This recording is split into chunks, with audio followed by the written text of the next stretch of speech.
गुरुभ्यो नमः परमगुरुभ्यो नमः। श्रीमदानन्दतीर्थभगवत्पादाचार्यगुरुभ्यो नमः। सृष्टिस्थित्यप्ययेहा नियतिदृशितमो बन्धमोक्षाश्च यस्मात् अस्य श्रीब्रह्मरुद्रप्रभृतिसुरनरद्वीषशत्रुवात्मकस्य विष्णोर्व्यस्ताः समस्ताः सकलगुणनिधिः सर्वदोषव्यपेतः पूर्णानन्दाव्ययो यो गुरुरपि परमः चिन्तयेतं महान्तम्। जन्माद्यस्य यतोऽन्वयात् इतरतश्चार्थेष्वभिज्ञस्वराट् तेने ब्रह्महृदाय आदिकवये मुह्यन्ति यं सूरयः। तेजो वारिमृदां यथा विनिमयो यत्र त्रिसर्गो मृषा धाम्ना स्वेन सदा निरस्तकुहकं सत्यं परं धीमहि। अशेषवाग्जाढ्यमलापहन्त्री नवं नवं स्पष्टसुवाक्प्रदायिनी ममेह जिह्वाग्रसुरङ्गनर्तकी भवप्रसन्ना वदने च मे श्रीः। धर्मविज्ञानवैराग्यपरमैश्वर्यशालिनः आनन्दतीर्थभगवत्पादान् वन्दे निरन्तरम्। भवति यदनुभावात् एडमुकोऽपि वाग्मी जडमतिरपि जन्तुः जायते प्राज्ञमौलिः सकलवचनचेतो देवता भारती सा मम वचसि निधत्तां सन्निधिं मानसे च। यं प्रव्रजन्तमनुपेतमपेतकृत्यं द्वैपायनो विरहकातर आजुहाव पुत्रेति तन्मयतया तरवोऽपि नेदुः तं सर्वभूतहृदयं मुनिमानतोऽस्मि। यस्य वाक्कामधेनुर्नः कामितार्थान् प्रयच्छति सेवेतं जययोगीन्द्रं कामबाणच्छिदं सदा। अर्थिकल्पितकल्पोऽयं प्रत्यर्थिगजकेसरी व्यासतीर्थगुरुर्भूयात् अस्मदिष्टार्थसिद्धये। पूज्याय राघवेन्द्राय सत्यधर्मरताय च भजतां कल्पवृक्षाय नमतां कामधेनवे।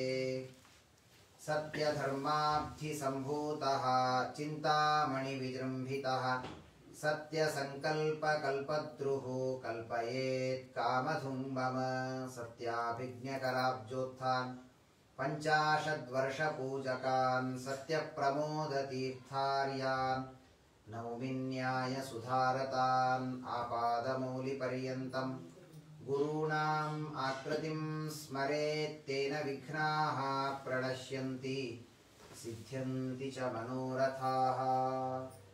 श्री सत्यात्मतीर्थ स्वामी श्रीपाद गुरुभ्यो नमः। हरि ओम हरि ओम हरि ओम। राजोवाच निवृत्तिमार्गः कथितः आदौ भगवता यथा क्रमयोगोपलब्धेन ब्रह्मणा यदसंसृतिः स्वस्त्यस्तु।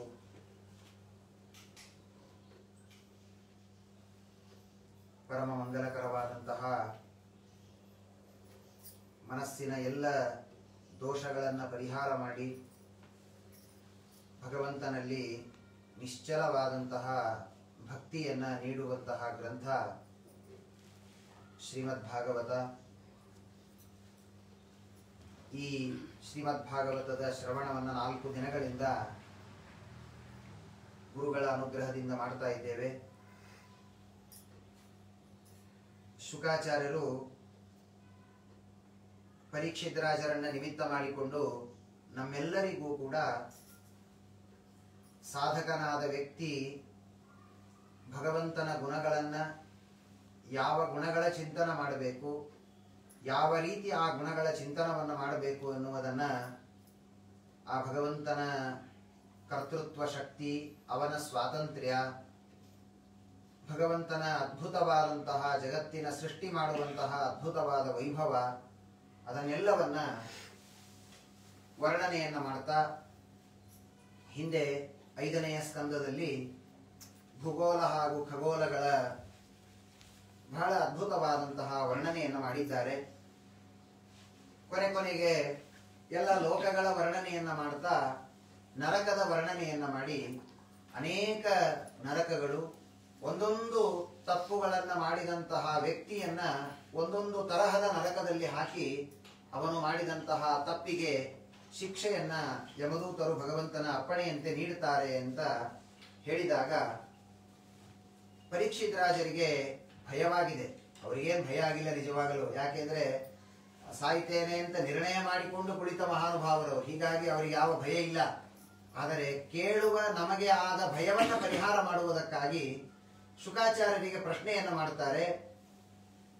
ಸ್ವಾಮಿ, ತುಂಬಾ ಚೆನ್ನಾಗಿ ನಮಗೆ ನೀವು ನರಕಗಳ ವರ್ಣನೆ ಮಾಡಿದ್ದೀರಿ, ಬಹಳ ಸುಂದರವಾಗಿ ನೀವು ಅವನು ಈ ಸ್ಕಂದದಲ್ಲಿ ಪ್ರಶ್ನೆಯನ್ನ ಮಾಡುವಾಗ ಹಿಂದಿನಿಂದ ಏನೇನು ಉಪದೇಶ ಮಾಡಿದ್ರು ಅದನ್ನೆಲ್ಲ ಒಪ್ಪಿಸ್ತಾನೆ. ಮೊದಲು ಶುಕಾಚಾರ್ಯರಿಗೆ ಚೆನ್ನಾಗಿ ಸುಮ್ಮನೆ ಕುಳಿತುಕೊಂಡು ಏನ್ ಹೇಳ್ತಾರೆ ಅದನ್ನೆಲ್ಲ ಕೇಳಿ ಆಚಾರ್ಯರಿಗೆ ಅದನ್ನು ಕೃಷ್ಣಾರ್ಪಣ ಅಂತ ಹೇಳಿ ಹೋಗಿಬಿಡೋದಲ್ಲ, ಅದನ್ನೆಲ್ಲ ಮನಸ್ಸಿನಲ್ಲಿ ಚಿಂತನೆ ಮಾಡಿದ್ದಾನೆ.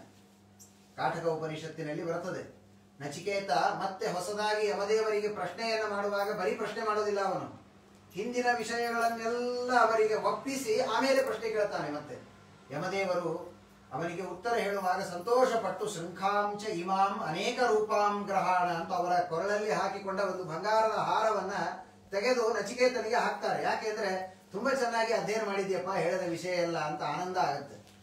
ಹಾಗೆ ಪರೀಕ್ಷಿತ ಎಲ್ಲ ವಿಷಯವನ್ನ ಅವರಿಗೆ ಒಪ್ಪಿಸಿ ಕೊನೆಗೆ ಕೇಳುತ್ತಾನೆ.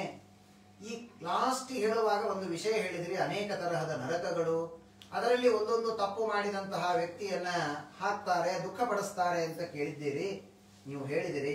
ಹಾಗಾದರೆ ಇದನ್ನ ಬಿಡಿಸಿಕೊಳ್ಳಬೇಕಾದ್ರೆ ನಮಗಿರುವಂತಹ ಉಪಾಯ ಏನು, ಅದನ್ನು ಉಪದೇಶ ಮಾಡಿ. ಒಬ್ಬ ವೈದ್ಯ, ನಿಜವಾದಂತಹ ವೈದ್ಯ ಅಂದ್ರೆ ಅವನ ಗುಣ ಏನು ಅಂದ್ರೆ ಕೇವಲ ರೋಗವನ್ನ ಪತ್ತೆ ಹಚ್ಚುವುದು ಮಾತ್ರ ಅಲ್ಲ, ಆ ರೋಗಕ್ಕೆ ಒಂದು ಉಪಾಯವನ್ನು ಹೇಳಬೇಕು, ಒಂದು ಔಷಧಿಯನ್ನ ಹೇಳಬೇಕು, ಮದ್ದನ್ನ ಹೇಳಬೇಕು. ಅವನು ಸುಮ್ಮನೆ ಏನೋ ಪಾಪ ಹೊಟ್ಟೆ ನೋವಾಗಿದೆ ಅಂತ ಹೋಗಿರ್ತಾನೆ ಆಸ್ಪತ್ರೆಗೆ. ಹೊಟ್ಟೆ ನೋವು ಅಂತ ತಿಳಿದಿದ್ರೆ ಪಾಪ ಇನ್ನೊಂದು ತಿಂಗಳು ಬದುಕ್ತಾ ಇದ್ದ. ಇವನು ಹೋಗಿ ತೋರಿಸಿದ್ರೆ ನಿನಗ ಆಯ್ತು ಹಾಗಾದ್ರೆ ಅಂತಂದ, ಆಯ್ತು ಹಾಗಾದ್ರೆ ಅಂತ ಅಂದಾಗಲೇ ಅವನು ಸತ್ತು ಹೋಗ್ಬಿಡ್ತಾನೆ. ಕೇವಲ ವೈದ್ಯರು ಭಯಪಡಿಸೋದಲ್ಲ, ಆ ಭಯಕ್ಕೆ ಒಂದು ಮಾತ್ರೆಯನ್ನು ಹೇಳಬೇಕು. ಹಾಗೆ ನೀವು ನರಕದ ಬಗ್ಗೆ ವರ್ಣನೆ ಮಾಡಿದ್ದೀರಿ, ಆದರೆ ಆ ನರಕದಿಂದ ತಪ್ಪಿಸಿಕೊಳ್ಳುವ ಮಾರ್ಗ ಏನಾದರೂ ಇದೆಯಾ? ತಪ್ಪು ಮಾಡುವುದಂತೂ ಮನುಷ್ಯನ ಸಹಜವಾದಂತಹ ಧರ್ಮ. ಹಾಗಾದ್ರೆ ಅದಕ್ಕೇನಾದ್ರೂ ಒಂದು ಪ್ರಾಯಶ್ಚಿತ್ತ ಏನಾದ್ರೂ ಇದೆಯಾ, ಉಪದೇಶ ಮಾಡಿ ಅಂತ ಕೇಳಿದಾಗ ರಾಜೋವಾಚ, ಆಗ ಶುಕಾಚಾರ್ಯರು ಅದ್ಭುತವಾದಂತಹ ಉಪದೇಶವನ್ನ ಮಾಡ್ತಾರೆ. ಶ್ರೀಶುಕ ಉವಾಚ, ಕರ್ಮಣ ಕರ್ಮ ನಿರ್ಹಾರ ನಹಿ ಆತ್ಯಂತಿಕ ಇಷ್ಯತೆ ಅವಿದ್ವದಧಿಕಾರಿತ್ವಾತ್ ಪ್ರಾಯಶ್ಚಿತ್ತ ವಿಮರ್ಶನಂ. ನೋಡಪ್ಪ, ಅವರು ಹೇಳಿದ್ರು, ನಾವು ಸಾಕಷ್ಟು ನಹಿ ಕಶ್ಚಿತ್ ಕ್ಷಣಮಪಿ ಜಾತುತಿಷ್ಠತ್ಯಕರ್ಮ ಕೃತ ಅಂತ ಗೀತೆಯಲ್ಲಿ ಕೃಷ್ಣ ಹೇಳಿದ ಹಾಗೆ, ಇಲ್ಲ ನನಗೆ ಪಾಪ ಯಾವಾಗ ಮಾಡ್ತೇನೆ, ನಾನು ಏನಾದರೂ ಎದ್ದು ಕೆಲಸ ಮಾಡ್ಲಿಕ್ಕೆ ಪ್ರಾರಂಭ ಮಾಡಿದ್ರೆ ಪಾಪ ಆಗತ್ತೆ. ಹಾಗಾದ್ರೆ ಏನು ಮಾಡೋದು ಬೇಡ, ಏಕಾದಶಿ ಬೆಳಗಿನಿಂದ ರಾತ್ರಿಯವರೆಗೆ ನಾನು ಮಲ್ಕೊಂಡ್ಬಿಟ್ಟೆ ಅಂದ್ರೆ ಹಾಗಾದ್ರೆ ನನ್ನಿಂದ ಪಾಪವೇ ಆಗೋದಿಲ್ಲ ಅಂತ ಯಾರಾದರೂ ತಿಳಿದ್ರೆ ಅದು ತಪ್ಪು ಅಂತಂತಾರೆ.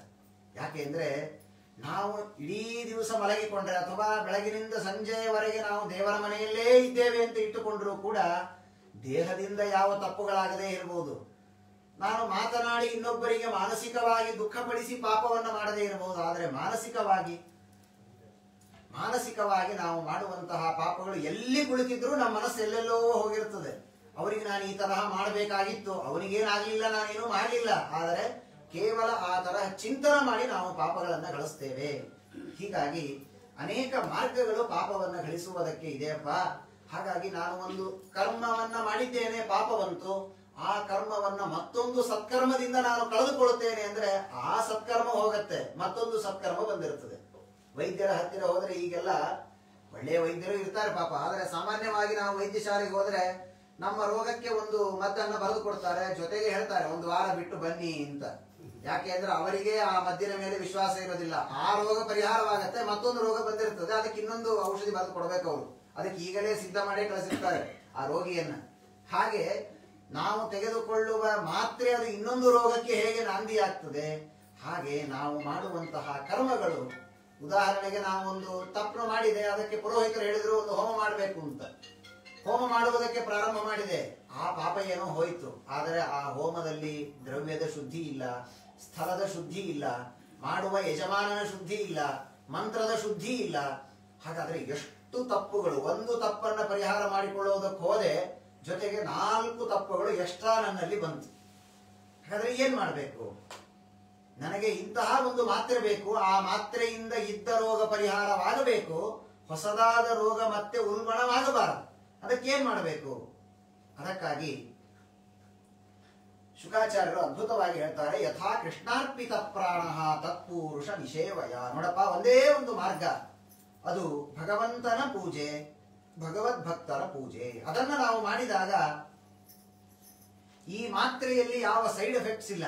ದೇವರ ಪೂಜೆಯನ್ನು ಮಾಡುತ್ತಾ ಇರುವಾಗ ನಾವು ದೇವರಲ್ಲಿ ಭಕ್ತಿಯಿಂದ ಪ್ರಾರ್ಥನೆ ಮಾಡಿಕೊಂಡು ಪೂಜೆ ಮಾಡಿಬಿಟ್ರೆ ಅದರಲ್ಲಿ 10 ನ್ಯೂನತೆಗಳಾದರೂ ಕೂಡ ದೇವರದನ್ನೆಲ್ಲ ತಾನೇ ಸರಿ ಮಾಡಿಕೊಳ್ತಾನೆ. ಯಾಕಂದ್ರೆ ನನ್ನ ಭಕ್ತ ಅಲ್ವಾ, ಪಾಪ ಮಗು ಮಾಡ್ತಾ ಇದೆ. ಬಹಳ ಅದ್ಭುತವಾದ ಪ್ರಾರ್ಥನೆ ಮಾಡ್ತಾರೆ. ಸ್ವವಂದನಂ ಯಥಾ ಪಿತ್ರ ಕಾರಿತಂ ಶಿಶುಕರ್ತೃಕಂ ಏವಂ ಪೂಜಾ ವಿಷ್ಣುಧೀನ ಭವೆ ಜೀವಕೃತೇತ್ಯಪಿ ಅಂತ. ಪೂಜೆಯ ಸಂಕಲ್ಪವನ್ನ ಮಾಡುವಾಗ ಪ್ರಾರಂಭದಲ್ಲಿ ಏನಂತ ಸಂಕಲ್ಪ ಮಾಡಬೇಕು ನಾವು? ಇಷ್ಟೆಲ್ಲ ನನ್ನ ಹತ್ರ ಬೆಳ್ಳಿಯ ಬಂಗಾರದ ಪಾತ್ರೆಗಳಿದೆ, ನೀನ್ ಯಾವತ್ತು ಕಾಣಬೇಕು, ಇದೆಲ್ಲ ಪೂಜೆ ತೆಗೆದುಕೋ, ಇವತ್ತು ಆನಂದವಾಗಿ ನೀನು ಬಂಗಾರದ ತಟ್ಟೆಯಲ್ಲಿ ಕೂಡು ಅಂತ ದೇವರಿಗೆ ಪ್ರಾರ್ಥನೆ ಮಾಡೋದಲ್ಲ, ದೇವರಿಗೆ ಕೇಳಬೇಕಂತ. ಒಬ್ಬ ಚಿಕ್ಕ ಮಗು, ಇನ್ನೂ ಅವನಿಗೆ ಚೆನ್ನಾಗಿ ಅಡ್ಡಾಡ್ಲಿಕ್ಕೂ ಬರೋದಿಲ್ಲ. ಅಂತಹ ಮಗು ಮನೆಯಲ್ಲಿ ಯಾರಾದರೂ ಬಂದ್ರೆ ತಮ್ಮ ಮಗ ತುಂಬಾ ಚೆನ್ನಾಗಿ ಧಾರ್ಮಿಕನಾಗಿದ್ದಾನೆ ಅಂತ ತೋರಿಸುವುದಕ್ಕೆ ತಂದೆ ಏನ್ ಮಾಡ್ತಾನೆ? ಆ ಮಗುವಿನ ಕುತ್ತಿಗೆಯನ್ನು ಹಿಡಿದು ತಾನೇ ಬಾಗಿಸಿ ನಮಸ್ಕಾರ ಮಾಡಿಸಿಕೊಳ್ತಾನಂತೆ. ಮಾಡಿಸಿಕೊಂಡು ಪಕ್ಕದವರಿಗೆ ತೋರಿಸ್ತಾನೆ, ನೋಡಿ ನಮ್ಮ ಮಗು ಎಷ್ಟು ಚೆನ್ನಾಗಿ ನಮಸ್ಕಾರ ಮಾಡುತ್ತೆ ಅಂತ ತಲೆಯ ಮೇಲೆ ಕೈ ಇಟ್ಟು ಆಶೀರ್ವಾದ ಮಾಡ್ತಾನೆ. ಹಾಗೆ ದೇವರು ಸ್ವವಂದನಂ ಯಥಾ ಪಿತ್ರ ಕಾರಿತಂ ಶಿಶುಕರ್ತೃಕಂ. ತಂದೆ ಹೇಗೆ ಮಗನಿಂದ ತಾನೇ ನಮಸ್ಕಾರ ಮಾಡಿಸಿಕೊಂಡು ಅನುಗ್ರಹ ಮಾಡಿ ಸಂತೋಷ ಪಡ್ತಾನೆ, ಹಾಗೆ ನಾನು ಮಾಡುವಂತಹ ಪೂಜೆ ಅಂದ್ರೆ ಏನದು? ನಾನು ಅಂದ್ರೆ ಸುಮ್ಮನೆ ಒಂದು ಗಣಪತಿಯ ವಿಗ್ರಹ ಇದ್ದಾಗಕ್ಕೆ ನಾವು ಎದುರಿಗೆ ಕುಳಿತುಕೊಂಡಿರ್ತೇವೆ. ನನ್ನಲ್ಲಿಯೂ ದೇವರೇ ಇದ್ದು, ಆ ಪ್ರತಿಮೆಯಲ್ಲಿ ದೇವರಿದ್ದು, ಪೂಜೆ ಮಾಡುವ ಸಲಕರಣೆಗಳಲ್ಲಿ ದೇವರಿದ್ದು, ಎಲ್ಲ ಕಡೆ ನೀನೇ ಇದ್ದು ನಿನ್ನ ಪೂಜೆಯನ್ನ ನೀನೇ ಸ್ವೀಕರಿಸಿ ಅನುಗ್ರಹ ಮಾತ್ರ ನನ್ನ ಮೇಲೆ ಮಾಡಬೇಕು ನೀನು. ಇದು ದೇವರ ಪೂಜೆ ಹಿಂದಿರುವಂತಹ ಅನುಸಂಧಾನ. ಈ ತರಹದ ಭಕ್ತಿಯಿಂದ ದೇವರ ಪೂಜೆಯನ್ನ ನಾವು ಮಾಡಿದಾಗ ಅದರಲ್ಲಿ ಬರುವ 100 ಲೋಪ ದೋಷಗಳನ್ನ ದೇವರು ಅನುಗ್ರಹ ಪೂರ್ವಕವಾಗಿ ಎಲ್ಲವನ್ನ ಕತ್ತರಿಸಿ ನಮಗೆ ಅನುಗ್ರಹವನ್ನ ಮಾಡ್ತಾನೆ. ಹೀಗಾಗಿ ನೋಡಪ್ಪ, ಭಗವಂತನಲ್ಲಿ ಭಕ್ತಿಯನ್ನ ಮಾಡಿದರೆ ಅವನಿಗೆ ಈ ಯಾವ ನರಕಗಳ ದರ್ಶನವೇ ಆಗುವುದಿಲ್ಲ. ಸಕೃಣ್ಮನ ಕೃಷ್ಣ ಪದಾರವಿಂದಯೋ ನಿವೇಶಿತಂ ತದ್ಗುಣರಾಗಿಯೈರಿಹ ನತೇ ಯಮಂ ಪಾಶಭೃತಶ್ಚ ತದ್ಭಟಾನ್ ಸ್ವಪ್ನೇಪಿ ಪಶ್ಯಂತಿ ಚೀರ್ಣ ನಿಷ್ಕೃತಾಃ. ಬಹಳ ಸುಂದರವಾಗಿ ಹೇಳ್ತಾರೆ ಶುಕಾಚಾರ್ಯ. ಯಾರು ಒಂದು ಬಾರಿ ಕೃಷ್ಣ ಪದಾರವಿಂದಯೋಹೋ ನಿವೇಶಿತಂ, ಭಗವಂತನ ಪಾದದಲ್ಲಿ ಭಕ್ತಿಯಿಂದ ಯಾವನು ಅವನಲ್ಲಿ ಭಕ್ತಿಯನ್ನ ಮಾಡ್ತಾನೆ, ಮನಸ್ಸನ್ನ ಇಡ್ತಾನೆ, ಅಂಥವರಿಗೆ ಯಮಲೋಕಕ್ಕೆ ಹೋಗೋದಲ್ಲ, ಯಮಭಟರ ದರ್ಶನವೂ ಆಗೋದಿಲ್ಲ ಅಂತ. ದೂರದಿಂದ ಓಡಿ ಹೋಗ್ತಾರಂತೆ ಯಮದೂತರು. ಯಾಕೆ ಅಂದ್ರೆ ಇವರು ವಿಷ್ಣು ಭಕ್ತರಪ್ಪ, ಇವರ ಹತ್ರ ನಮ್ ಕೆಲಸ ಇಲ್ಲ ಅಂತ. ಅದು ಭಗವಂತನ ನಾಮಕ್ಕೆ ಇರುವಂತಹ ಶಕ್ತಿ ಎನ್ನುವುದಾಗಿ ತಿಳಿಸಿಕೊಡ್ತಾರೆ. ಶ್ರೀಮದ್ ಆಚಾರ್ಯರು ಕೃಷ್ಣಾಮೃತ ಮಹಾರಣವದಲ್ಲಿ ಹೇಳ್ತಾರೆ, ಎಷ್ಟು ದೇವರ ನಾಮಸ್ಮರಣೆಗೆ ಶಕ್ತಿ ಇದೆ, ನಮಗೆ ವಿಶ್ವಾಸ ಇಲ್ಲ ಮಾಡುವುದಕ್ಕೆ. ಜೊತೆಗೆ ನಮ್ಮ ಶ್ರದ್ಧೆಯೂ ಅಷ್ಟೇ ಇರುತ್ತೆ. ವಿಷ್ಣು ಸಹಸ್ರನಾಮವನ್ನು ಪ್ರತಿನಿತ್ಯದಲ್ಲಿ ನಾವು ಪಾರಾಯಣ ಮಾಡ್ತೇವೆ, ಆದರೆ ನಮ್ಮದೇನು ಪಾಪ ಕಡಿಮೆ ಆಗಿಲ್ಲ ಇವತ್ತಿನವರೆಗೂ. ಯಾಕೆ ಅಂದ್ರೆ ನಮಗೆ ಇರುವ ಶ್ರದ್ಧೆಯಲ್ಲಿ ಕೊರತೆ ಇದೆ. ಶ್ರೀಮದ್ ಆಚಾರ್ಯರು ಹೇಳ್ತಾರೆ, ಎಷ್ಟು ಭಗವಂತನ ನಾಮಸ್ಮರಣೆಗೆ ಶಕ್ತಿ ಇದೆ ಅಷ್ಟು ಶಕ್ತಿ ನಮಗಲ್ವಂತೆ, ಪಾಪದಲ್ಲೇ ಸ್ಪೆಷಲಿಸ್ಟ್ ಆದ ವ್ಯಕ್ತಿಗಳಿಗೂ ಇಲ್ವಂತೆ. ಅಷ್ಟು ಶಕ್ತಿ ಭಗವಂತನ ನಾಮಸ್ಮರಣೆಗೆ ಇದೆ ಎನ್ನುವುದಾಗಿ ತಿಳಿಸಿಕೊಡ್ತಾರೆ.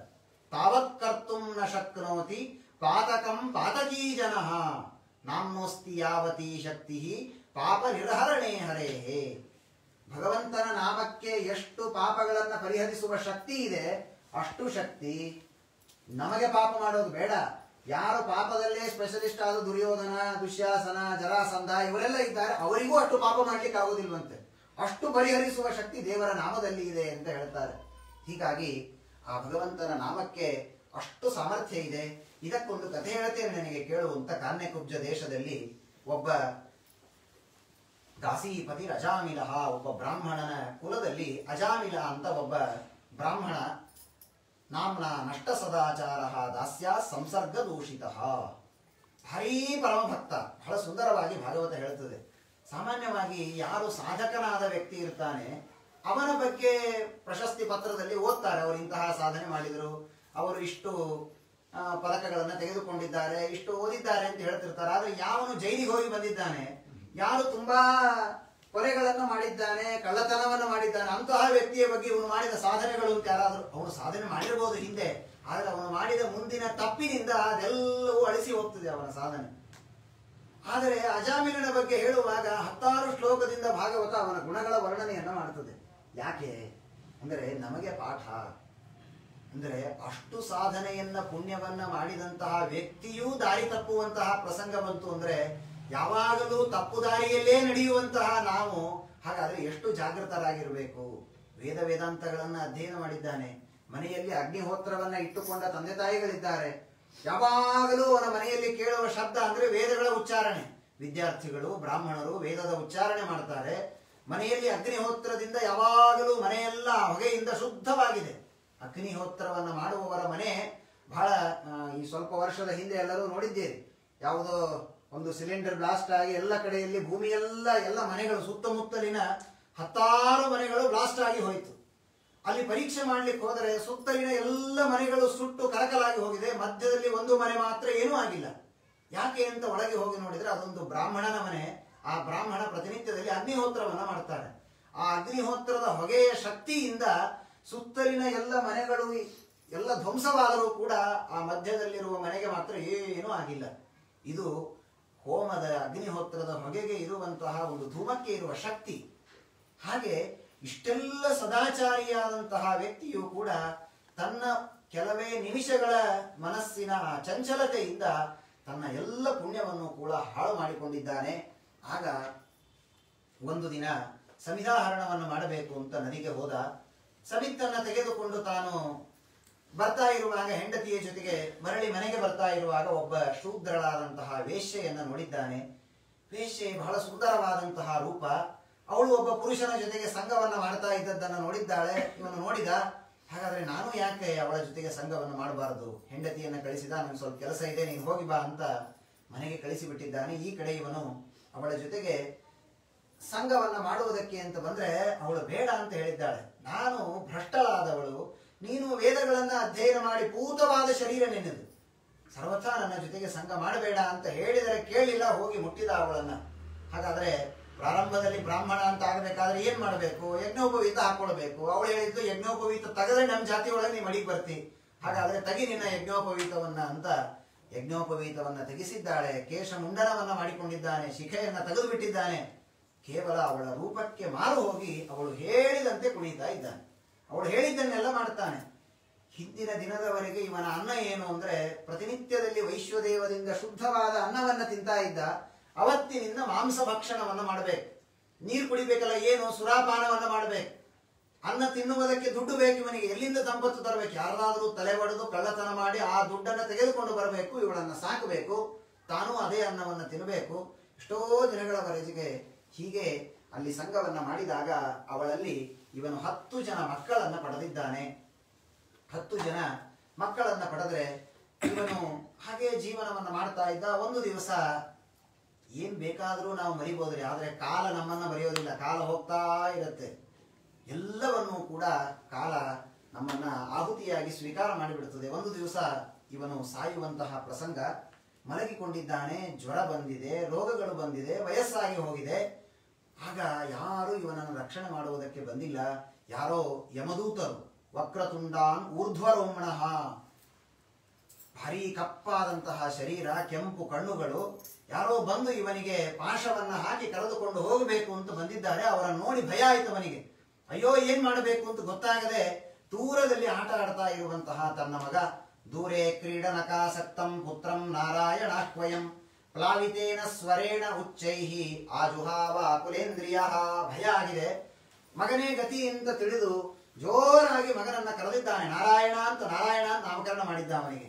ನಾರಾಯಣ ಅಂತ ಜೋರಾಗಿ ಕೂಗಿದ್ದಾನೆ. ಕೂಗಿದರೆ ಅಷ್ಟರಲ್ಲಿ ಇವರು ಪಾಶವನ್ನ ಹಾಕಬೇಕು, ಅವನು ಸತ್ತು ಹೋಗಬೇಕು. ವಿಷ್ಣುದೂತರು ಬಂದು ಆ ಪಾಶವನ್ನ ಕತ್ತರಿಸಿ ಬಿಟ್ಟಿದ್ದಾರೆ. ಯಮ ಪ್ರೇಷ್ಯಾನ್ ವಿಷ್ಣುದೂತಾ ವಾರಯಾಮಾಸು ರೋಜಸ. ಆ ಪಾಶವನ್ನ ಕತ್ತರಿಸಿ ಬಿಟ್ಟಿದ್ದಾರೆ. ಕತ್ತರಿಸಿದವರಿಗೆ ಆಶ್ಚರ್ಯ ಆಯ್ತು. ಇವತ್ತಿನವರೆಗೂ ನಮ್ಮ ಪಾಶ ಯಾವತ್ತೂ ಫೇಲ್ ಆಗಲಿಲ್ಲ, ಯಾರಿದು ಅಂತ ನೋಡಿದರೆ ತುಂಬಾ ಚೆನ್ನಾಗಿದ್ದಾರೆ. ಶಂಖಚಕ್ರಗಳನ್ನು ಹಿಡಿದುಕೊಂಡಿದ್ದಾರೆ, ಒಳ್ಳೆ ಚೆನ್ನಾಗಿ ಅಲಂಕಾರ ಮಾಡಿಕೊಂಡಿದ್ದಾರೆ. ಏನಿಷ್ಟು ಚೆನ್ನಾಗಿದ್ದಾರಲ್ಲ, ಇಂಥವ್ರನ್ನ ಯಾವತ್ತೂ ನೋಡೇ ಇಲ್ಲ. ಯಾಕೆಂದ್ರೆ ಅವರಿಬ್ಬರು ಒಂದ್ ಕಡೆ ಬರೋದೇ ಇಲ್ಲ. ಪುಣ್ಯ ಮಾಡದವ್ರ ಹತ್ರ ಯಮದೂತರು ಬರೋದಿಲ್ಲ, ಪಾಪ ಮಾಡದವ್ರ ಹತ್ರ ವಿಷ್ಣುದೂತರು ಬರೋದಿಲ್ಲ. ಇದು ಎಲ್ಲರ ಸಮಾಗಮ, ಇದೊಂದು ಸ್ಪೆಷಲ್ ಕೇಸ್. ಹೀಗಾಗಿ ಇಬ್ರು ಬಂದಿದ್ರು ಪಾಪ ಇಲ್ಲಿ. ನೋಡಿದವರು ನೀವ್ಯಾರು ಅಂತ ಕೇಳಿದರು. ನಾವೆಲ್ಲ ವಿಷ್ಣುದೂತರಪ್ಪ, ಪುಣ್ಯ ಮಾಡಿದವರನ್ನ ಕರೆದುಕೊಂಡು ಹೋಗುವುದಕ್ಕೆ ಬಂದಿದ್ದೇವೆ ಅಂದ್ರೆ ನಕ್ಕರವರು. ಯಾಕೋ ನಿಮ್ದು ಅಡ್ರೆಸ್ ಮಿಸ್ ಆಗಿ ಬಂದಿರಬೇಕು ನೀವು. ಇವನಂತಹ ಪಾಪ ಇನ್ಯಾರು ಮಾಡ್ಲಿಕ್ಕೆ ಸಾಧ್ಯ? ಮಾಡಬಾರದ ದುಷ್ಕೃತ್ಯಗಳನ್ನ ಮಾಡಿದ್ದಾನೆ, ಎಲ್ಲರನ್ನ ಸಜ್ಜನರನ್ನ ಹಿಂಸೆ ಮಾಡಿದ, ವೇಶ್ಯೆಯ ಸಂಘ ಮಾಡಿದ್ದಾನೆ, ಸುರಾಪಾನ ಮಾಡಿದ, ಮಾಂಸಭಕ್ಷಣ ಮಾಡಿದ. ಹಾಗಾಗಿ ಇವನನ್ನು ನಾವು ಕರೆದುಕೊಂಡು ಹೋಗ್ತೇವೆ. ಅಧರ್ಮ ಮಾಡಿದ್ದಾರೆ. ಹಾಗಾದ್ರೆ ವಿಷ್ಣುದೂತರು ಆ ಪಾಯಿಂಟ್ ತೆಗೆದುಕೊಂಡ್ರು. ಅಧರ್ಮ ಮಾಡಿದ್ದಾನೆ, ಹಾಗಾದ್ರೆ ಧರ್ಮ ಅಧರ್ಮ ಅಂದ್ರೆ ಏನು ಹೇಳು, ಚೆನ್ನಾಗಿ ನೀವೇ ತಿಳಿಸಿ ಅಂತ ವಿಷ್ಣುದೂತರು ಕೇಳಿದಾಗ ಅವರು ಹೇಳಿದರು, ವೇದ ಪ್ರಣಿಹಿತೋ ಧರ್ಮ ಅಧರ್ಮಸ್ತದ್ ವಿಪರ್ಯಯ ವೇದೋ ನಾರಾಯಣ ಸಾಕ್ಷಾತ್ ಸ್ವಯಂಭೂರಿತಿ ಸುಶ್ರುಮ. ನೋಡಪ್ಪ, ಧರ್ಮ ಅಂದ್ರೆ ಯಾವುದು? ವೇದದಲ್ಲಿ ಯಾವುದನ್ನ ಹೇಳಿದ್ದಾರೆ ಅದು ಧರ್ಮ. ಯಾವುದನ್ನ ವೇದದಲ್ಲಿ ಹೇಳಿಲ್ಲ, ಮಾಡಬೇಡಿ ಅಂತ ಹೇಳಿದ್ದಾರೆ ಅದು ಅಧರ್ಮ. ಇವನು ವೇದದಲ್ಲಿ ಹೇಳಿದ್ದಾರೆ ಸುರಾಪಾನ ಮಾಡಬಾರದು, ಮಾಂಸಭಕ್ಷಣವನ್ನು ಮಾಡಬಾರದು, ಮತ್ತೊಬ್ಬರಿಗೆ ದುಃಖಪಡಿಸಬಾರದು, ಯಾವ್ಯಾವುದನ್ನ ಬೇಡ ಅಂತ ಹೇಳಿದ್ದಾರೆ ಅದನ್ನೆಲ್ಲವನ್ನ ಮಾಡಿದ್ದಾನೆ ಈ ವ್ಯಕ್ತಿ. ಹಾಗಾಗಿ ಇವನನ್ನ ನಾವು ಕರೆದುಕೊಂಡು ಹೋಗ್ತೇವೆ ಅಂತ ಹೇಳಿದಾಗ ವಿಷ್ಣುದೂತರು ನಗುತ್ತಾರೆ. ಯಾರು ನಿಮಗೆ ಶಾಸ್ತ್ರದ ಉಪದೇಶ ಮಾಡಿದ್ದಾರೆ? ನಿಮಗೆ ಚೆನ್ನಾಗಿ ಧರ್ಮಾಧರ್ಮಗಳನ್ನು ತಿಳಿದುಕೊಳ್ಳಿಕ್ ಬರೋದಿಲ್ವಾ? ಎಲ್ಲವನ್ನ ಮಾಡಿದ್ದಾನೆ, ಒಪ್ಪಿಕೊಳ್ತೇವೆ. ಸುರಾಪಾನ ಮಾಡಿದ, ಮಾಂಸಭಕ್ಷಣ ಮಾಡಿದ, ದುಷ್ಟ ಸ್ತ್ರೀ ಸಂಘ ಮಾಡಿದ. ಆದರೆ ಕೊನೆಗೆ ಭಗವಂತನ ನಾಮಸ್ಮರಣೆಯನ್ನು ಮಾಡಿದ್ದಾನಪ್ಪ. ಅವನು ನಾಮಸ್ಮರಣೆ ಮಾಡಿದ್ದಕ್ಕೆ ಅವನು ಮಾಡಿದಂತಹ ಎಲ್ಲ ಪಾಪಗಳು ಕೂಡ ಅವುಗಳು ನಷ್ಟವಾಗಿ ಅವನು ಶುದ್ಧನಾಗಿದ್ದಾನೆ ಎನ್ನುವುದಾಗಿ ತಿಳಿಸಿಕೊಡ್ತಾರೆ. ಭಕ್ತಿಮಾನ್ ಭಗವತ್ಯಾಶು ಮಾಹಾತ್ಮ್ಯ ಶ್ರವಣಾಧರೇಹೇ ಅನುತಾಪೋ ಮಹಾನಾಸೀತ್ ಸ್ಮರತೋ ಅಶುಭಮಾತ್ಮನಃ. ಅವರು ನಕ್ಕರು ಯಮದೂತರಲ್ರಿ, ಅವನು ಮಾಡಿದ್ದು ದೇವರ ನಾಮಸ್ಮರಣೆಯಲ್ಲ, ತನ್ನ ಮಗನನ್ನ ಕರೆದ ನಾರಾಯಣ ಅಂತ. ವಿಷ್ಣುದೂತರಂದ್ರು, ನಿಜ, ಕರೆದದ್ದು ತನ್ನ ಮಗನನ್ನ, ಆದರೆ ಅದರ ನೆಪದಿಂದ ದೇವರ ನಾಮಸ್ಮರಣೆ ಆಗಿದೆ ಅವನಿಗೆ. ನೆನಪಾಯ್ತು. ನಾರಾಯಣ ಅಂದಾಗ ನಾ ಎಲ್ಲೋ ಓದಿದ್ನಲ್ಲ ಈ ಶಬ್ದ. ಓ ನಾರಾಯಣಂ ನಿಖಿಲ ಪೂರ್ಣ ಗುಣೈಕ ದೇಹಂ ಸುರಗುರುಂ ಜಗದೇಕನಾಥಂ. ಓ, ಶಾಸ್ತ್ರಗಳಲ್ಲಿ ಈ ಮಾತಿದೆ ಅಂದಮೇಲೆ ನಾನು ಶಾಸ್ತ್ರವನ್ನ ಬಹಳ ಸುಂದರವಾದ ಅವನ ಮಾತುಗಳಿದೆ. ಎಲ್ಲಿಂದ ಎಲ್ಲಿಗೆ ಬಂದೆ ನಾನು? ಎಷ್ಟು ಶ್ರೇಷ್ಠವಾದಂತಹ ಕುಲದಲ್ಲಿ ಇದ್ದೆ, ಎಂತಹ ಬ್ರಾಹ್ಮಣ ಜನ್ಮ. ತತ್ರಾಪಿ ಜನ್ಮ ಶತಕೋಟಿಷು ಬ್ರಾಹ್ಮಣತ್ವಂ ಅಂತ ಹೇಳಿದ ಹಾಗೆ ಸಾವಿರಾರು ಜನ್ಮಗಳಲ್ಲಿ ಪುಣ್ಯ ಮಾಡಿ ಮಾಡಿ ಮಾಡಿ ಆ ಎಲ್ಲ ಪುಣ್ಯ ಮರುಗಟ್ಟಿದಾಗ ಒಂದು ಬಾರಿ ಬ್ರಾಹ್ಮಣ ಜನ್ಮ ಬರುವುದಕ್ಕೆ ಸಾಧ್ಯ. ಅದರಲ್ಲಿಯೂ ಶ್ರೇಷ್ಠವಾದ ವೈಷ್ಣವ ಜನ್ಮದಲ್ಲಿ ಶಾಸ್ತ್ರವನ್ನ ಅಧ್ಯಯನ ಮಾಡುವಂತಹ ಸಜ್ಜನರ ಮನೆಯಲ್ಲಿ. ಹಿಂದೆ ಸೃಷ್ಟಿಯ ಬಗ್ಗೆ ಹೇಳ್ತಾ ಇರುವಾಗ ಬ್ರಹ್ಮದೇವರು ಶುಕಾಚಾರ್ಯರು ಪರೀಕ್ಷಿತ್ ರಾಜರಿಗೆ ಹೇಳ್ತಾರೆ, ಕೇವಲ ತಿಂದು ಉಂಡು ಅಡ್ಡಾಡುವ ಜೀವರಾಶಿಗಳಿಗಿಂತಲೂ ಶಾಸ್ತ್ರಾಧ್ಯಯನವನ್ನ ಮಾಡುವಂತಹ ಜೀವರು ಶ್ರೇಷ್ಠ, ವೇದಾಧ್ಯಯನವನ್ನ ಮಾಡುವಂತಹ ಜೀವರು ಶ್ರೇಷ್ಠ. ಅದರಲ್ಲಿಯೂ ವೇದಗಳನ್ನ ಕೇವಲ ಉರುಹೊಡೆಯುವುದಕ್ಕಿಂತ ಅರ್ಥ ಮಾಡಿಕೊಂಡು ಓದುವಂತಹ ಜೀವರಾಶಿಗಳು ಶ್ರೇಷ್ಠ. ಅಂತಹ ಶ್ರೇಷ್ಠ ಯೋನಿಯಲ್ಲಿ ನಾನು ಹುಟ್ಟಿದ್ದೆ. ಆದರೆ ನಾನು ಮಾಡಿದ ಕೆಲಸ ಎಂತಹದ್ದು? 10 ಜನರಿಗೆ ನಾನು ಉಪದೇಶ ಮಾಡಿ ಸನ್ಮಾರ್ಗದಲ್ಲಿ ತರುವಂತಹ ಸ್ಥಾನದಲ್ಲಿದ್ದ ನಾನೇ ಭ್ರಷ್ಟನಾಗಿ ಹೋಗುವಂತಹ ಪ್ರಸಂಗ ಬಂತಲ್ಲ. ಆದರೂ ದೇವರು ನನ್ನನ್ನು ಉದ್ಧಾರ ಮಾಡ್ತಾ ಇದ್ದ. ಅವರಿಬ್ಬರ ಸಂವಾದ ಕೇಳ್ತಾ ಇದ್ದ ಅವನು. ಅವನು ಪುಣ್ಯ ಮಾಡಿದ್ದಾನೆ, ಅವನಿಗೆ ಪಶ್ಚಾತ್ತಾಪ ಆಗಿದೆ, ದೇವರ ನಾಮಸ್ಮರಣೆ ಮಾಡಿದ್ದಾನೆ. ಕೃತೇ ತಾಪೇ ಅನುತಾಪೋ ವೈ ಯಸ್ಯ ಪುಂಸಃ ಪ್ರಜಾಯತೆ ಪ್ರಾಯಶ್ಚಿತ್ತಂತು ತಸ್ಯೋಕ್ತಂ ಹರಿ ಸಂಸ್ಮರಣಂ ಪರಂ. ಕೃಷ್ಣಾಮೃತ ಮಹಾರಣವದಲ್ಲಿ ಆಚಾರ್ಯರು ಹೇಳ್ತಾರೆ, ಮಾಡಿದ ಎಲ್ಲಾ ಪಾಪಗಳಿಗೂ ದೇವರ ನಾಮಸ್ಮರಣೆ ಇದು ಪ್ರಾಯಶ್ಚಿತ್ತ, ಆದರೆ ಪಶ್ಚಾತ್ತಾಪ ಆಗಿರಬೇಕು. ಎಲ್ಲಾ ಪಾಪ ಮಾಡಿದ, ಸಂಜೆ ಕುಳಿತುಕೊಂಡು ವಿಷ್ಣು ಸಹಸ್ರನಾಮ ಪಾರಾಯಣ ಮಾಡಿದ, ಹಾಗಾದ್ರೆ ಬೆಳಗಿನಿಂದ ಮಾಡಿದ್ದೆಲ್ಲ ಲೆಕ್ಕ ಚುಕ್ತ ಆಯಿತು ಅಂತ ಮರುದಿವಸ ಮತ್ತೆ ಪಾಪ ಮಾಡಿದರೆ ಆಗುವುದಿಲ್ಲ. ಮಾಡಿದ ಪಾಪಕ್ಕೆ ಇವನಿಗೆ ಪಶ್ಚಾತ್ತಾಪ ಇರಬೇಕು. ಗೊತ್ತಿಲ್ಲದೆ ಮಾಡಿಬಿಟ್ಟೆ ದೇವರೇ, ದಯಮಾಡಿ ಈ ತಪ್ಪನ್ನ ಕ್ಷಮೆ ಮಾಡು ಅಂತ ಕೇಳಿದರೆ ಯಾವ ಹೋಮ ಯಜ್ಞ ಯಾಗ ಯಾವುದೂ ಬೇಡ, ದೇವರ ನಾಮಸ್ಮರಣೆ ಮಾಡಿದರೆ ಸಾಕು, ಪಾಪಗಳ ಪರಿಹಾರವಾಗತ್ತೆ ಅಂತ ಅವರು ಯಮದೂತರಿಗೆ ಹೇಳಿದ್ದನ್ನ ಕೇಳ್ತಾ ಇದ್ದು ಈ ಅಜಾಮಿಲ ಬಹಳ ಸುಂದರವಾಗಿ ಹೇಳ್ತಾನೆ. ಏನು ದೇವರ ಕಾರುಣ್ಯ! ನಾನೆಲ್ಲಿ, ದೇವರೆಲ್ಲಿ? ನಾನು ಮಾಡಿದ ಪಾಪಗಳಲ್ಲಿ ಭಗವಂತನ ನಾಮ ಎಲ್ಲಿ? ಒಂದಕ್ಕೊಂದು ಪರ್ವತ ಸಾಸಿವೆ ಇದ್ದಂತೆ ಸಂಬಂಧವೇ ಇಲ್ಲ.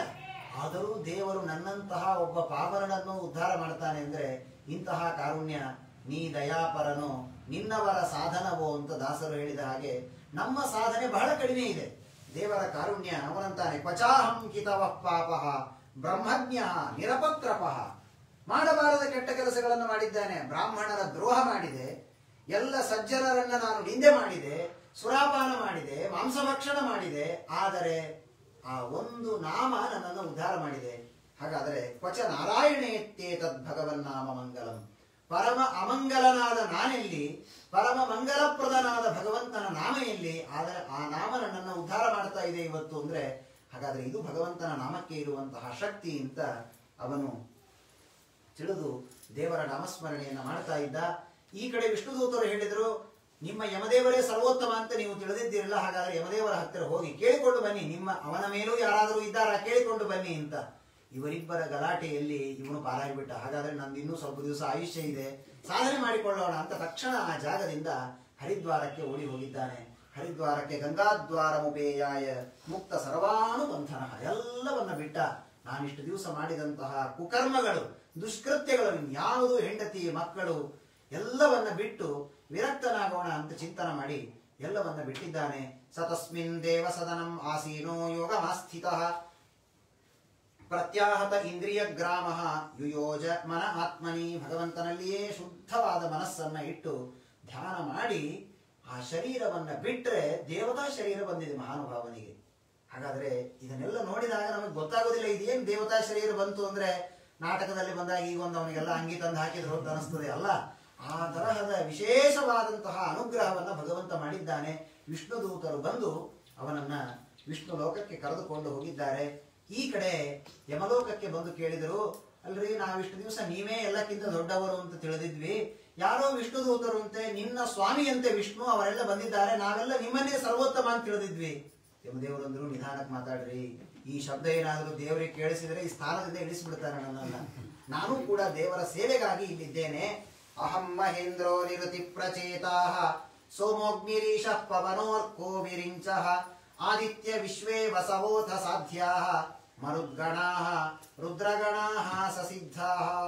ಇದು ಬಹಳ ಸುಂದರವಾದ ಪ್ರಸಂಗ. ಸಾಮಾನ್ಯವಾಗಿ ನಾವು ಯಾವುದೋ ಒಂದು ಸಭೆ ಸಮಾರಂಭಕ್ಕೆ ಹೋಗಿರ್ತೇವೆ, ಅದು ನನ್ನ ಒಂದು ಪಾಠ ಹೇಳಿದ ಒಬ್ಬ ಅಧ್ಯಾಪಕರ ಒಂದು ಸನ್ಮಾನ ಅಂತ, ಅದಕ್ಕೆ ಪರಿಚಯ ಮಾಡಿಸುವುದಕ್ಕೆ ಅಂತ ನಮ್ಮನ್ನ ಕರೆದಿರ್ತಾರೆ. ನಾವೆಲ್ಲ ಅವರ ಬಗ್ಗೆ ಪರಿಚಯ ಮಾಡಿಕೊಡ್ತೇವೆ. ಆದರೆ ಅವರು ನನಗೆ ಪಾಠ ಹೇಳಿಕೊಟ್ಟಿದ್ದಾರೆ, ನಾನು ಅವರಿಗಿಂತ ಚಿಕ್ಕವ ಅಂತ ಹೇಳ್ಕೊಳ್ಳೋದಕ್ಕೆ ನಮ್ಮ ಮರ್ಯಾದೆ ಸಾಲೋದಿಲ್ಲ. ಏನೋ ತಕ್ಕ ಮಟ್ಟಿಗೆ ಹೇಳಿದ್ದಾರೆ, ಪಾಪ ಅವರು ಇದ್ರಲ್ವಾ ಹೀಗಾಗಿ ಪಾಠ ಹೇಳಿದ್ರು ಅಂತಂತೆ ಹೊರತಾಗಿ ಅವರಿಂದ ನಾನು ಉದ್ಧಾರ ಹೊಂದಿದೆ ಅಂತ ಹೇಳೋದಕ್ಕೆ ನಮಗೆ ಮನಸ್ಸು ಬರೋದಿಲ್ಲ. ಆದರೆ ಬ್ರಹ್ಮಾದಿ ದೇವತೆಗಳು ಏನು ಯಮದೇವರು ಅಂದ್ರೆ ಒಂದು ಬಾರಿ ಸಂಕಲ್ಪ ಮಾಡಿದರೆ ಇಡೀ ಜಗತ್ತಿನ ಎಲ್ಲಾ ಜನರನ್ನು ಆಹುತಿ ಸ್ವೀಕಾರ ಮಾಡಬಹುದು ಅವರು. ಅಷ್ಟು ಸಾಮರ್ಥ್ಯವುಳ್ಳ ಯಮದೇವರಂತಾರೆ, ನನ್ನಂತಹ ನೂರಾರು ಯಮದೇವರನ್ನ ದೇವರು ಸೃಷ್ಟಿ ಮಾಡಬಹುದು. ನಾನು ಈ ಕೆಲಸ ಮಾಡ್ತಾ ಇದ್ದೇನೆ ಯಾಕೆ? ಸರ್ವೇ ವಹಾಮೋ ಬಲಿಮೀಶ್ವರಾಯ ತಸ್ಮೈ ಬಲಿಂ ತೈಮೇ ನಾಮ ಕರ್ಮವಿ. ನಾವೆಲ್ಲರೂ ಮಾಡುವ ಈ ಕೆಲಸ ಏನು ಅಂದ್ರೆ ಇದು ದೇವರ ಪೂಜೆ. ನಾ ಏನೋ ನನಗೆ ಬೇಕು ಅನ್ನಿಸ್ತು, ಇವತ್ತು ನನಗೆ ಬೇಕು ಅನ್ನಿಸ್ತು, ನಾನು ಕರ್ಕೊಂಡು ಹೋಗ್ಬಿಡ್ತೇನೆ ಅಂದ್ರೆ ನಡೆಯೋದಿಲ್ಲ. ದೇವರು ನನ್ನ ಮೇಲೆ ನನಗೆ ಶಿಕ್ಷೆ ಕೊಡುವುದಕ್ಕಿದ್ದಾನೆ ಅನ್ನೋ ಭಯದಿಂದ ನಾ ಕೆಲಸ ಮಾಡ್ತೇನೆ ಅಂತಂತಾರೆ ಯಮದೇವರು. ಅಂತಹ ಅದ್ಭುತವಾದ ಭಗವಂತನ ಸರ್ವೋತ್ತಮತ್ವವನ್ನು ಹೇಳುವುದಕ್ಕೆ ಆ ದೇವತೆಗಳು ತಮ್ಮ ಅಸ್ವಾತಂತ್ರ್ಯವನ್ನ ಹೇಳಿಕೊಳ್ಳುವುದಕ್ಕೆ ಹಿಂಜರಿಯೋದಿಲ್ಲ. ಅವರೆಲ್ಲ ಮಹಾನುಭಾವರು. ಹಾಗೆ ಯಮದೇವರು ಹೇಳಿದ್ದಾರೆ. ಹೀಗೆ ಆ ಅಜಾಮಿಲ ಉದ್ಧಾರವನ್ನು ಹೊಂದಿದ. ಶುಕಾಚಾರ್ಯರು ಹೇಳ್ತಾರೆ, ಇದು ಭಗವಂತನ ನಾಮಸ್ಮರಣೆಗೆ ಇರುವಂತಹ ಶಕ್ತಿ. ಇಷ್ಟು ದೊಡ್ಡ ತಪ್ಪು ನಾವ್ಯಾರು ಮಾಡೋದಿಲ್ವಲ್ಲ. ವೇಶ್ಯೆಯ ಸಂಘ, ನಾವು ಸುರಾಪಾನ ಆಗಲಿ, ಮಾಂಸಭಕ್ಷಣ ಆಗಲಿ, ಸಜ್ಜನರಿಗೆ ದ್ರೋಹ ಮಾಡೋದು, ಅವರ ಸಂಹಾರ ಮಾಡೋದು, ಇಷ್ಟು ತಪ್ಪುಗಳನ್ನು ನಾವು ಮಾಡೋದಿಲ್ಲ. ಏನೋ ಕೆಲವು ಸಣ್ಣ ಪುಟ್ಟ ತಪ್ಪುಗಳನ್ನು ಮಾಡಿರ್ತೇವೆ. ಅದನ್ನೆಲ್ಲ ಪರಿಹರಿಸುವ ಶಕ್ತಿ ಭಗವಂತನ ನಾಮಸ್ಮರಣೆಗೆ ಇದೆ ಎನ್ನುವುದಾಗಿ ತಿಳಿದುಕೊಳ್ಳಿ ಅಂತ ಉಪದೇಶ ಮಾಡಿ ಮುಂದೆ ಮತ್ತೆ ಪರೀಕ್ಷಿತ ಹಿಂದೆ ಹೋದ. ಸ್ವಲ್ಪ ಹಿಂದೆ ಒಬ್ಬ ಪ್ರಾಚೀನ ಬರ್ಹಿ ಅಂತ ರಾಜನ ಕಥೆಯನ್ನ ಹೇಳಿದ್ರಲ್ಲ, ಅವನಿಗೆ 10 ಜನ ಮಕ್ಕಳು ಅಂತ ಅಷ್ಟು ಮಾತ್ರ ಹೇಳಿ ಕಥೆ ನಿಲ್ಲಿಸಿಬಿಟ್ಟಿದ್ರು. ಆ 10 ಜನರ ಕಥೆ ಏನಾಯ್ತು ಹೇಳಿ ಕೇಳಿದಾಗ, ಅವರು 10 ಜನ ಒಂದು ಬಾರಿ ತಪಸ್ಸಿಗೆ ಅಂತ ಸಮುದ್ರಕ್ಕೆ ಹೋಗಿದ್ದಾರೆ. ಎಷ್ಟು ದಿವಸ? 10,000 ವರ್ಷ ತಪಸ್ಸು ಮಾಡಿದರು. 10,000 ವರ್ಷ ಎಲ್ಲಿ? ಮನೆ ಒಳಗೆ ಕುಳಿತುಕೊಂಡಲ್ಲ, ಲವಣ ಸಮುದ್ರದ ಒಳಗೆ ಕುಳಿತುಕೊಂಡು. ನಾವು ಒಂದು ಬಾರಿ ಸಮುದ್ರ ಸ್ನಾನ ಮಾಡಬೇಕು ಅಂದ್ರೆ ಮೊದಲೊಂದ್ಸಲಿ ಮನೆಯೊಳಗೆ ಮಾಡ್ಕೊಂಡು ಹೋಗಿರ್ತೀವಿ. ಬಂದು ಹೋದ ಮೇಲೆ ಒಂದು ಬಾರಿ ಈ ಪುಣ್ಯ ಮಾಡಬೇಕೆ ಸಮುದ್ರ ಸ್ನಾನ ಎಲ್ಲ ಚೆನ್ನಾಗಿ ಮಾಡಿ ಇನ್ನು ಆ ಸಮುದ್ರ ಸ್ನಾನದ ಅವಶೇಷವು ನಮ್ಮ ದೇಹದ ಮೇಲೆ ಉಳಿದಿರಬಾರದು. ಹಾಗಲ್ಲ, ಮಧ್ಯದಲ್ಲಿ ಒಳಗೆ ಕುಳಿತುಕೊಂಡು 10,000 ವರ್ಷ ತಪಸ್ಸನ್ನು ಮಾಡಿದ್ದಾರೆ ಮಹಾನುಭಾವರು. ಆ ತಪಸ್ಸಿನ ಫಲ ಏನು? ದೇವರೇ ಸ್ವಯಂ ದರ್ಶನ ನೀಡಿದ್ದಾನೆ. 10,000 ವರ್ಷ ಮುಗಿಯಿತು, 11ನೇ ದಿನ ಪ್ರಾರಂಭ ಆಗಿದೆ. ಸಚ್ಚಿದಾನಂದಾತ್ಮಕನಾದ ದೇವರು ಎದುರಿಗೆ ನಿಂತಿದ್ದಾನೆ. ಕಣ್ ತೆಗೆದು ನೋಡ್ತಾರೆ, ಪರಮಾನಂದವಾಗಿ ಹೋಯಿತು. ಅನೇಕ ಸ್ತೋತ್ರಗಳನ್ನು ಮಾಡಿದ್ದಾರೆ. ದೇವರು ಕೇಳಿದ, ಏನ್ ಬೇಕು ನಿಮಗೆ? ಒಳ್ಳೆ ತಪಸ್ಸು ಮಾಡಿದ್ದೀರಿ, ಇಂತಹ ತಪಸ್ಸು ನನಗೆ ಯಾರು ಮಾಡಲಿಲ್ಲ ಇಲ್ಲಿಯವರೆಗೆ. ಏನು ವರ ಬೇಕೋ ಕೇಳಿಕೊಳ್ಳಿ. ಅನುಗ್ರಹ ಯಾರು ಮಾಡ್ತಾರೆ?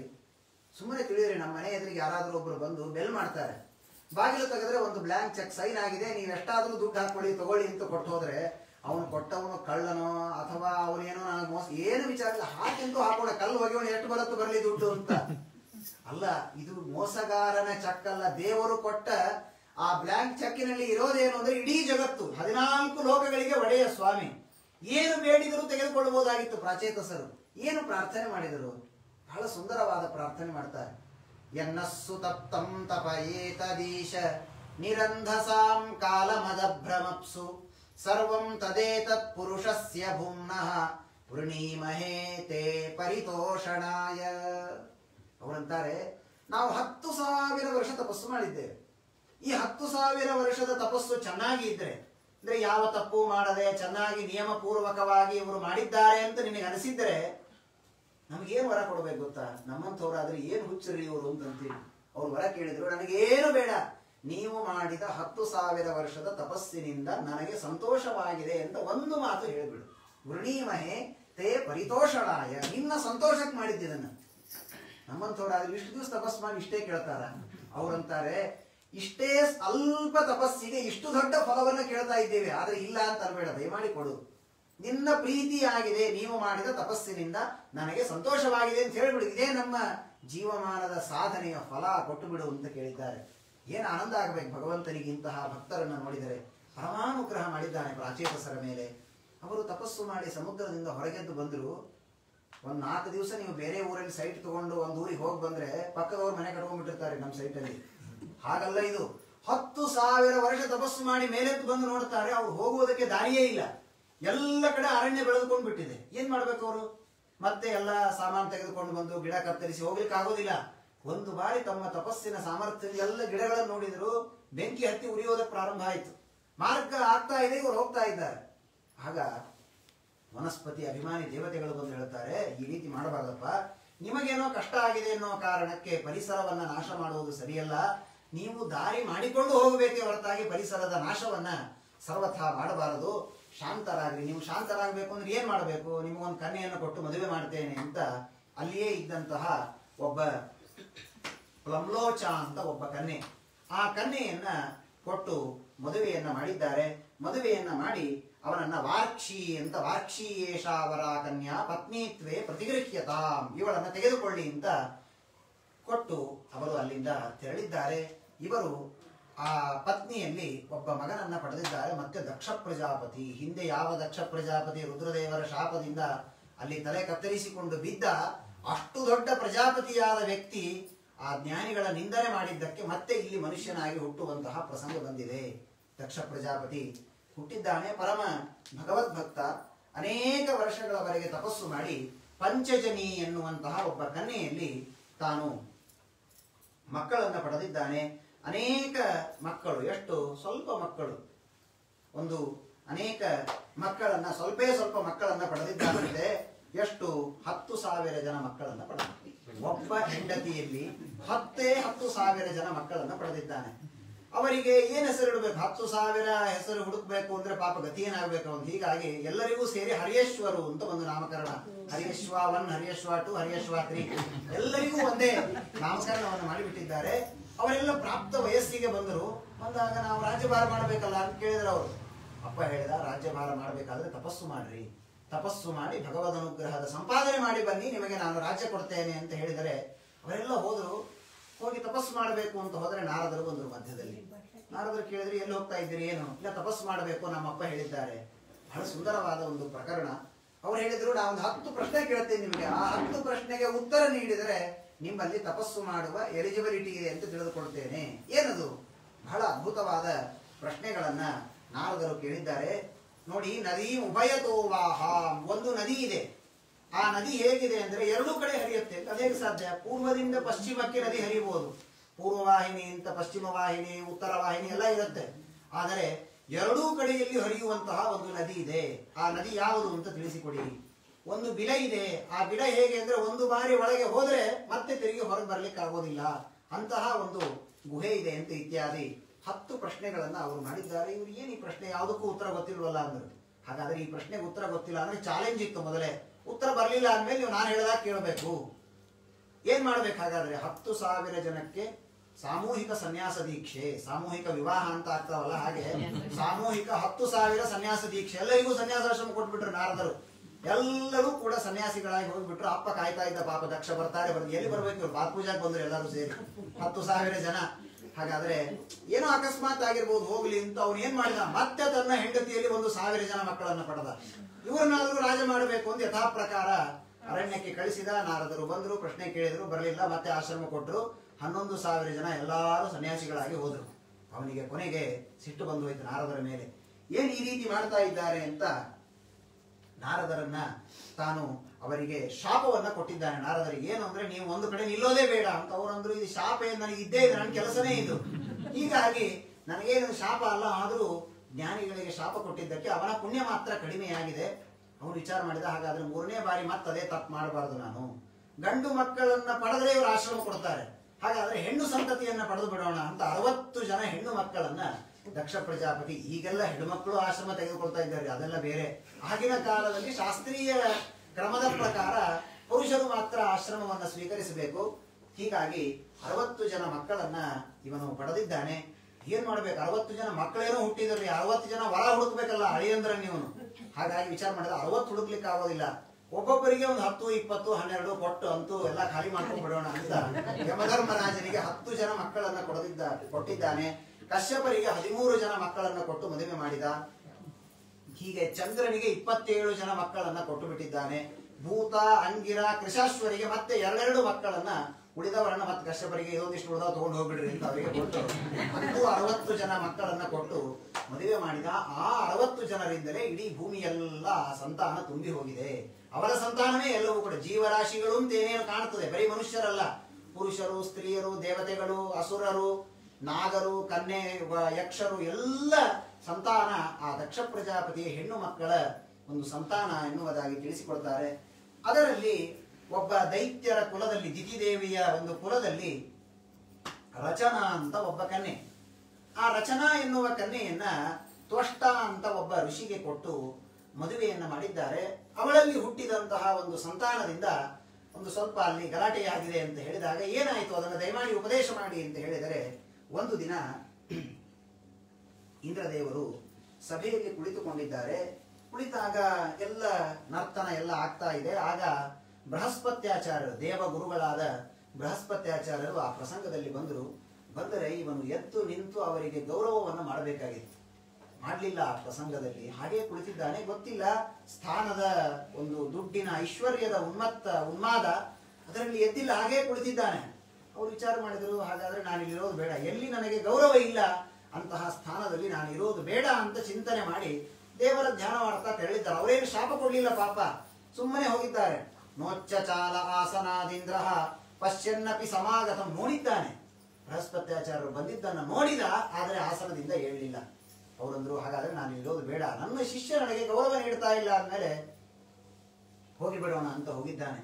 ಆದರೆ ಸತಾಂ ಕೃತ್ವಾತು ಸಂತಾಪಂ ಶಾಪಂ ದೇಹೀತಿ ನೋವದೆ, ಸಜ್ಜನರಿಗೆ ದುಃಖ ಪಡಿಸಿ ಅವರಿಗೆ ಕಷ್ಟವನ್ನು ಕೊಟ್ಟು ಶಾಪ ಕೊಡಿ ಅಂತ ಮತ್ತೆ ಸ್ಪೆಷಲ್ ಆಗಿ ಕೇಳಬೇಕಾಗಿಲ್ಲ. ದೇವರು ಒಳಗಿದ್ದ ಭಗವಂತ ಶಾಪ ಕೊಟ್ಟು ಬಿಟ್ಟಿರ್ತಾನೆ. ಆಗ ಇಂದ್ರದೇವರು ಬೃಹಸ್ಪತ್ಯಾಚಾರ್ಯರು ಹೋದರು. ಒಂದೇ ಕ್ಷಣ ಮತ್ತೆ ನೆನಪಾಯ್ತು, ಅಯ್ಯೋ ನನ್ನ ಗುರುಗಳು ಬಂದಿದ್ರು, ಎದ್ದೇಳಿಲ್ವಲ್ಲ ಅಂತ. ಎದ್ದ, ಓಡಿ ಹೋಗಿದ್ದಾನೆ ಅವರ ಹಿಂದೆ.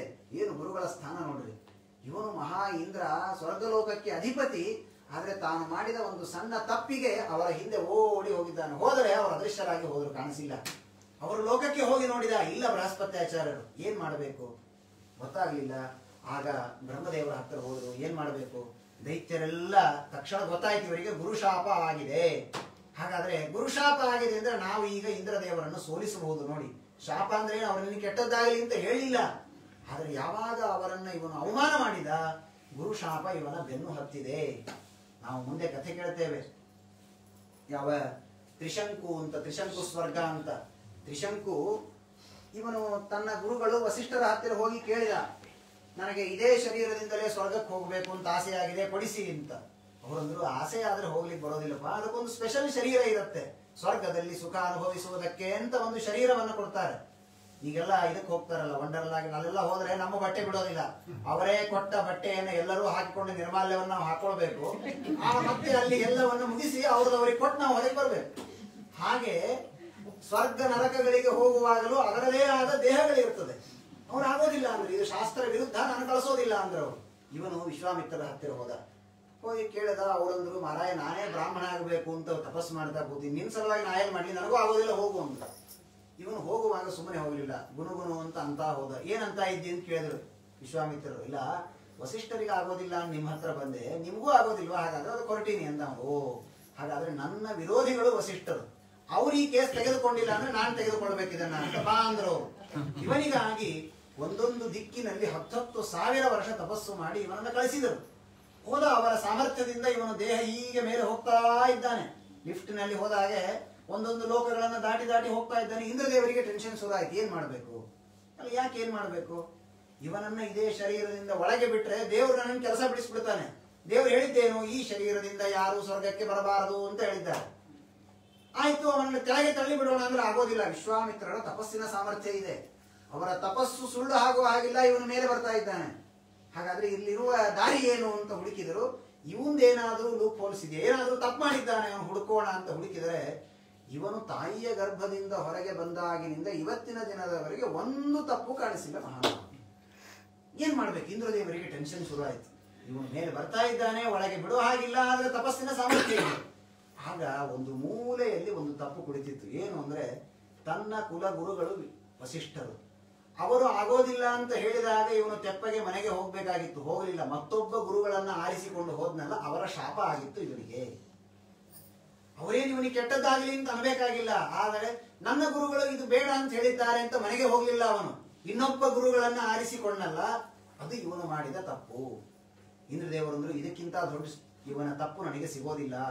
ತಕ್ಷಣ ಶಾಪ ಕೊಟ್ಟಿದ್ದಾರೆ. ಗುರು ಶಾಪ ಹತೋ ಮೂಢ ಪಥಭೂಮಿಂ ಅವಾಕ್ಷಿರ.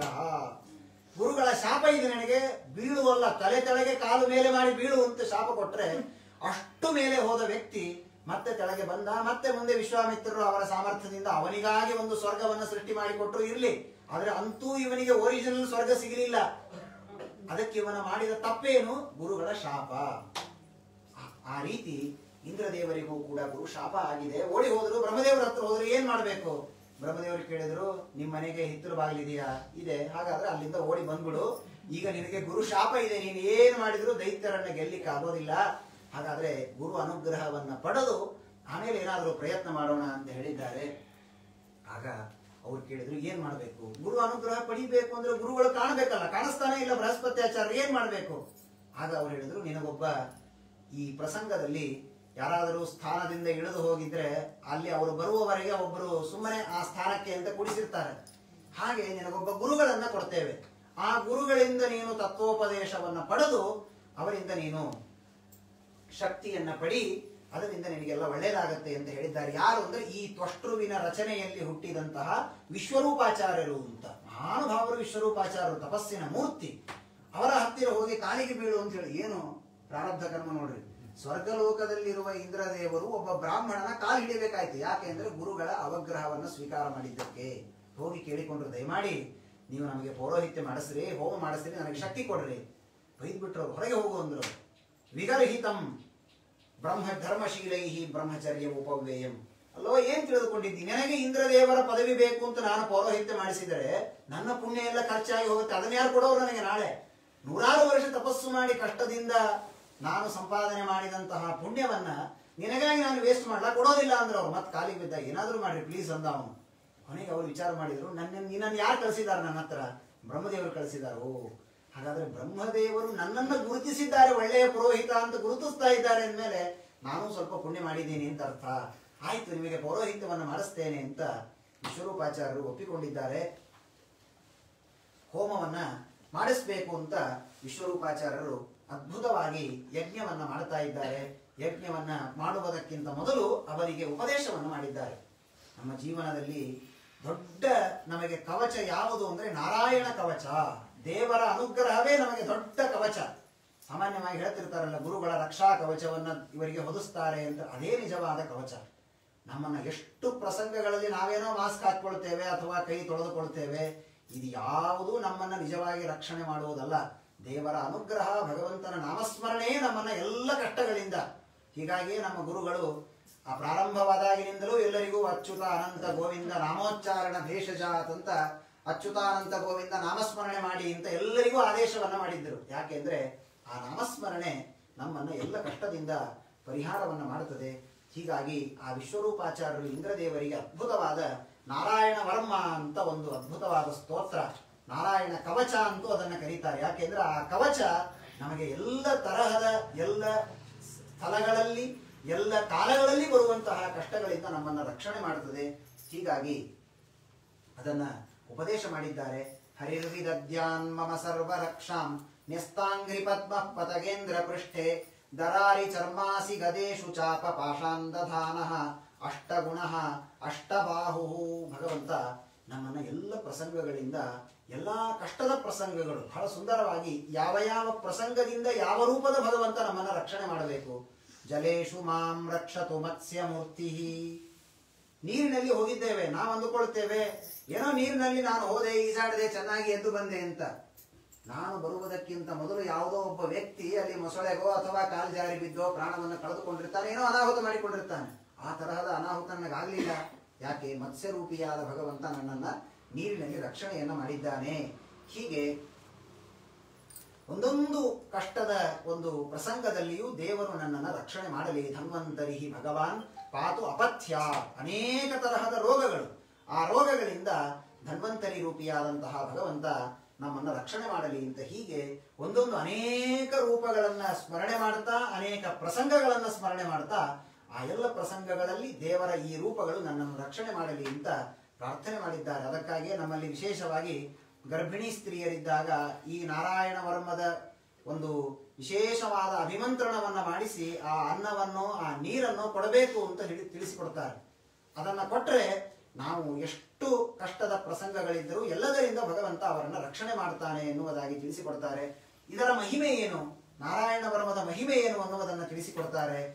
ಯಯೇತದ್ ಧಾರಯಮಾಣಸ್ತು ಯಂ ಪಶ್ಯತಿ ಚಕ್ಷುಷಾ ಪದಾವ ಸಂಸ್ಪೃಶೇತ್ ಸದ್ಯ ಸಾಧ್ವಸಾತ್ಸ ವಿಮುಚ್ಯತೆ. ನೋಡಿ, ನಾರಾಯಣ ವರ್ಮದ ಪಾರಾಯಣ ಮಾಡಿದವರು ನಮ್ಮ ಮನೆಗೆ ಬಂದು ನಮ್ಮ ತಲೆ ಮೇಲೆ ಕೈ ಇಟ್ಟು ನಿನಗೆ ಒಳ್ಳೇದಾಗಲಿ ಅಂತ ಹೇಳೋದು ಬೇಡ. ಏನೋ ನಾವು ಪ್ರವಚನ ಕುಳಿತುಕೊಂಡಿದ್ವಿ, ಪಾಪ ಮಧ್ಯದಲ್ಲಿ ಕುಳಿತ ಒಬ್ಬ ವಿದ್ವಾಂಸರು ಎದ್ದು ಹೋಗ್ಬೇಕಾಗಿತ್ತು. ಹೋಗುವಾಗ ಅವರ ಕಾಲು ನನ್ನ ದೇಹಕ್ಕೆ ಬಡಿಯಿತು, ಸಾಕು, ನಮ್ಮ ಉದ್ಧಾರ ಆಗಿ ಹೋಗುತ್ತಂತೆ. ಪದಾವ ಸಂಸ್ಪೃಶೇತ್ ಸದ್ಯ ಸಾಧ್ವಸಾತ್ಸ ವಿಮುಚ್ಯತೆ. ಅವರು ಕಾಲು ನಾರಾಯಣ ವರ್ಮದ ಸಿದ್ಧಿ ಮಾಡಿಕೊಂಡ ಜ್ಞಾನಿಗಳ ಪಾದ ನಮ್ಮ ದೇಹಕ್ಕೆ ಬಡದರೆ ಸಾಕಂತೆ, ಅದರಿಂದ ಎಲ್ಲ ಪಾಪಗಳ ಪರಿಹಾರವಾಗಿ ಹೋಗುತ್ತೆ. ಅಂತಹ ಶ್ರೇಷ್ಠವಾದಂತಹ ಒಂದು ನಾರಾಯಣ ವರ್ಮ. ಹಿಂದೆ ಒಬ್ಬ ಕೌಶಿಕ ಅಂತ ಒಬ್ಬ ಬ್ರಾಹ್ಮಣ. ಆ ಕೌಶಿಕ ಎನ್ನುವಂತಹ ಬ್ರಾಹ್ಮಣ, ಪಾಪ ಬಡ ಬ್ರಾಹ್ಮಣ, ಅವನು ಹಾಗೇ ಇದ್ದು ಸಾಧನೆ ಮಾಡ್ತಾ ಇದ್ದ. ಅವನ ಜೀವನದ ಮುಖ್ಯ ಗುರಿ ಏನು ಅಂದ್ರೆ ನಾರಾಯಣ ವರ್ಮದ ಪಾರಾಯಣ. ಪ್ರತಿನಿತ್ಯದಲ್ಲಿ ನಾರಾಯಣ ವರ್ಮದ ಪಾರಾಯಣವನ್ನ ಮಾಡದೆ ಅವನು ಊಟವನ್ನು ಮಾಡ್ತಾ ಇರಲಿಲ್ಲ. ಅದು ಅವನ ಒಂದು ನಿಷ್ಠೆ. ಒಂದು ದಿವಸ ಹಾಗೆ ಜೀವನವನ್ನ ಕಳೆದಿದ್ದಾನೆ, ಪ್ರಾಣವನ್ನ ಕಳೆದ, ಸತ್ತು ಹೋಗ್ಬಿಟ್ಟಿದ್ದಾನೆ. ಆದರೆ ಅವನು ಎಷ್ಟು ಬಡವ ಅಂದ್ರೆ ಪಾಪ ಏನೂ ಇಲ್ಲ, ಅವನ ಹತ್ತಿರ ಮದುವೆಯಾಗಿಲ್ಲ, ಮಕ್ಕಳಿಲ್ಲ, ಅವನ ದೇಹದ ಸಂಸ್ಕಾರ ಮಾಡುವುದಕ್ಕೂ ಯಾರೂ ಇಲ್ಲ. ಯಾರೋ ಊರಲ್ಲಿದ್ದವರು ಪಾಪ ಅನಾಥ ಶವ ಅಂತ ತೆಗೆದುಕೊಂಡು ಹೋಗಿ ಆ ಕೌಶಿಕನನ್ನ ಎಲ್ಲೋ ಸುಟ್ಟು ಹಾಗೆ ಬಿಟ್ಟಿದ್ದಾರೆ. ಯಾರು 3ನೇ ದಿವಸ ಬಂದು ಅಸ್ಥಿ ಸಂಚಯನ, ಅವನು ವೈಕುಂಠ ಸಮಾರಾಧನೆ ಯಾರು ಮಾಡ್ತಾರೆ? ಯಾರು ಇಲ್ಲ. ದಹನ ಅಂತೂ ಮಾಡಿದರು, ಆಯ್ತು ಅಂತ ಮುಗಿಸಿಬಿಟ್ಟಿದ್ದಾರೆ. ಒಂದು ದಿವಸ ಒಬ್ಬ ಚಿತ್ರರಥ ಎನ್ನುವ ಗಂಧರ್ವ, ಆ ಚಿತ್ರರಥ ಎನ್ನುವ ಗಂಧರ್ವ ವಿಮಾನದಲ್ಲಿ ಕುಳಿತುಕೊಂಡು ಮೇಲೆ ಹೋಗ್ತಾ ಇದ್ದಾನೆ. ಮೇಲೆ ಹೋಗುವಾಗ ಆರಾಮಾಗಿ ಹರಟೆ ಹೊಡೀತಾ ವಿಮಾನದಲ್ಲಿ ಎಲ್ಲಿ ಕೆಲಸಕ್ಕೆ ಹೋಗ್ಬೇಕು ಹೋಗ್ತಾ ಇದ್ದ. ಇದ್ದಕ್ಕಿದ್ದಂತೆ ವಿಮಾನ ತಲೆ ಕೆಳಗೆ ಮಾಡಿ ಬಿದ್ದು ಬಿಟ್ಟಿದೆ ತಾಗಿ. ಸವಿಮಾನ ಯಯೋ ಚಿತ್ರರಥ ಸ್ತ್ರೀ ವೃತೋ ಯತ್ರ ದ್ವಿಜಕ್ಷಯ ಸಾಂಗನೋ ನೆಪತತ್ ಸದ್ಯ ಸವಿಮಾನೋ ಹಿ ಅವಾಕ್ಷಿರಾಹ. ತಲೆ ತೆಳಗೆ ಮಾಡಿ ಜೋರಾಗಿ ಮೇಲಿನಿಂದ ಅಪ್ಪಳಿಸಿ ತೆಳಗೆ ಬಿದ್ದಿದೆ. ವಿಮಾನ ಎಲ್ಲ ಅಸ್ತವ್ಯಸ್ತವಾಗಿ ಹೋಯಿತು. ಯಾಕೆ ಹೀಗಿದೆ ಆಗಿದೆ ಅಂತ ಆಶ್ಚರ್ಯ ಆಯ್ತು ಅವನಿಗೆ. ಆಗ ಆಕಾಶವಾಣಿಯಾಗಿದೆ, ನೀ ಯಾಕೆ ಬಿದ್ದಿ ಅಂದ್ರೆ, ನೀನು ಎಲ್ಲಿ ದಾಟಿಕೊಂಡು ಹೋಗ್ತಾ ಇದ್ದಿ ಅಲ್ಲಿ ಆ ಕೌಶಿಕ ಬ್ರಾಹ್ಮಣನ ಅಸ್ಥಿ ಇತ್ತು. ನಾರಾಯಣ ವರ್ಮದ ಪಾರಾಯಣ ಮಾಡಿದ ಕೌಶಿಕ ಬ್ರಾಹ್ಮಣನ ಅಸ್ಥಿಯನ್ನ ದಾಟಿ ಹೋಗುವುದಕ್ಕೆ ಗಂಧರ್ವನಿಗೂ ಆಗಿಲ್ಲ, ಕೆಳಗೆ ಬಿದ್ದಿದ್ದಾನೆ. ಏನ್ ಮಾಡ್ಬೇಕಾಗಾದರೆ ಆ ಅಸ್ಥಿಯನ್ನು ತೆಗೆದುಕೊಂಡು ಹೋಗಿ ಗಂಗೆಯಲ್ಲಿ ವಿಸರ್ಜನೆ ಮಾಡು ಅಂತ ಹೇಳಿದಾಗ ಆ ಗಂಧರ್ವ ಆ ಕೌಶಿಕ ಬ್ರಾಹ್ಮಣನ ಅಸ್ಥಿಯನ್ನು ತೆಗೆದುಕೊಂಡು ಹೋಗಿ ವಿಸರ್ಜನೆ ಮಾಡಿದ ಅಂತ ತಿಳಿಸಿಕೊಡ್ತಾರೆ. ಹೀಗೆ ಆ ನಾರಾಯಣ ವರ್ಮದ ಪಾರಾಯಣ ಮಾಡುವುದರಿಂದ ಎಲ್ಲ ಕಷ್ಟಗಳಿಂದಲೂ ಕೂಡ ನಮಗೆ ಮುಕ್ತಿ, ಭಗವಂತನ ರಕ್ಷಣೆ ನಮಗೆ ಸಿಗುವುದಕ್ಕೆ ಸಾಧ್ಯ ಇದೆ ಅಂತ ಆ ವಿಶ್ವರೂಪಾಚಾರ್ಯರು ಇಂದ್ರದೇವರಿಗೆ ಉಪದೇಶವನ್ನು ಮಾಡಿದರು. ಉಪದೇಶ ಪ್ರವಚನ ಎಲ್ಲ ಮುಗಿಯಿತು. ಆಮೇಲೆ ಯಜ್ಞ ಪ್ರಾರಂಭ ಆಯಿತು. ಇವರಿಗೆ ವಿಶೇಷವಾದ ಸಾಮರ್ಥ್ಯವನ್ನು ಕೊಡಬೇಕು ಅಂತ ಯಜ್ಞವನ್ನ ಪ್ರಾರಂಭ ಮಾಡಿದ್ದಾರೆ. ಯಜ್ಞ ಪ್ರಾರಂಭ ಆಯಿತು. ಇದ್ದಕ್ಕಿದ್ದಂತೆ ಇಂದ್ರಾಯ ಸ್ವಾಹ ಅಂತ ಆಹುತಿಯನ್ನು ಕೊಡಬೇಕು ವಿಶ್ವರೂಪಾಚಾರ್ಯರು. ನೆಕ್ಸ್ಟ್ ಆಹುತಿಯನ್ನು ಏನು ಮಾತಾಡೋ ಹಾಗಿಲ್ಲ, ಶಬ್ದ ಇಲ್ಲ, ಸುಮ್ಮನೆ ಕುಳಿತು ಒಂದು ಆಹುತಿಯನ್ನು ಕೊಡಬೇಕು. ಸ್ವಲ್ಪ ಹೊತ್ತು ಇಂದ್ರದೇವರು ನೋಡಿದ್ರು, ಏನಿದು ಒಂದು ಆಹುತಿ ಜೋರಾಗಿ ಮಂತ್ರ ಹೇಳ್ತಾರೆ, ಮತ್ತೊಂದು ಆಹುತಿಯನ್ನ ಉಪಾಂಶ ಅಂದ್ರೆ ಮನಸ್ಸಿನಲ್ಲೇ ಮಂತ್ರವನ್ನ ಹೇಳಿಕೊಂಡು ಆಹುತಿ ಕೊಡ್ತಾರೆ. ಹೀಗ್ಯಾಕೆ ಆಗ್ತಾ ಇದೆ ಅಂತ ತಮ್ಮ ಜ್ಞಾನ ದೃಷ್ಟಿಯಿಂದ ಇಂದ್ರದೇವರು ನೋಡಿದ್ರು. ಓ, ಇಲ್ಲೊಂದೇನೋ ಕರಾಮತ್ತಿದೆ. ಏನು ಅಂದ್ರೆ ಈ ವಿಶ್ವರೂಪಾಚಾರ್ಯರ ತಾಯಿ ರಚನಾ ಅಂತ, ಅವಳು ದೈತ್ಯರ ಮಗಳು.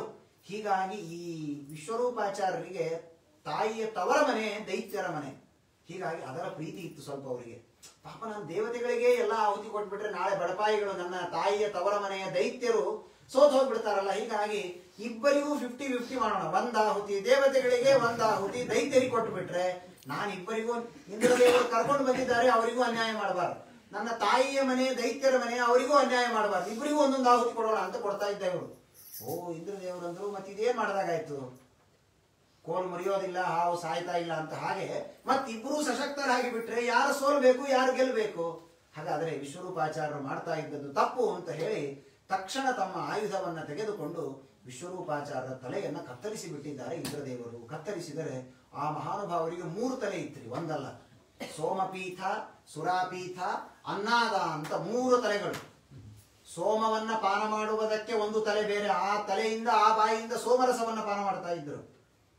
ದೈತ್ಯರ ಸಂಬಂಧ ಇದ್ದದ್ದಕ್ಕೆ ಸುರಾಪಾನನೂ ಮಾಡ್ತಾ ಇದ್ರು. ಸುರಾಪಾನ ಅಂದ್ರೆ ಈಗ ಸಿಗುವ ಸುರ ಅಲ್ಲ, ಅದು ಶ್ರೇಷ್ಠವಾದ ದೇವತೆಯ ಲೋಕದಲ್ಲಿರುವ ಸುರ. ಅಂತಹ ಸುರಾಪಾನ ಮಾಡುವುದಕ್ಕೆ ಒಂದು, ಮನೆಯಲ್ಲಿದ್ದಾಗ ಊಟ ಮಾಡುವುದಕ್ಕೆ ಒಂದು ತಲೆ ಬೇರೆ, ಅನ್ನಾದ ಅಂತ. ಹಾಗೆ ನಮ್ಮ ಬ್ರಾಹ್ಮಣ ಹೇಳ್ತಾ ಇರ್ತಾರೆ, ಎಲ್ಲಾದ್ರೂ ಅವಲಕ್ಕಿ ಕಾಣಿಸ್ತು ಅಂದ್ರೆ ಚೆನ್ನಾಗಿ ತಿಂದ್ಬಿಡ್ತಾರೆ. ಅಯ್ಯೋ ಇನ್ನು ಸ್ವಲ್ಪ ಹೊತ್ತಿಗೆ ಊಟ ಇದೆ ಅಂದ್ರೆ ಆ ಚೀಲನೇ ಬೇರೆ ರೀ, ಅವಲಕ್ಕಿ ತಿನ್ನೋ ಚೀಲ ಬೇರೆ, ಊಟದ ಚೀಲ ಬೇರೆ. ಹಾಗೆ ಇದು ಚೀಲ ಅಲ್ಲ, ಮುಖವೇ ಬೇರೆ ಇತ್ತು ಅವ್ರಿಗೆ. 3 ಮುಖ, ಸೋಮಪೀಠ, ಸುರಾಪೀಠ, ಅನ್ನಾದ ಅಂತ 3 ತಲೆಗಳು. ಇಂದ್ರದೇವರು ಕತ್ತರಿಸಿದಾಗ ಆ 3 ತಲೆಗಳು 3 ಪಕ್ಷಿಗಳಾಗಿ ಹಾರಿ ಹೋಗಿದೆ. ಸೋಮಪೀಠ ಎನ್ನುವಂತಹ ತಲೆ ಇದು ಕಪಿಂಜಲ ಅಂತ, ಕಲವಿಂಕ ಒಂದು ಮತ್ತು ತೀತ್ತಿರಿ ಎನ್ನುವ 3 ಪಕ್ಷಿಗಳಾಗಿ ಆ ತಲೆಗಳು ಹಾರಿ ಏನೋ ಹೋಯಿತು. ಇವರಿಗೆ ಬ್ರಹ್ಮಹತ್ಯೆ ಬಂತು. ಮನೆಯೊಳಗೆ ಪುರೋಹಿತರನ್ನು ಕರೆದು, ಪಾಪ ಏನೋ ಹೋಮ ಲೇಟ್ ಆಯ್ತು ಅಂತ ಅವ್ರನ್ನ ಸಂಹಾರ ಮಾಡಿಬಿಟ್ರೆ ಏನ್ ಮಾಡೋದು ಪಾಪ. ಹಾಗಾಯ್ತು. ಅವರನ್ನ ಕರೆಸಿದ ಮೇಲೆ ಅವ್ರು ಏನ್ ಮಾಡ್ತಾರೋ ಸುಮ್ಮನೆ ಇರಬೇಕಾಗಿತ್ತು ಇವನು. ಆದ್ರೆ ಅವ್ರು ಮಾಡ್ತಾ ಇದ್ದದ್ದು ತಪ್ಪು ಅಂತ ಅವರ ಶಿರಚ್ಛೇದನ ಮಾಡಿದ. ಬ್ರಹ್ಮಹತ್ಯೆ ಇವನನ್ನ ಬೆನ್ನು ಹತ್ತಿದೆ. ಎಲ್ಲ ಕಡೆ ಹೋದ, ಎಲ್ಲಿಯೂ ಬಿಡ್ಲಿಲ್ಲ. ಕೊನೆಗೆ ಆ ಬ್ರಹ್ಮಹತ್ಯೆಯನ್ನ 4 ಭಾಗ ಮಾಡಿ ಎಲ್ಲ ಕಡೆ ಹಂಚಿಬಿಟ್ಟಿದ್ದಾನೆ ಇವನು. ಆ ಬ್ರಹ್ಮಹತ್ಯೆಯನ್ನ ಭೂಮಿ ಅಂಬು ದ್ರುಮ ಯೋಷಿತ್ತು ಚತುರ್ಧ ವಿಭಜದ್ದರಿಹಿ 4 ಭಾಗ ಮಾಡಿದ. ಭೂಮಿಗೆ 1 ಭಾಗದ ಬ್ರಹ್ಮಹತ್ಯೆಯನ್ನ ಕೊಟ್ಟು ಬಿಟ್ಟಿದ್ದಾನೆ, ನೀರಿಗೆ 1, ಮತ್ತು ಗಿಡಗಳಿಗೆ ಮತ್ತು ಸ್ತ್ರೀಯರಲ್ಲಿ, ಹೀಗೆ 4 ಕಡೆ ತಾನು ಅದನ್ನು ಹಂಚಿಬಿಟ್ಟಿದ್ದಾನೆ. ಅವರಂದ್ರು, ಅಲ್ರಿ ನೀವು ತಪ್ಪು ಮಾಡಿ ನಿಮ್ ಬ್ರಹ್ಮಹತ್ಯೆ ನಮ್ಗೆ ಕೊಟ್ರೆ ಗತಿ ಏನ್ರಿ ಪಾಪ. ಹಾಗಾದ್ರೆ ಅವರಂದ್ರು, ಇದು ಲೋಕ ಕಲ್ಯಾಣಕ್ಕಾಗಿ ನಾವು ಆ ಬ್ರಹ್ಮಹತ್ಯೆಯನ್ನು ತೆಗೆದುಕೊಳ್ಳುತ್ತೇವೆ, ಆದ್ರೆ ಒಂದ್ ಸ್ವಲ್ಪ ಏನು ವರನೂ ಕೊಡ್ರಿ ಜೊತೆಗೆ. ಆ 4 ವೃಕ್ಷಗಳಿಗೆ, ನೀರಿಗೆ, ಅದಕ್ಕೆ ಒಂದು ವರವನ್ನು ಕೊಟ್ಟಿದ್ದಾರೆ. ಅದನ್ನ ಅದ್ಭುತವಾಗಿ ತಿಳಿಸಿಕೊಡ್ತಾರೆ. ಗಿಡದಲ್ಲಿ ಬ್ರಹ್ಮಹತ್ಯೆ ಹೇಗೆ ಕಾಣಿಸಿಕೊಳ್ಳುತ್ತದೆ ಅಂತಂದ್ರೆ, ಅಂಟಿನ ರೂಪದಲ್ಲಿ. ಗಿಡದಲ್ಲಿ ಏನು ಅಂಟುಗಳು ಬರ್ತದೆ ಅದು ಬ್ರಹ್ಮಹತ್ಯೆ ಅಂತ ತಿಳಿಸಿಕೊಡ್ತಾರೆ. ಅದಕ್ಕೊಂದು ವರವನ್ನು ಕೊಟ್ಟರು. ಏನು ಅಂದ್ರೆ, ಎಷ್ಟು ಕಡಿದರೂ ಗಿಡ ಮತ್ತೆ ಚಿಗೀತದೆ. ಅದು ಇಂದ್ರದೇವರು ಕೊಟ್ಟಂತಹ ಒಂದು ವರವನ್ನ ಕೊಟ್ಟಿದ್ದಾರೆ. ಇನ್ನ ನೀರಿಗೂ ಕೂಡ ಬ್ರಹ್ಮಹತ್ಯೆ, ನೀರಿನ ಮೇಲೇನು ಬುರುಗು ಬರ್ತದೆ ಆ ಬುರುಗಿನ ರೂಪದಲ್ಲಿ ಬ್ರಹ್ಮಹತ್ಯೆ ಇರುತ್ತೆ ಎನ್ನುವುದಾಗಿ ತಿಳಿಸಿಕೊಟ್ಟಿದ್ದಾರೆ. ಹೀಗೆ ಎಲ್ಲರಿಗೂ ಒಂದೊಂದು ವರ ಮತ್ತು ಬ್ರಹ್ಮಹತ್ಯೆ ಎಲ್ಲವನ್ನ ಹಂಚಿಬಿಟ್ರು ಇಂದ್ರದೇವರು. ಮುಗಿದೋಯ್ತು. ಈ ಕಡೆ ತ್ವಷ್ಟೃವಿಗೆ ಕೋಪ ಬಂತು. ನನ್ನ ಮಗನನ್ನ ಪೌರೋಹಿತ್ಯಕ್ಕೆ ಅಂತ ಕರೆದುಕೊಂಡು ಹೋಗಿ ಇಂದ್ರದೇವರು ಕೊಂದು ಬಿಟ್ಟಿದ್ದಾರೆ. ಹಾಗಾದ್ರೆ ನಾನು ಇಂದ್ರನನ್ನ ಕೊಲ್ಲುವಂತಹ ಒಬ್ಬ ಮಗನನ್ನ ಪಡಿಬೇಕು, ಇನ್ನೊಬ್ಬ ಮಗನನ್ನ ಅಂತ ಅದ್ಭುತವಾಗಿ ತಾವು ತಪಸ್ಸನ್ನ ಮಾಡಿದ್ದಾರೆ, ಯಜ್ಞವನ್ನ ಮಾಡಿದರು. ಇಂದ್ರ ಶತ್ರೋ ವಿವರ್ಧಸ್ವ, ಇಂದ್ರನನ್ನ ಕೊಲ್ಲುವಂತಹ ಮಗ ಹುಟ್ಟಬೇಕು ಅಂತ ಯಜ್ಞವನ್ನ ಮಾಡಿದ್ದಾರೆ. ನೋಡಿ, ಭಾಗವತ ಒಂದೊಂದು ಕಥೆಯಲ್ಲಿ ನಮಗೆ ನೀತಿಯನ್ನ, ನಮಗೆ ಎಚ್ಚರಿಕೆಯನ್ನು ತಿಳಿಸಿಕೊಡುತ್ತದೆ. ಹೋಮ ಮಾಡುವಾಗ ಏನೋ ಎಲ್ಲೋ ನೋಡಿಕೊಂಡು ಆಚೆ ಈಚೆ ನೋಡಿಕೊಂಡು ಪುರೋಹಿತರು ಹೇಳೋರು ಮಂತ್ರ ಹೇಳ್ತಿರ್ತಾರೆ, ಇವನು ಹಾಕುವ ತುಪ್ಪ ಅಗ್ನಿಯಲ್ಲೇ ಬೀಳಬೇಕು ಅಂತಿಲ್ಲ, ಇಟ್ಟಿಗೆ ಮೇಲೂ ಕೆಲವು ಸರಿ ಬಿದ್ದಿರ್ತದೆ, ಎಲ್ಲೆಲ್ಲೋ ಮಾಡಿ ಅಂತೂ ಮುಗಿಸಿದೆ ಅಂತ, ಅಂತೂ ಹೋಮ ಮುಗಿಯಿತು ಅಂತ ಆಗಿಬಿಟ್ರೆ ಅಲ್ಲ. ಎಷ್ಟು ಪಾವಿತ್ರ್ಯವನ್ನ ಮಂತ್ರದಲ್ಲಿ. ಅದಕ್ಕಾಗಿಯೇ ನಾವು ಪ್ರತಿ ವರ್ಷ ಉಪಾಕರ್ಮ ಅಂತ ಮಾಡಿಕೊಳ್ತೇವೆ. ಉಪಾಕರ್ಮ ಅಂದ್ರೆ ಏನದು? ಯಾತಯಾಮತ ದೋಷ ಪರಿಹಾರಾರ್ಥಂ. ಮಂತ್ರದಲ್ಲಿ ಯಾತಯಾಮತ ಅಂತ ಆ ಶಕ್ತಿ ಹೋಗಿಬಿಟ್ಟಿರ್ತದೆ. ಮತ್ತೆ ಉಪಾಕರ್ಮವನ್ನ ಮಾಡಿಕೊಂಡು ಹೊಸದಾಗಿ ವೇದವನ್ನ ಗ್ರಹಣ ಮಾಡು, ವೇದಗ್ರಹಣ ಅಂತ ಕರೀತಾರೆ ಉಪಾಕರ್ಮಕ್ಕೆ. ಹಾಗೆ ಮಂತ್ರದಲ್ಲಿ ಶುದ್ಧಿ ಇರಬೇಕು. ಏನಾಯ್ತು ಪಾಪ, ಈ ತೊಷ್ಟರು ಯಜ್ಞವನ್ನು ಮಾಡುವುದಕ್ಕೆ ಪ್ರಾರಂಭ ಮಾಡಿದರು. ಶಸ್ತ್ರೋ ವಿವರ್ಧಸ್ವ ಅಂತ. ಇದು ವೇದದಲ್ಲಿ ಬರುವಂತಹ ಒಂದು ಮಂತ್ರ. ಸ್ವಾಹೇಂದ್ರ ಶತ್ರುರ್ವರ್ಧಸ್ವ ಯದ್ಬಹುರ್ವ್ರೀಹಿತಾ ಮಗಾ. ಶ್ರೀಮದಾಚಾರ್ಯರು ಇದನ್ನ ಅನುವ್ಯಾಖ್ಯಾನದಲ್ಲಿ ಶ್ರೀಮನ್ ನ್ಯಾಯಸುಧೆಯಲ್ಲಿ ಟೀಕಾಕೃತ್ಪಾದರು ಹೇಳ್ತಾರೆ. ಮಂತ್ರವನ್ನ ವಿಪರೀತವಾಗಿ ಉಚ್ಚಾರಣೆ ಮಾಡಿದರೆ ಆಗುವಂತಹ ಫಲ ಏನು ಅನ್ನುವುದಕ್ಕೆ ಇದೊಂದು ಉದಾಹರಣೆ. ಏನಾಯ್ತು ಪಾಪ, ಇವನೇನ್ ಮಾಡಬೇಕಾಗಿತ್ತು? ತನ್ನ ಮಗನನ್ನ ಕೊಂದ ಇಂದ್ರದೇವರು ಸಾಯುವಂತಹ ಮಗ ಹುಟ್ಲಿ ಅಂತ ಹೇಳಬೇಕಾಗಿತ್ತು. ಆದರೆ ಆಕ್ಚುಲ್ ಆ ವೇದದಲ್ಲಿರುವಂತಹ ಮಂತ್ರದ ಅರ್ಥ ಏನು ಅಂದ್ರೆ ಇಂದ್ರನಿಂದ ಸಾಯುವಂತಹ ಮಗ ಹುಟ್ಲಿ ಅಂತ. ಇವನೇನ್ ಮಾಡಬೇಕಾಗಿತ್ತು? ಆ ಮಂತ್ರದಲ್ಲಿ ಸ್ವರವನ್ನ ವ್ಯತ್ಯಾಸ ಮಾಡಿ ಹೇಳಬೇಕಾಗಿತ್ತು. ಆದ್ರೆ ಪಾಪ ಹುಟ್ಟಿದಾಗಿನಿಂದ ಆ ವೇದ ಮಂತ್ರವನ್ನು ಹೇಳ್ತಾ ಹೇಳ್ತಾ ಅಭ್ಯಾಸ ಹೇಗಿತ್ತೋ ಹಾಗೆ ಆಹುತಿಯನ್ನು ಹಾಕಿಬಿಟ್ಟಿದ್ದಾನೆ. ಹಾಕಿದರೆ ಅಲ್ಲಿಂದ ಒಬ್ಬ ಮಹಾ ಅಸುರ ಹುಟ್ಟಿ ಬಂದ, ವೃತ್ರಾಸುರ ಅಂತ. ಇವನು ಪೂರ್ವ ಜನ್ಮದಲ್ಲಿ ವಿಷ್ಣು ಭಕ್ತ, ಆದರೆ ಈಗ ಅವನು ಮಾಡಿದ ತಪ್ಪಿನಿಂದ ಅಸುರನಾಗಿ ಹುಟ್ಟಿ ಬಂದಿದ್ದಾನೆ. ಹುಟ್ಟಿ ಬಂದ ಭಾರಿ ಕ್ರೂರವಾದಂತಹ ರೂಪ. ಆಗ ತಕ್ಷಣ ಹೋಗಿದ್ದಾನೆ ಇಂದ್ರಲೋಕಕ್ಕೆ, ಇಂದ್ರದೇವರ ಸಂಹಾರ ಮಾಡಬೇಕು ಅಂತ. ಇಬ್ಬರಲ್ಲಿ ಘನಘೋರವಾದಂತಹ ಯುದ್ಧದ ಪ್ರಸಂಗ, ಯುದ್ಧವಾಗ್ತಾ ಇದೆ. ಇಂದ್ರದೇವರು ಓಡಿ ಬಂದರು ಭಗವಂತನ ಹತ್ತಿರ. ಏನ್ ಮಾಡ್ಬೇಕು ಸ್ವಾಮಿ, ಇವನೇನೋ ಮಹಾ ಅಸುರ ಬಂದ್ಬಿಟ್ಟಿದ್ದಾನೆ, ಹೇಗೆ ಸಂಹಾರ ಮಾಡಿದ್ರು ಸಾಯ್ತಾ ಇಲ್ಲ ಅವನು, ಪಾಪ ಏನ್ ಮಾಡ್ಬೇಕು? ಆಗ ಅವರು ಹೇಳಿದ್ರು, ನಿನಗೆ ಇವನನ್ನ ನಿನ್ನ ಹತ್ತಿರ ಇರುವ ಏನೋ ಚೂರಿನೋ ಚಾಕು ತಗೊಂಡ್ರೆ ಆಗೋದಿಲ್ಲ. ಇವನು ಪರಮ ತ್ವಷ್ಟೃವಿನ ತಪಸ್ಸಿನ ಪ್ರಭಾವದಿಂದ ಹುಟ್ಟಿದಂತಹ ವ್ಯಕ್ತಿ. ಹೀಗಾಗಿ ನಿನಗೊಂದು ಆಯುಧ ಬೇಕು, ಸ್ಪೆಷಲ್ ಆಯುಧ. ಯಾವುದದು? ಅಲ್ಲಿ ಹೋಗು, ಒಬ್ಬ ಋಷಿಗಳಿದ್ದಾರೆ, ದಧೀಚಿ ಅಂತ ಋಷಿಗಳು. ಅವರ ಕಡೆ ಚಾಕು ಇದೆಯಾ? ಅಲ್ಲ, ಅವರ ಅಸ್ಥಿಗಳನ್ನು ತೆಗೆದುಕೊಂಡು ಬಾ. ಏನು ಅಸ್ಥಿ ತರಬೇಕು ಅಂದ್ರೆ ಅವರು ಸಾಯಬೇಕು, ಅವರ ಬೆನ್ನಿನ ಅಸ್ಥಿಗಳನ್ನು ನಿನಗೆ ಕೊಡ್ತಾರೆ, ತೆಗೆದುಕೊಂಡು ಬಾ ಅಂತ ಹೇಳಿದ್ದಾರೆ. ಏನು ನಿಜವಾಗಿ ಅವರು ಸತ್ತು ಹೋದ್ರು, ಆ ಅಸ್ಥಿಯನ್ನು ತಂದ್ರು, ಇದೆಲ್ಲ ಇರ್ಲಿ. ಭಗವಂತನ ಬಾಯಿಯಿಂದ ದಧೀಚಿ ಋಷಿಗಳ ಬಗ್ಗೆ ಬಂದ ಮಾತೇನು? ಅವ್ರು ಹೇಳ್ತಾರೆ, ವಿದ್ಯಾವ್ರತ ತಪಸ್ಸಾರಂ ಗಾತ್ರಂ ಯಾಚತ ಮಾಚಿರಂ. ದೇವರು ಹೇಳಿದ, ಅವ್ರದ್ದು ಶರೀರ ಅಲ್ಲಪ್ಪ, ವಿದ್ಯೆ, ವೇದಾಧ್ಯಯನ, ವ್ರತಾಚರಣೆ ಇದನ್ನೆಲ್ಲ ಮಾಡಿ ಅದೇ ಶರೀರವಾಗಿ ಇವತ್ತು ನಿಂತಿದೆ. ಹೋಗಿ ಅವರ ಶರೀರವನ್ನು ಕೇಳು, ಕೊಡ್ತಾರೆ. ಅವರು ಮಹಾನುಭಾವರು. ಇನ್ನೊಬ್ಬರಾದ್ರೆ ಕಪಾಳ ಕೊಡೋದು ಕಳಿಸ್ತಾರೆ. ನೀವು ಸತ್ತು ನಿಮ್ಮ ಅಸ್ಥಿ ಕೊಡ್ರೆ ಯಾರು ಕೊಡ್ತಾರೆ? ನಮ್ಮ ಮನೆಯಲ್ಲಿ ಬಂದು ದಕ್ಷಿಣೆ ಕೊಡೋದ್ರೆ ನಾವು ಕೊಡೋದಿಲ್ಲ, ಆಚೆ ಈಚೆ ನೋಡ್ತೀವಿ. ದಕ್ಷಿಣೆ ಕೊಡೋದಲ್ಲ ಇದು, ತಾವೇ ಪ್ರಾಣವನ್ನ ಕಳೆದು ತಮ್ಮ ಅಸ್ಥಿಯನ್ನ ಕೊಡ್ಬೇಕು. ಇವನು ಹೋಗಿದ್ದಾನೆ, ಕೇಳೋದಕ್ಕೂ ಪಾಪ ಸಂಕೋಚ ಆಯ್ತಿರಿ, ಇವನು ಹೇಗೆ ಕೇಳಬೇಕು ಪಾಪ. ಆದರೂ ಕೂಡ ಇವನು ಹೋಗಿ ಕೇಳಿದ, ಸ್ವಾಮಿ ದೇವರ ಅಪ್ಪಣೆಯಾಗಿದೆ, ನಿಮ್ಮ ಅಸ್ಥಿ ಬೇಕು. ಅವ್ರು ತಿಳ್ಕೊಂಡ್ರೆ ಹಾಗಾದ್ರೆ ನಾನು ಸಾಯ್ಬೇಕು. ಒಂದು ನಿಮಿಷ ಅವರಿಗೆ ಕೋಪ ಬಂತು. ಆದರೂ ನೆಕ್ಸ್ಟ್ ಅವರಿಗೆ ವಿಚಾರ ಬಂತಂತೆ, ಯಾರು ಹೇಳಿ ಕಳಿಸಿದ್ರು? ದೇವರು. ಹಾಗಾದ್ರೆ ನಾನು ಮಾಡಿದ ತಪಸ್ಸು ದೇವರಿಗೆ ಸರಿ ಅನಿಸಿದೆ ಅಂದ್ರೆ ಇದಕ್ಕಿಂತ ಇನ್ನೇನ್ ಬೇಕು? ನಾ ಎದಕ್ಕೆ ಬದುಕಬೇಕಿನ್ನ? ನಾನು ಬದುಕಿ ಮಾಡಬೇಕಾದದ್ದು ಭಗವಂತನ ಪ್ರೀತಿಯ ಸಂಪಾದನೆ. ದೇವರೇ ಹೇಳಿ ಕಳಿಸಿದ್ದಾನೆ, ಅವರು ಒಳ್ಳೆ ತಪಸ್ಸು ಮಾಡಿದಾರಪ್ಪ, ಅವರ ಅಸ್ಥಿಗಳನ್ನ ತೆಗೆದುಕೋ ಅಂತ ಹೇಳಿ ಕಳಿಸಿದ ಮೇಲೆ ಇನ್ನೇನ್ ಬೇಕಾಗಿದೆ? ಆಗಲಿ ಅಂತ ಆನಂದದಿಂದ ಉತ್ತರ ದಿಕ್ಕಿಗೆ ಕುಳಿತಿದ್ದಾರೆ. ಲಯ ಚಿಂತನ ಮಾಡಿದರೆ ದೇಹ ಸುಟ್ಟು ಭಸ್ಮವಾಗಿ ಬಿತ್ತು. ಆ ಅಸ್ಥಿಗಳನ್ನು ತೆಗೆದುಕೊಂಡಿದ್ದಾರೆ. ಚೆನ್ನಾಗಿ ಅದನ್ನ ಆಯುಧವನ್ನಾಗಿ ಮಾಡಿಕೊಂಡು ಇಂದ್ರದೇವರು ಹೊರಟಿದ್ದಾರೆ ಯುದ್ಧ ಮಾಡುವುದಕ್ಕೆ. ಅದ್ಭುತವಾದ ಅವರ ಕಾಂತಿಯಿಂದ ಯುದ್ಧ ಆಡೋದಕ್ಕೆ ಹೋದ್ರೆ, ಯುದ್ಧ ಆಡಬಹುದ್ರಿ. ಯಾವಾಗ ವೈರಿ ಕಣ್ಣಿಗೆ ಕಾಣಿಸಿದ್ರೆ ವೃತ್ರಾಸುರ ಅದೃಶ್ಯನಾಗಿ ಹೋದ. ಎಲ್ಲ ಕಡೆ ಕತ್ತಲು. ಇಂದ್ರದೇವರು ಅಂದ್ಕೊಂಡ್ರು, ಹಾಗಾದ್ರೆ ನಾನು ನೋಡಿ ಹೆದರು ಹೋಗಿದ್ದಾನೆ ಅಂತ. ಹೆದರಿರಲಿಲ್ಲ ಇವನು. ಅದೃಶ್ಯನಾಗಿ ನಿಂತುಕೊಂಡು ಬಾಣ ಮಾತ್ರ ಬೀಳ್ತಾ ಇದೆ ಮೈ ಮೇಲೆ. ಯಾರಿಗೆ ಬಾಣ ಬಿಡಬೇಕು? ಪ್ರತಿಯಾಗಿ ವ್ಯಕ್ತಿಗಳು ಕಾಣ್ತಾ ಇಲ್ಲ, ಬಾಣಗಳು ಮಾತ್ರ ಬೀಳ್ತಾ ಇದೆ. ದೇವತೆಗಳು ಕಕ್ಕಾಬಿಕ್ಕಿಯಾಗಿ ಹೋದ್ರು. ಓಡಿ ಹೋಗಿದ್ದಾರೆ ದೇವರ ಹತ್ರ. ದೇವರು ಹೇಳಿದ, ನಾನಿಲ್ಲದೆ ಇದ್ರೆ ಯಾವ ವಜ್ರಾಯುಧವು ಯಾವ ಕೆಲಸ ಮಾಡೋದಿಲ್ಲ. ವಜ್ರಾಯುಧದಲ್ಲಿಯೂ ಕೂಡ ಆಯುಧಾನಾಮಹಂ ವಜ್ರ. ಗೀತೆಯಲ್ಲಿ ಕೃಷ್ಣ ಪರಮಾತ್ಮ ಹೇಳ್ತಾನೆ, ಆಯುಧಗಳಲ್ಲಿ ವಜ್ರಾಯುಧ ನಾನು, ವಜ್ರಾಯುಧದಲ್ಲಿ ವಿಶೇಷವಾದ ನನ್ನ ಸಂವಿಧಾನ ಇದೆ ಅಂತ. ತನ್ನ ಸ್ವಾತಂತ್ರ್ಯವನ್ನ ತೋರಿಸುವುದಕ್ಕಾಗಿ ಭಾಗವತ ಹೇಳುತ್ತೆ, ಸರ್ವೇ ಪ್ರಯಾಸ ಅಭವನ್ ವಿಮೋಘಾ ಕೃತ ದೇವಗಣೇಶು ದೈತ್ಯೈಃ ಕೃಷ್ಣಾನುಕೂಲೇಷು ಯಥಾ ಮಹತ್ಸು ಕ್ಷುದ್ರೈಃ ಪ್ರಯುಕ್ತ ರುಷತಿ ರೂಕ್ಷವಾಚ. ಭಾಗವತ ಹೇಳಿತು, ಕೃಷ್ಣಾನುಗ್ರಹ ಒಂದು ಇಲ್ಲ ಅಂತಾದ್ರೆ ನಮ್ಮ ಸಾಮರ್ಥ್ಯ, ನಮ್ಮ ಬಲ, ನಮ್ಮ ಆಯುಧ ಯಾವ ಕೆಲಸವನ್ನು ಮಾಡೋದಿಲ್ಲ.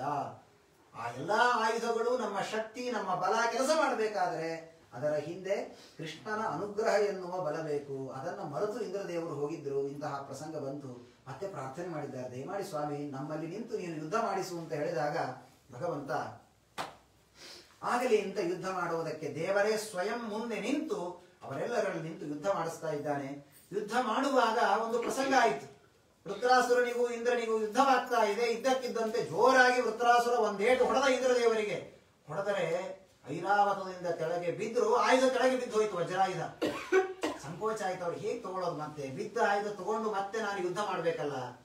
ವೃತ್ರಾಸುರ ಹೇಳಿದ, ಯಾಕೆ ಸಂಕೋಚ ಮಾಡ್ಕೋತಿ? ಹುಟ್ಟಿದ ಮನುಷ್ಯನಿಗೆ ಸೋಲುಗಳು ಎಲ್ಲ ಸಹಜ. ಒಂದ್ ದಿವಸ ಎಲ್ಲರೂ ಸೋಲೇಬೇಕು, ಸಾಯ್ಲೇಬೇಕು. ತೆಗೆದುಕೋ, ಪರವಾಗಿಲ್ಲ ಅಂತ ಇಂದ್ರದೇವರು ಭಲೆ ಅಂದ. ನೀನು ಅಸುರನಾದ್ರೂ ಒಳ್ಳೆ ಶಾಸ್ತ್ರವನ್ನ ತಿಳ್ಕೊಂಡಿದ್ದೀಯಲ್ಲಪ್ಪ, ಆಗಲಿ ಅಂತ ಮತ್ತೆ ವಜ್ರಾಯುಧವನ್ನ ತೆಗೆದುಕೊಂಡು ಯುದ್ಧವನ್ನ ಮಾಡಿದ್ದಾರೆ.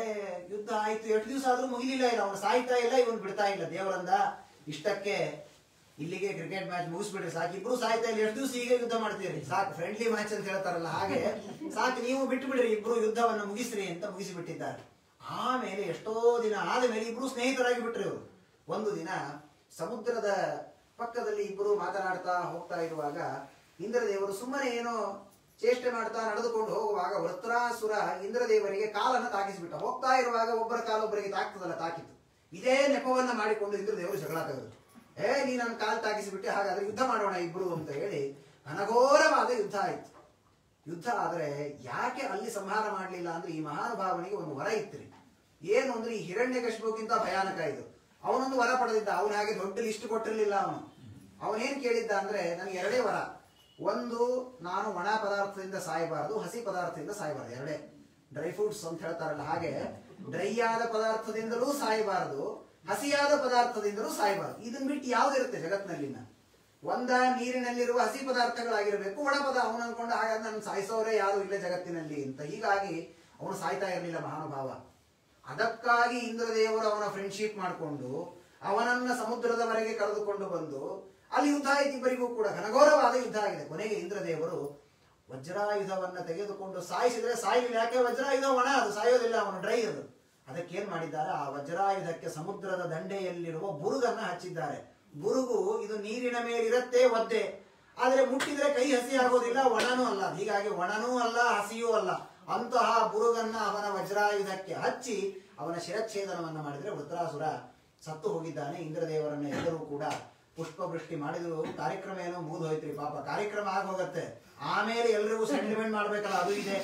ಹಾಗಾಯ್ತು ಇಂದ್ರದೇವರ ಪರಿಸ್ಥಿತಿ. ಸಂಹಾರ ಆಯಿತು, ದೈತ್ಯ ಸತ್ತು ಹೋದ. ಆದ್ರೆ ಬ್ರಾಹ್ಮಣ ಅವನು. ಯಾಕೆ? ತ್ವಷ್ಟೃವಿನ ಮಗ.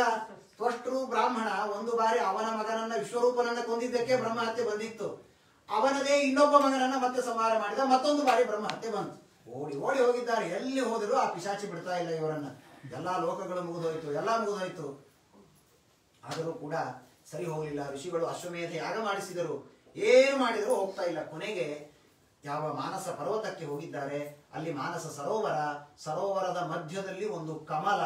ಆ ಕಮಲದ ಒಳಗೆ ಒಂದು ದೇಟಿನ ಒಳಗೆ ಕುಳಿತುಕೊಂಡು 10,000 ವರ್ಷಗಳವರೆಗೆ ನರಸಿಂಹ ಮಂತ್ರದ ಜಪವನ್ನ ಮಾಡಿ ತಮ್ಮ ಬ್ರಹ್ಮಹತ್ಯೆಯನ್ನು ಕಳೆದುಕೊಂಡಿದ್ದಾರೆ ಎನ್ನುವುದಾಗಿ ತಿಳಿಸಿಕೊಡ್ತಾರೆ. ಹೀಗೆ ಆ ಒಂದು ವಿಶ್ವರೂಪಾಚಾರ್ಯರ ಅದ್ಭುತವಾದಂತಹ ಎಲ್ಲ ಕಥೆ, ಆ ಮಹಿಮೆಯನ್ನೆಲ್ಲವನ್ನು ಕೂಡ ತಿಳಿಸಿಕೊಡ್ತಾರೆ. ಆಗ ಮತ್ತೆ ಪರೀಕ್ಷಿತರಾಜರು ಕೇಳಿದ್ರೆ, ಯಾರಿವನು? ಬಹಳ ಆಶ್ಚರ್ಯ ಇದರ. ಸಾಯುವಾಗ ಅವನು ಸ್ತೋತ್ರ ಮಾಡಿದ, ದೇವರ ಸ್ತೋತ್ರ. ವೃತ್ರಾಸುರ ಸಾಯುವಾಗ ಅವನು ಹೇಳಿದ, ಯಾಕೆ ಹೆದರ್ತಾ ಇದ್ದಿ ಇಂದ್ರದೇವರೇ, ಸಂಹಾರ ಮಾಡುವಂತ ಅವನು. ಯಾಕೆ? ಹುಟ್ಟಿದ ವ್ಯಕ್ತಿ ಸಾಯುವುದು ನಿಶ್ಚಿತ. ದೇವರು ಸ್ವತಂತ್ರ. ಅವನು ಸಂಕಲ್ಪ ಮಾಡಿದರೆ ಎಲ್ಲರನ್ನ ಒಂದು ದಿವಸ ಸಂಹಾರ ಮಾಡ್ತಾನೆ, ಸಾಯಿಸು ಅಂತ. ಅಯ್ಯೋ ಇದೇನು ಅಂದ್ರೆ, ಇಂತಹ ಅಸುರನ ಬಾಯಲ್ಲಿ ಪುರಾಣ ಹೇಗೆ ಬರ್ಲಿಕ್ಕೆ ಸಾಧ್ಯ? ಪರೀಕ್ಷಿತರಾಜರು ಕೇಳಿದಾಗ ಹೇಳಿದ್ರು, ಇಲ್ಲ, ಇವನೊಬ್ಬ ದೊಡ್ಡ ತತ್ವಜ್ಞಾನಿ, ಬ್ರಹ್ಮಜ್ಞಾನಿ, ಭಗವದ್ಭಕ್ತ. ಇವನು ಚಿತ್ರಕೇತು ಅಂತ ಒಬ್ಬ ಮಹಾರಾಜ. ಅವನಿಗೇನಾಯಿತು, ಇದು ವಿಚಿತ್ರವೇ. ಹಿಂದೆ ದಕ್ಷ ಪ್ರಜಾಪತಿ ಇವನೇನ್ ಮಾಡಿದ, ಒಬ್ಬ ಹೆಂಡತಿಯಲ್ಲಿ 10,000 ಜನ ಮಕ್ಕಳನ್ನ ಅವನು ಪಡೆದ, ಆಮೇಲೆ 1,000 ಪಡೆದ. ಆದ್ರೆ ಇವನಿಗೇನ್ ಪ್ರಾರಬ್ಧ ಕರ್ಮ ವಿಪರೀತ. ಕೆಲವು ಹೆಂಡಂದಿರಿದ್ರು. ಎಷ್ಟು ಅಂದ್ರೆ 1 ಕೋಟಿ ಜನ. 1 ಕೋಟಿ ಜನ ಅವನಿಗೆ ಹೆಂಡಂದಿರಿದ್ದಾರೆ. 1 ಕೋಟಿ ಜನ ಪತ್ನಿಯರಿದ್ದರೆ ಇವನ ಪ್ರಾರಬ್ಧ ಕರ್ಮ ಒಬ್ಬರಲ್ಲಿ 1 ಸಂತಾನ ಆಗಬೇಕು. ಇಲ್ಲ, ಇದು ಅವನು ಮಾಡಿದ ಪ್ರಾಕ್ತನವಾದಂತಹ ಪಾಪಕರ್ಮದಿಂದ 1 ಕೋಟಿ ಜನ ಹೆಂಡತಿಯರಿದ್ದರೂ ಕೂಡ ಒಬ್ಬರಲ್ಲಿಯೂ ಒಂದು ಸಂತಾನವೂ ಆಗಿಲ್ಲ. ದುಃಖಪಟ್ಟಿದ್ದಾನೆ. ಎಷ್ಟು ರಾಜ್ಯ, ಸಂಪತ್ತು, ಬಂಗಾರ ಎಲ್ಲವೂ ಇದೆ, ಆದರೆ ಮಕ್ಕಳಿಲ್ಲ ಅಂತ ಆದರೆ ನಾಳೆ ಇದನ್ನು ಯಾರಿಗೆ ಒಪ್ಪಿಸಬೇಕು, ನಾಳೆ ನನ್ನ ಗತಿ ಏನು ಅಂತ ತುಂಬಾ ದುಃಖವನ್ನ ಪಟ್ಟಿದ್ದಾನೆ. ಆಗ ಇವನ ಮನೆಗೆ ಆಂಗಿರಸ ಋಷಿಗಳು ಬಂದಿದ್ದಾರೆ. ಆಂಗಿರಸರು ಬಂದರೆ ಕಾಲಿಗೆ ಬಿದ್ದ, ದಯಮಾಡಿ ನನಗೇನಾದರೂ ಮಾಡಿ ಸಂತಾನ ಆಗುವಂತೆ ಮಾಡಿ, ಅನುಗ್ರಹವನ್ನ ಮಾಡಿ ಅಂತ ಹೇಳಿದರೆ ಅವರೊಂದು ಬಾರಿ ಕಣ್ಮುಚ್ಚಿ ನೋಡಿದರು. ಅವ್ರು ಹೇಳಿದರು, ನಿನಗೆ ಈ ಜನ್ಮದಲ್ಲಿ ಮಕ್ಕಳಾಗೋದಿಲ್ಲಪ್ಪ, ದಯಮಾಡಿ ಟೆನ್ಷನ್ ಮಾಡ್ಕೊಬೇಡ, ನಿನ್ನ ಸಾಧನೆ ನೀವು ಮಾಡಿಕೋ, ಈ ದೇಹವನ್ನ ಬಿಡು, ಮಕ್ಕಳಿಗಾಗಿ ನೀನು ಬಹಳ ದುಃಖ ಪಡಬೇಡ ಅಂತ ಹೇಳಿದ್ರು. ಅವನಂದ ಆಗೋದಿಲ್ಲ, ನೀವು ಏನಾದರೂ ಮಾಡಿ ನಿಮ್ಮ ತಪಸ್ಸಿನಿಂದ ನನಗೆ ಸಂತಾನ ಕೊಡಬೇಕು. ಅಪ್ಪ ಆಗೋದಿಲ್ಲ ಅಂದ್ರೆ ಏನ್ ಮಾಡಬೇಕು? ಇಲ್ಲ, ನೀವು ಮಹಾಜ್ಞಾನಿಗಳು ನಮ್ಮ ಮನೆಗೆ ಬಂದಿದ್ದೀರಿ, ಸಂತಾನ ಕೊಡಬೇಕು ಅಂದ ಅವನು. ಆಗಲಿ, ಆದ್ರೆ ಒಂದು ಷರತ್ತು ಏನು ಅಂದ್ರೆ, ಆ ಹುಟ್ಟಿದ ಮಗು ನಿನಗೆ ದುಃಖವನ್ನು ಕೊಡುತ್ತೆ, ಸುಖವನ್ನು ಕೊಡುತ್ತೆ, ಎರಡೂ ಕೊಡುತ್ತೆ, ಇದಕ್ಕೆ ಓಕೆ ಅಂದ್ರೆ ಕೊಡ್ತೀನಿ ಅಂದ್ರು. ಆಗಲಿ, ಏನೋ ಮುಂದೆ ನೋಡ್ಕೊಂಡ್ರೆ ಮುಂದಾಗೋದನ್ನ ಹೀಗಾಗಿ ವಿಚಾರ ಮಾಡೋದ್ರೆ ಕೊಡಿ ಅಂದ ಅವನು. ಆಗಲಿ ಅಂತ ಒಂದು ಹಣ್ಣನ್ನ ಅಭಿಮಂತ್ರಣ ಮಾಡಿ ಕೊಟ್ಟಿದ್ದಾರೆ. ಅದನ್ನ ಇವನು ಯಾರಿಗೆ ಕೊಡ್ಬೇಕ್ರಿ? ಪಾಪ ಎಷ್ಟು ಹೋಳು ಕಟ್ ಮಾಡ್ಬೋದ್ರಿ, ಒಂದ್ ಹಣ್ಣು 4, 5 ಮಾಡ್ಬೋದ್ರಿ. 1 ಕೋಟಿ ಜನ ಹೆಂಡತಿ, ಈ ಗಲಾಟೆ ಬೇಡ ಅಂತ ಒಬ್ಬನ ಮೊದಲ ಹೆಂಡತಿ ಕೃತದ್ಯುತಿ ಅಂತ ಆ ಪಟ್ಟದ ಮಹಿಷಿ ಅಂತ ಅವಳಿಗೆ ಕೊಟ್ಟಿದ್ದಾರೆ. ಹಣ್ಣು ತಿಂದಿದ್ದಾಳೆ. ಇವರು ವೀರ್ಯಾಧಾನ ಮಾಡಿದ. ಅಲ್ಲಿ ಶ್ರೇಷ್ಠವಾದಂತಹ ಸಂತತಿ ಒಂದು ಕೂಸು ಹುಟ್ಟಿತ್ತು. ಹುಟ್ಟಿದರೆ ಪರಮಾನಂದ ಆಗಿ ಹೋಯ್ತು. ಇವನಿಗೆ ಏನು ಬಹಳ ದಿವಸದ ಮೇಲೆ ಮನೆಯಲ್ಲಿ ಮಗು ಹುಟ್ಟಿದೆ. ಇವನು ರಾಜ್ಯಭಾರ ಬಿಟ್ಟ. ಈ ಉಳಿದ 99,99,999 ಎಲ್ಲರೂ ಮನೆಗೆ ಹೋಗೋದು ಬಿಟ್ಬಿಟ್ಟ ಇವನು. ಯಾಕೆಂದ್ರೆ ಮಗು ಇದೆ ಈ ಮನೆಯಲ್ಲಿ, ಯಾವಾಗಲೂ ಅವಳ ಜೊತೆಗೆ ಇರ್ತಾನೆ, ಆ ಮಗುವನ್ನು ನೋಡ್ತಾನೆ, ಆನಂದ ಪಡ್ತಾನೆ, ಆ ಮಗುವಿನ ಜೊತೆ ಆಟ ಆಡ್ತಾನೆ, ಊಟ ಮಾಡಿಸ್ತಾನೆ, ಸಂತೋಷದಿಂದ ಇದ್ದಾನೆ. ಇವರಿಗೆಲ್ಲ ಮಾತ್ಸರ್ಯ ಶುರುವಾಯ್ತು, ಸವತಿ ಮಾತ್ಸರ್ಯ. ರಾಜ ನೋಡೋದೇ ಇಲ್ಲ. ರಾಜ ನೋಡದೇ ಇದ್ರೆ ಬೆಟರ್ ರೀ. ನಾಳೆ ಆ ಹುಟ್ಟಿದ ಮಗು ನಮ್ಮನ್ನೆಲ್ಲ ಕೂಸು ಹೊರಗಾಗ್ಬಿಟ್ಟು ಏನ್ ಮಾಡೋದು? ಅವನು ಯುವರಾಜ ಬಂದ ಮೇಲೆ. ಹಾಗಾದ್ರೆ ಏನ್ ಮಾಡ್ಬೇಕು? ರಾಜ ನಮ್ಮನ್ನ ಕಡೆಗಣಿಸ್ತಾ ಇದ್ದಾನೆ. ಯಾಕೆ? ಈ ಮಗು ಹುಟ್ಟಿದ್ದಕ್ಕೆ. ಆ ಮಗುವೇ ಸತ್ತು ಹೋಗ್ಬಿಟ್ರೆ ನಾವೆಲ್ಲ ಆನಂದವಾಗಿರಬಹುದಲ್ವಾ ಅಂತ ಆ ಮಗುವಿಗೆ ವಿಷಪ್ರಾಶನವನ್ನು ಮಾಡಿಸಿಬಿಟ್ಟಿದ್ದಾನೆ. ಮಗು ಸತ್ತು ಹೋಯಿತು. ರಾಜ ಬಂದು ನೋಡ್ತಾನೆ, ಯಾಕೋ ಮಗು ಅಳ್ತಾ ಇಲ್ವಲ್ಲ ಅಂತ ನೋಡಿದ್ರೆ ಸತ್ತು ಹೋಗಿದೆ. ಅವನಿಗೆ ತಲೆ ಕೆಟ್ಟು ಹೋಯಿತು. ಯಾವ ಮಗುವಿನ ಮೇಲೆ ಇಷ್ಟು ಪ್ರೀತಿ ಮಾಡ್ತಾ ಇದ್ದೆ, ಬಹಳ ದಿವಸದ ಮೇಲೆ ಹುಟ್ಟಿದೆ ಅಂತ ಸತ್ತು ಹೋಯ್ತಲ್ಲ ಅಂತ ಹುಚ್ಚರಂತೆ ಆಗಿಬಿಟ್ಟಿದ್ದಾನೆ. ಎಲ್ಲರಿಗೆ ಬೈದಿದ್ದಾನೆ, ಬ್ರಹ್ಮದೇವರಿಗೆ ಬೈದಿದ್ದಾನೆ. ಅಹೋ ವಿಧಾತಸ್ತ್ವಮತೀವ ಬಾಲಿಶೋ ಯಸ್ತ್ವಾತ್ಮ ಸೃಷ್ಟೇ ಪ್ರತಿರೂಪಮೀಹತೆ ಪರೇತು ಜೀವತ್ಯಪರಸ್ಯ ಯಾಮೃತಿ ವಿಪರ್ಯಯಶ್ಚೇತ್ವಮಸಿ ಧ್ರುವಂ ಪರಃ. ಎಷ್ಟು ನಿನಗೆ ಗೊತ್ತಾಗೋದಿಲ್ಲ ಪಾಪ. ಆ ಸಣ್ಣ ಮಗುವಿನ ಮೇಲೆ ಕರುಣೆ ಇಲ್ವಾ ನಿನಗೆ ಬ್ರಹ್ಮದೇವರೇ? ಆ ಮಗು ಏನೋ ಪಾಪ ಆಟ ಆಡಿಕೊಂಡು ಬದುಕೊಂಡು ಮನೆಯಲ್ಲಿತ್ತು, ಅದನ್ನು ಕೂಡ ಕರ್ಕೊಂಡು ಹೋಗ್ತೀಯಲ್ಲ, ಕರುಣೆ ಇಲ್ವ ನಿನಗೆ? ನಿನ್ನ ಮನಸ್ಸು ಕಲ್ಲು ಅಂತ.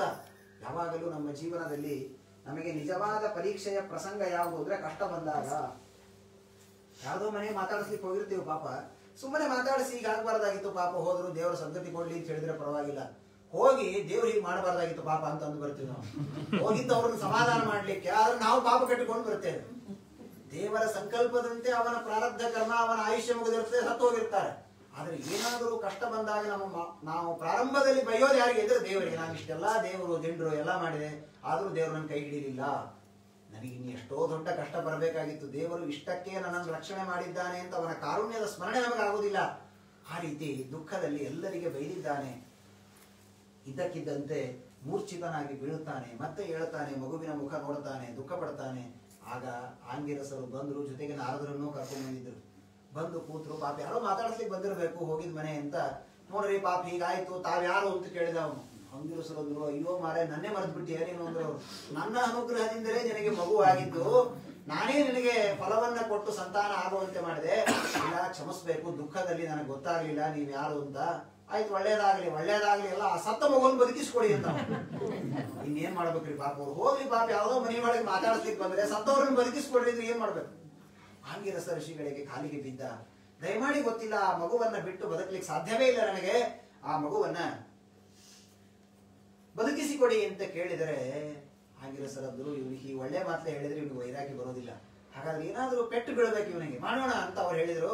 ನೋಡಪ್ಪ, ಒಂದು ಚಾಲೆಂಜ್ ಏನಂದ್ರೆ ಈ ಮಗುವನ್ನ ಬದುಕಿಸಿಕೊಡ್ತೇನೆ. ಏನವರ ತಪಶಕ್ತಿ ನೋಡ್ರಿ. ಸತ್ತು ಹೋದ ಮಗುವನ್ನ ಮತ್ತೆ ಆ ಎಲ್ಲೋ ಇದ್ದ ಜೀವವನ್ನ ತಂದು ಆ ದೇಹದ ಒಳಗೆ ಹಾಕಬೇಕು. ಆ ಜೀವ ಮತ್ತೆ ಆ ಮಗು ಕಂಡು ಬಿಡ್ಬೇಕು. ಒಪ್ಪಿಕೊಂಡಿದ್ದಾರೆ. ಆಗಲಿ, ನನ್ನ ತಪಸ್ಸಿನಿಂದ ಬದುಕಿಸ್ತೇನೆ. ಆದರೆ ಆ ಸತ್ತ ಬದುಕಿದ ಮಗು ನಿನ್ನನ್ನ ತಂದೆ ಅಂತ ಗುರುತು ಹೇಳಿದರೆ ಕಂಟಿನ್ಯೂ ಆಗ್ಬಹುದು, ಮತ್ತೆ ಆ ಮಗು ನಿನ್ ಜೊತೆಗೆ ಬರ್ತದೆ. ಇಲ್ಲ ಅಂದ್ರೆ ಐ ಕಾಂಟ್ ಹೆಲ್ಪ್, ನಾ ಏನ್ ಮಾಡ್ಲಿಕ್ಕೆ ಆಗೋದಿಲ್ಲ ಅಂದ್ರು. ಅವನಂದ ಇದೇನು ದೊಡ್ಡ ಸವಾಲು ಅಂತ ಅವನು 5 ನಿಮಿಷ ಆಯ್ತಲ್ವಾ ಸತ್ತು ಹೋಗಿ ಮಗು. ಬಂದೆ ಮತ್ತೆ ಅಪ್ಪ ಅಂತ ನನ್ನ ಹತ್ರ ಬಂದ್ಬಿಡ್ತದೆ. ನಾನು ಆ ಮಗುವನ್ನ ನನ್ನ ಜೀವನದಲ್ಲಿ ಇಟ್ಟುಕೊಳ್ಳಬಹುದು ಅಂತ ತಿಳಿದರೆ ತಮ್ಮ ತಪಶಕ್ತಿಯಿಂದ ಆಂಗೆಲಸರು ಎಲ್ಲೋ ಇದ್ದ ಜೀವವನ್ನ ಕರೆದಿದ್ದಾರೆ. ಬಂದು ಆ ಶರೀರದ ಒಳಗೆ ಪ್ರವೇಶ ಆಯ್ತು. ಸತ್ತು ಬಿದ್ದ ಆ ಶವ ಕಣ್ಣು ತೆಗೆದಿದೆ. ಯಾರಾದ್ರೂ ಈ ಕಣ್ಣು ತೆಗೆದ್ರೆ ಗತಿ ಏನಾಗ್ಬೇಕು? ಮನೆ ಮಾತಾಡ್ಲಿಕ್ಕೆ ಹೋದಾಗ ಪಾಪ ಹಾಗಾಯ್ತು. ಮಗು ಪಾಪ ಎದ್ದು ಬಿಟ್ಟಿದೆ, ಪಿಳಿ ಪಿಳಿಯಿಂದ ಕಣ್ಣು ಬಿಟ್ಟಿತ್ತು. ಏನ ಆನಂದ ಆಗೋಯ್ತು ಚಿತ್ರಕೇತುವಿಗೆ. ಅಬ್ಬಾ ಮಗು ಬದುಕು ಬಿಡುತ್ತಲ್ಲ ಅಂತಂದ್ರೆ ಹೀಗೆ ನೋಡ್ತಾ ಇದೆ ಆ ಮಗು. ಯಾವ್ದಾದ್ರು ಹೊಸ ಮನೆಗೆ ಹೋದ್ರೆ ಮಕ್ಕಳು ನೋಡ್ತಾ ಇರ್ತಾರಲ್ಲ ಹಾಗೆ ಈಗೆಲ್ಲ ನೋಡ್ತಾ ಇತ್ತು ಅದು. ಅವನಂದ ಯಾಕೆ ಹೀಗೆ ನೋಡ್ತಾ ಇದ್ದಿ? ಯಾಕೆ ಅಂದ್ರೆ ನೀವ್ ಯಾರು ಅಂತ ಕೇಳಿದ ಅವನು. ಆ ಚಿತ್ರಕೇತು ಏನೋ ಸ್ವಲ್ಪ ಮರೆತಿರ್ಬೋದು, ಚಿಕ್ಕ ಮಗು ಅಲ್ವಾ, ನಾನೇ ನಿಮ್ಮಪ್ಪ.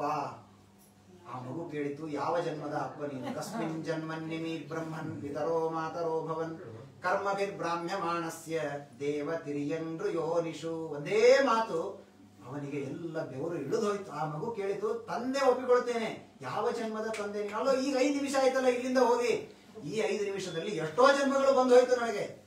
ಒಂದೇ ನಿಮಿಷ ಬದುಕಿ ಸಾಯುವಂತಹ ಎಷ್ಟು ಪ್ರಾಣಿಗಳಿದೆ.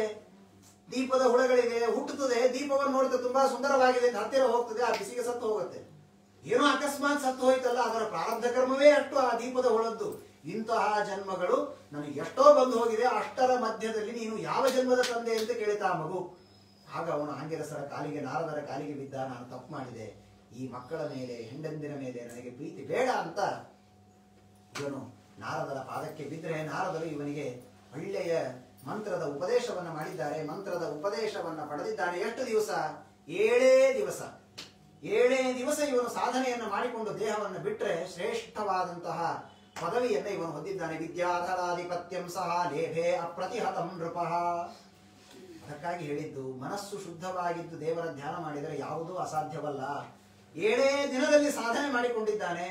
ಎಲ್ಲಿದ್ದ ರಾಜನಾಗಿದ್ದ ಚಿತ್ರಕೇತು ಮಗನ ಮೇಲಿನ ಪ್ರೀತಿಯಿಂದ ವಿದ್ಯಾಧರ ಪದವಿಯನ್ನು ತಾನು ಹೊಂದಿಬಿಟ್ಟ. ಇದು ಆದರೆ ಒಂದು ದಿವಸ ಮತ್ತೆ ವಿಮಾನದಲ್ಲಿ ಹೋಗ್ತಾ ಇದ್ದ ಸಂಚಾರವನ್ನು ಮಾಡುತ್ತಾ ಹೋಗುವಾಗ ರುದ್ರದೇವರು ಪಾರ್ವತಿ ಕೈಲಾಸದಲ್ಲಿ ಕುಳಿತಿದ್ದಾರೆ. ಅರ್ಧನಾರೀನರ ರೂಪ ತೊಡೆಯ ಮೇಲೆ ರುದ್ರದೇವರು ಕೂಡಿಸಿಕೊಂಡಿದ್ದಾರೆ. ಮಹಾನುಭಾವರು ತೈಲಧಾರೆಯಂತೆ ಮನಸ್ಸು ಕೊಡೋ ಹರಿಯಲ್ಲಿ ಶಂಭೋ ಅಂತ ಹೇಳಿದ ಹಾಗೆ ಎಲ್ಲರ ಮನಸ್ಸು ಶುದ್ಧವಾಗಿರಬೇಕಾದರೆ, ಕಾಮ ಬರಬಾರದು ಅಂತಾದ್ರೆ ರುದ್ರದೇವರ ಸ್ಮರಣೆ ಮಾಡುತ್ತೆ. ಅವರಿಗೆಲ್ಲಿಯೇ ಕಾಮ. ಪಾರ್ವತಿಯನ್ನ ಕೂಡಿಸಿಕೊಂಡಿದ್ದಾರೆ. ತುಂಬಿದ ಸಭೆ, ಎಲ್ಲ ಇಂದ್ರಾದಿ ದೇವತೆಗಳು ಕುಳಿತಿದ್ದಾರೆ. ಸಭೆಯಲ್ಲಿ ಕುಳಿತಿದ್ರು. ಚಿತ್ರಕೇತು ಮೇಲೆ ಹೋಗ್ತಾ ಇದ್ದ ನೋಡಿದ, ನಕ್ಕು ಬಿಟ್ಟ ಅವನು. ಯಾರಿವರು? ರುದ್ರದೇವರು ಭಾರಿ ಮನೋನಿಯಾಮಕರು ಅಂತ ಕರೀತೀರಿ, ತಮ್ಮ ಹೆಂಡತಿಯನ್ನೇ ಬಿಟ್ಟಿರ್ಲಿಕ್ಕೆ ಆಗೋದಿಲ್ಲ. ಇಂತಹ ರುದ್ರದೇವರು ನಮಗೆಲ್ಲ ಏನು ಮನಸ್ಸಿನ ಶುದ್ಧಿ ಕೊಡ್ತಾರ್ರಿ ಅಂತ ಹೇಳಿ ಬೈದಿದ್ದಾನೆ ಮಹಾನುಭಾವ. ಆಗ ಮೇಲಿನಿಂದ ಅವನು ಬೈದಿದ್ದನ್ನ ಪಾರ್ವತಿ ನೋಡಿದ್ದಾಳೆ. ಹೀಗೆ ಏನ್ ಮಾತನಾಡ್ತಾ ಇದ್ದಿ? ಏನ್ ಭಾರಿ ನೀನು ವಿದ್ಯಾಧರ ಪದವಿಗೆ ಹೋಗಿದ್ದಿ ಅಂದ್ರೆ ದೊಡ್ಡ ವ್ಯಕ್ತಿ ಅಂತ ತಿಳಿದಿದ್ಯಾ? ಬೈದಾಳ ಅವಳು. ಏನ್ ಯಾರಿಗೂ ಗೊತ್ತಾಗದೇ ಇರುವಂತಹ ತತ್ವ ನಿನಗೆ ಗೊತ್ತಾಗೋಯ್ತಾ? ಈ ಸಭೆಯಲ್ಲಿ ಯಾರ್ಯಾರಿದ್ದಾರೆ? ಇಂದ್ರದೇವರು ಕುಳಿತಿದ್ದಾರೆ, ಮಹಾನುಭಾವರಾದ ಬ್ರಹ್ಮದೇವರೇ ಉಚ್ಚಾಸನದಲ್ಲಿ, ಅವರಿಗಾರಿಗೂ ಗೊತ್ತಾಗದೇ ಇರುವ ಅಧರ್ಮ ನಿನಗೆ ಮಾತ್ರ ಗೊತ್ತಾಗಿ ಹೋಯ್ತಾ? ನಿನಗೆ ಯಾವ ಸ್ಥಾನದ ಉನ್ಮಾದದಿಂದ ಇಂತಹ ಮಾತುಗಳನ್ನು ಆಡ್ತಾ ಇದ್ದಿ? ಆ ಸ್ಥಾನದಿಂದ ನೀನು ಭ್ರಷ್ಟನಾಗುವಂತ ಶಾಪ ಕೊಟ್ಟಿದ್ದಾರೆ. ನೀನು ರಾಕ್ಷಸನಾಗು. ಹೇಗಿದೆ ನೋಡ್ರಿ ಅದ್ಭುತವಾದ ಪ್ರಾರಬ್ಧ ಕರ್ಮದ ಆಟ. ಎಲ್ಲಿದ್ದ ಚಿತ್ರಕೇತುವಾಗಿ ಮತ್ತೆ ದೊಡ್ಡ ವಿದ್ಯಾಧರ ಪದವಿಯನ್ನು ಹೊಂದಿದ, ಆದರೆ ಮತ್ತೆ ಶಾಪ ಆಗಿದೆ. ಅವನು ಮಾಡಿದಂತಹ ಒಂದು ಸಣ್ಣ ತಪ್ಪಿಗೆ. ನ ವೇದ ಧರ್ಮಂ ಕಿಲ ಪದ್ಮಯೋನಿ ನ ಬ್ರಹ್ಮಪುತ್ರ ಭೃಗುನಾರದಾದ್ಯಾಃ ನ ವೈ ಕುಮಾರಃ ಕಪಿಲೋ ಮನುಶ್ಚ ಏನೋ ನಿಷೇಧಂತ್ಯತಿ ಅತಿವರ್ತಿನಂ ಹರಂ. ಎಲ್ಲಾ ಋಷಿಗಳು, ಮಹಾನುಭಾವರು, ಸನತ್ ಕುಮಾರರು, ಬ್ರಹ್ಮಾದಿ ದೇವತೆಗಳು ಕುಳಿತುಕೊಂಡಿದ್ದಾರೆ. ಅವರಿಗೆ ಯಾರಿಗೂ ಗೊತ್ತಾಗದೇ ಇರುವ ಧರ್ಮ ನಿನಗೊಬ್ಬರಿಗೆ ಗೊತ್ತಾಯ್ತಪ್ಪ. ಹಾಗಾದ್ರೆ ನೀನು ಈ ಯೋನಿಯಲ್ಲಿರುವುದಕ್ಕೆ ಲಾಯಕ್ಕಲ್ಲ, ನೀನು ರಾಕ್ಷಸನಾಗುವಂತ ಶಾಪ ಕೊಟ್ರೆ. ವಿಮಾನದಲ್ಲಿ ಕುಳಿತ ಚಿತ್ರಕೇತು ಪಟ್ಟಂತ ಕೆಳಗಿಳಿದು ಬಂದ, ಪಾರ್ವತಿಯ ಪಾದಕ್ಕೆ ಬಿದ್ದಿದ್ದಾನೆ. ಸಾಷ್ಟಾಂಗ ನಮಸ್ಕಾರ ಮಾಡಿದ. ನನ್ನ ತಪ್ಪನ್ನು ಕ್ಷಮೆ ಮಾಡ್ತಾ ಇದ್ದ, ಗೊತ್ತಾಗಲಿಲ್ಲ. ಏನೋ ನನ್ನ ಸ್ಥಾನದ ಸಂಪತ್ತಿನ ಅಹಂಕಾರದಿಂದ ಈ ರೀತಿ ನಾನು ಮಾಡಿಬಿಟ್ಟೆ. ಆದರೆ ಶಾಪ ಕೊಡಬೇಡ ಅಂತ ಅನ್ನೋದಿಲ್ಲ. ನಾನು ಅವಶ್ಯವಾಗಿ ಗೃಹಾಮಿತೆ ಶಾಪಂ ಪ್ರತಿಗೃಹಾಮಿತೆ ಶಾಪಂ ಆತ್ಮನೋ ಅಂಜಲಿನ ಅಂಬಿಕೆ. ಏನು ಅದ್ಭುತವಾದ ಅವನ ಸಾಧನೆ ಹೇಗಿರ್ಬೇಕು. ಅವನಂತಾನೆ, ನೀನು ಕೊಟ್ಟಿದ್ದು ಶಾಪ ಅಂತ ತಿಳಿಯೋದಿಲ್ಲ, ನಾನು ವರ ಅಂತ ತಿಳಿತೇನೆ, ಅವಶ್ಯವಾಗಿ ಕೊಡು ಅಂತ 2 ಬೊಗಸೆಗಳನ್ನ ಹಿಡಿದಿದ್ದಾನಂತೆ. ಯಾಕೆಂದ್ರೆ ನೀನಿವತ್ತು ಶಾಪ ಕೊಟ್ಟಿರ್ಲಿಲ್ಲ ಅಂದ್ರೆ ಇನ್ ಯಾವ ಜನ್ಮದಲ್ಲಿ ಈ ಶಾಪ ತಡ್ತಾ ಇತ್ತೋ, ಮಹಾತ್ಮರ ನಿಂದನೆಯ ಶಾಪ. ನನ್ನ ಮೋಕ್ಷದ ಸಾಧನೆಗೆ ಎಷ್ಟು ದಿವಸ ಲೇಟ್ ಆಗ್ತಾ ಇತ್ತೋ ಏನೋ, ಇದೇ ಜನ್ಮದಲ್ಲೇ ನನ್ನ ಪಾಪ ಕಳೆದು ಹೋಯ್ತಲ್ಲ, ಅವಶ್ಯವಾಗಿ ನಾನು ಸ್ವೀಕಾರ ಮಾಡ್ತೇನೆ. ಆದ್ರೆ ಒಂದು ವರ ಕೊಡು. ನಾನು ರಾಕ್ಷಸನಾಗುವುದಕ್ಕೆ ನನಗೆ ದುಃಖ ಅಲ್ಲ, ಆ ರಾಕ್ಷಸ ಯೋನಿಯಲ್ಲಿಯೂ ಭಗವಂತನ ನಾಮಸ್ಮರಣೆ ಮರೆಯುವುದು ಬೇಡ ನನಗೆ. ಈ ಶ್ರೇಷ್ಠವಾದ ಭಗವಂತನ ಸ್ವಾತಂತ್ರ್ಯದ ಜ್ಞಾನ, ಅವನ ಮಹಿಮಾ ಜ್ಞಾನ ನನಗೆ ಮರೆಯುವುದು ಬೇಡ ಅಂತ ಕೇಳಿದ್ದ. ಹೀಗಾಗಿ ಶುಕಾಚಾರ್ಯ ಹೇಳ್ತಾರೆ, ನೋಡಪ್ಪ, ಅವನು ವೃತ್ರಾಸುರನಾಗಿದ್ದಾಗಲೂ ಯಾಕೆ ಅವನಿಗೆ ವಿಷ್ಣು ತತ್ವ ಬಾಯಲ್ಲಿ ಬಂತು ಗೊತ್ತಾ? ಅವತ್ತು ಪಾರ್ವತಿ ಅವನಿಗೆ ವರವನ್ನ ಕೊಟ್ಟಿದ್ಲು. ಅವನೇ ಈಗ ವೃತ್ರಾಸುರನಾಗಿ ಬಂದಿದ್ದಾನೆ ಎನ್ನುವುದಾಗಿ ತಿಳಿದುಕೋ ಅಂತ ಅದ್ಭುತವಾದ ಅನೇಕ ಉಪದೇಶಗಳನ್ನು ಮಾಡಿದ್ದಾರೆ. ಹೀಗೆ ಇವರೆಲ್ಲ ಮತ್ತೆ ದೇವತೆಗಳು ಗೆದ್ದಾಯಿತು, ಮತ್ತೆ ಅಸುರರೆಲ್ಲ ಸೋತು ಇಂದ್ರದೇವರು ಪದವಿಗೆ ಬಂದಿದ್ದಾರೆ. ದಿತಿ ಅಳುವುದಕ್ಕೆ ಪ್ರಾರಂಭ ಮಾಡಿದ್ದು. ಪಾಪ ಕಶ್ಯಪರ ಗತಿ ಏನ್ರಿ, ಬಹಳ ಕಷ್ಟ. ಎಲ್ಲರೂ ಅವ್ರ ಮಕ್ಕಳೇ, ಅಸುರರು ಅವ್ರ ಮಕ್ಕಳೇ, ದೇವತೆಗಳು ಅವ್ರ ಮಕ್ಕಳೇ, ಹಾವುಗಳು ಮಕ್ಕಳೇ, ಪಕ್ಷಿಗಳು ಎಲ್ಲರೂ ಅವ್ರ ಮಕ್ಕಳೇ. ಯಾರು ಗಲಾಟೆ ಮಾಡಿಕೊಂಡ್ರು ಬಿಡಿಸ್ಬೇಕು ಪಾಪ ಅವರ ಕೆಲಸ.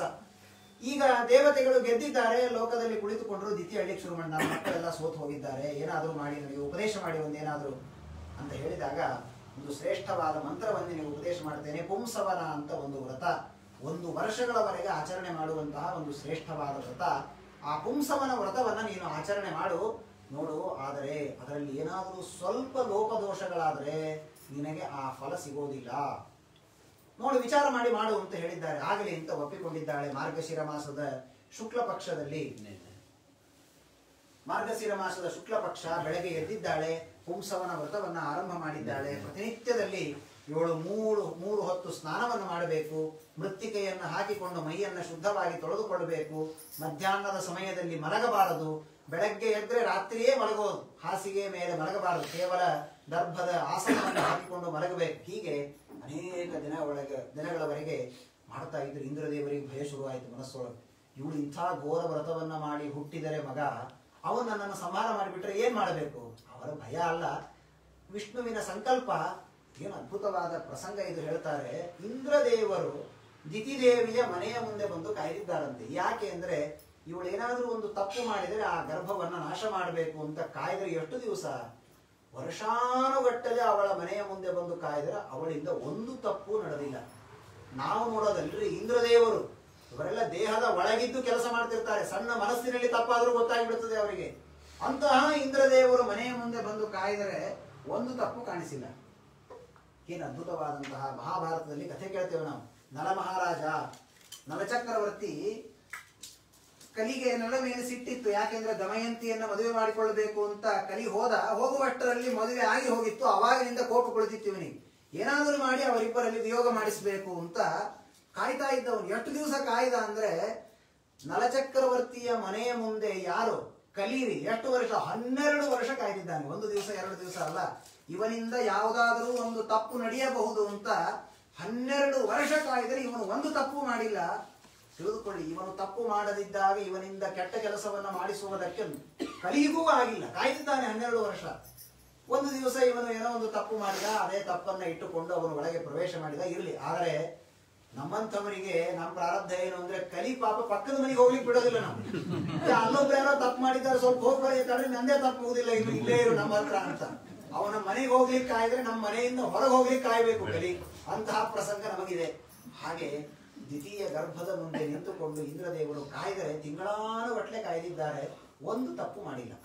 1 ದಿವಸ ಪಾಪ ರಾತ್ರಿ ಲೇಟ್ ಆಗಿ ಹೋಗಿತ್ತು. ಅಸ್ಪೃಷ್ಟವಾರ್ಯ ಧೌತಾಂಗ್ರಿಹಿ ಸುಶ್ವಾಪ ವಿಧಿ ಮೋಹಿತ. ಊಟ ಮಾಡಿದ್ದು ಪಾಪ ರಾತ್ರಿ. ಊಟ ಮಾಡಿ ಕೈ ತೊಳೆದಿದ್ದಾಳೆ. ಕಾಲು ತೊಳಿಬೇಕಾಗಿತ್ತು. ಬೇಜಾರಾಯ್ತು. ಹೋಗಿ ಬಿಡ್ರಿ ಪಾಪ, ನಾಳೆ ತೊಳ್ಕೊಂಡ್ರೆ ಆಯ್ತು ಕಾಲು ಅಂತ ಮಲ್ಕೊಂಡು ಅಬ್ಬಾ ಅಂದ್ರೆ ಇಂದ್ರದೇವರು. ಇಂಥ ತಪ್ಪು, ಇದಕ್ಕಿಂತ ದೊಡ್ಡ ತಪ್ಪು ಸಿಗ್ಲಿಕ್ಕೆ ಸಾಧ್ಯ ಇಲ್ಲ ನನಗೆ. ಹಾಗಾದ್ರೆ ನಮ್ ಗತಿ ಏನ್ ತಿಳ್ಕೊಡ್ರಿ? ಕಾಲೇ ತೊಳೆದುಕೊಳ್ಳದೆ ಮಲಗಿಕೊಳ್ಳುವ ನಮ್ಮನೆ ಬರ ಇಲ್ಲಿ. 1 ದಿವಸ ತೊಳೆಯುವಾಗ ಸಂಪೂರ್ಣವಾಗಿ ಎಲ್ಲ ಅವಯವಗಳು ತೊಯ್ಲಿಲ್ಲ ಅನ್ನೋ ಒಂದೇ ಕಾರಣಕ್ಕೆ ಇಂದ್ರದೇವರು ಅವಳಲ್ಲಿ ಪ್ರವೇಶ ಮಾಡಬೇಕಾದ್ರೆ ನಮ್ಮಂಥವರ ಗತಿ ಏನು? ಅದಕ್ಕಾಗಿಯೇ ಹೇಳೋದು, ಪಂಚಾರ್ದ್ರಹ ಭೋಜನಂ ಭುಂಜ್ಯಾದಂತ. 5 ಹಸಿಯಾಗಿರ್ಬೇಕಂತೆ. ಕೈ ಕಾಲು, 2 ಕೈಗಳು 2 ಕಾಲು ಮುಖ ಹಸಿಯಾಗಿರ್ಬೇಕಂತೆ ಊಟ ಮಾಡುವಾಗ. ಅದು ಒಣಗುವಷ್ಟರಲ್ಲಿ ಊಟ ಮುಗಿಸಿರ್ಬೇಕು. ತಾಸುಗಟ್ಲೆ ಹರಟೆ ಹೊಡೆಯದ ಊಟ ಮಾಡೋದಲ್ಲ. ಹಸಿಯಾದ ಕೈಕಾಲುಗಳಿಂದ ಊಟ ಕೂಡಬೇಕಂತೆ. ಅವುಗಳು ಒಣಗೋದರಲ್ಲಿ ಊಟ ಮಾಡಿ ಎದ್ದು ಬಿಟ್ಟಿರ್ಬೇಕಷ್ಟೇ. ಶುದ್ಧನಾಗಿ ಇವನು ಆಮೇಲೆ ಕೈಕಾಲುಗಳನ್ನು ತೊಳೆದುಕೊಳ್ಬೇಕು. ಇವಳು ಹಾಗೆ ಪಾಪ 1 ದಿವಸ ಮಾಡ್ಲಿಲ್ಲ. ಯಾಕೆಂದ್ರೆ ಅಕಸ್ಮಾತ್ ಅಲ್ಲ, ಅದು ಭಾಗವತ ಹೇಳಿದ್ರು, ಮೋಹಿತ, ದೈವ ಸಂಕಲ್ಪ. ಇಷ್ಟೇ ಇರಬೇಕು ಅಂತಿತ್ತು ಅವಳ ಸಾಧನೆ. ಇಂದ್ರದೇವರು ಒಳಗೆ ಪ್ರವೇಶ ಮಾಡಿದ್ದಾರೆ. ಗರ್ಭ ಬೆಳೀತಾ ಇತ್ತು. ಆ ಗರ್ಭವನ್ನ 7 ತುಂಡು ಮಾಡಿಬಿಟ್ರು. ತಮ್ಮ ವಜ್ರಾಯುಧವನ್ನು ತೆಗೆದುಕೊಂಡು ಕಚಕಚ ಅಂತ ಕತ್ತರಿಸಿಬಿಟ್ರು. ಕತ್ತರಿಸಿದ್ರೆ ಸಾಯಲಿಲ್ಲ, ಅಳ್ತಾ ಇವೆ. ಏನು 7 ತುಂಡುಗಳು ಅಳ್ತಾ ಇದೆ. ಅವರಂದ್ರು ಏನೋ ಇದೊಂದು ಸಸ್ಪೆನ್ಸ್ ಆಪರೇಷನ್ ಮಾಡ್ಬೇಕು ಅಂತ ಬಂದ್ರೆ ನೀವು ಜೋರಾಗಿ ಓದಿದ್ರೆ ಗೊತ್ತಾಗ್ಬಿಡುತ್ತೆ ದಿತಿದೇವಿಗೆ ಏನ್ ಮಾಡ್ಬೇಕು. ಮತ್ತೆ ಒಂದೊಂದರಲ್ಲಿ 7 ತುಂಡು ಮಾಡಿದ್ರು, 49 ತುಂಡುಗಳಾಯ್ತು. ತುಂಡುಗಳಾದ್ರೆ ತುಂಡಲ್ರಿ 49 ಮಕ್ಕಳಲ್ಲಿ ಒಳಗಡೆ. ಇಂದ್ರದೇವರು ಹೇಳಿದ್ರು ಜೋರಾಗಿ ಒದರಬೇಡ್ರಿ, ನಾನು ವಿಷ್ಣು ಭಕ್ತ, ಇದು ದೈವ ಸಂಕಲ್ಪ ಅಂತ ಅವರಿಗೆ ತತ್ವೋಪದೇಶವನ್ನ ಗರ್ಭದಲ್ಲಿ ಮಾಡಿದ್ದಾರೆ ಇಂದ್ರದೇವರು. ಮಾಡಿದರೆ ಭಾಗವತ ಬಹಳ ಸುಂದರವಾಗಿ ಹೇಳುತ್ತೆ, ಏನ್ರಿ ಗರ್ಭ, ಎಷ್ಟು ನಾವು ಜಾಗೃತರಾಗಿದ್ದರೂ ಕೂಡ ಒಂದು ಗರ್ಭ ಅದು ಸುರಕ್ಷಿತವಾಗಿದ್ದು ಹೇಳ್ತಾರೆ ಇಡೀ ಜಗತ್ತಿನಲ್ಲಿ ಆಶ್ಚರ್ಯ ಯಾವುದು, ಬಹಳ ಕಷ್ಟ ಯಾವುದು ಅಂದ್ರೆ ತಾಯಿಯ ಗರ್ಭದಿಂದ ಒಂದು ಮಗು ಹೊರಗೆ ಬಂದ್ರೆ ಅಷ್ಟು ಕಷ್ಟವನ್ನ ಅನುಭವಿಸುವುದರಲ್ಲಿ ಅತೀ ಕಷ್ಟ ಅಂದ್ರೆ ಅದೇ ಒಂದು ದೊಡ್ಡ ಕಷ್ಟ ಅಂತ. ಆದರೆ 49 ಜನ ಆ ಗರ್ಭದಲ್ಲಿ ಒಳಗೆ ಬರೀ ಇರೋದಲ್ಲ, ಕತ್ತರಿಸಿದ ಮೇಲೆ 49 ತುಂಡುಗಳನ್ನ ಮಾಡಿದರೆ 49 ಮಕ್ಕಳಾಗಿದೆ. ಒಂದು ಮಗುವಿಗಾದರೂ ಸ್ವಲ್ಪ ಏನಾದರೂ ಅಕಸ್ಮಾತ್ ಆಚೆ ಈಚೆ ಆಗಬೇಕು, ಯಾರಿಗೂ ಏನೂ ಆಗಲಿಲ್ಲ. ಭಾಗವತ ಹೇಳುತ್ತೆ ನಮಮಾರ ದ್ವಿತೀಯ ಗರ್ಭ, ಯಾಕೆ ದ್ವಿತೀಯ ಗರ್ಭ ಸಾಯಲಿಲ್ಲ, ಯಾಕೆ ಶ್ರೀನಿವಾಸಾನುಕಂಪಯ, ದೇವರ ಅನುಗ್ರಹ. ಕಿಮಲಭ್ಯಂ ಭಗವತಿ ಪ್ರಸನ್ನೆ ಶ್ರೀನಿಕೇತನೆ, ದೇವರ ಅನುಗ್ರಹ ಆದರೆ ಜೀವನದಲ್ಲಿ ಯಾವುದು ನಮಗೆ ದುರ್ಲಭ ಇದೆ. ಅದಕ್ಕಾಗಿ ಶುಕಾಚಾರ್ಯರಿಗೆ ಪರೀಕ್ಷಿತ್ ರಾಜರು ಹೇಳ್ತಾರಂತೆ, ನೋಡು ಬರೀ ಕಥಿ ಕೇಳಿ ಹೇಳಬೇಡ, ನಿಂದೇ ಕಥಿ ನಡೆದಿದ್ದು ಅಂತ ಹೇಳ್ತಾರೆ. ನೀನ್ ಹೇಗೆ ಅವತ್ತು ಅಶ್ವತ್ಥಾಮಾಚಾರ್ಯರು ಬಾಣ ಬಿಟ್ಟಾಗ ಸಾಯದೆ ಬದುಕಿದೆಯಲ್ಲ, ಅದೇ ರೀತಿ ಇವತ್ತು ಆ 49 ಜನ ಬದುಕಿದ್ದಾರೆ. ಬಹುಧಾ ಕ್ಷುಣ್ಣ ದ್ರೌಣ್ಯಸ್ತ್ರೇಣ ಯಥಾ ಭವಾನ್, ಹೇಗೆ ನೀರು ಸಾಯಲಿಲ್ಲ ಅವತ್ತು, ಹಾಗೆ ಇವತ್ತು ದೇವರ ಅನುಗ್ರಹದಿಂದ 49 ಜನರಿಗೆ ಏನೂ ಆಗಿಲ್ಲ, ಹೊರಗೆ ಬಂದಿವೆ ಮಕ್ಕಳು.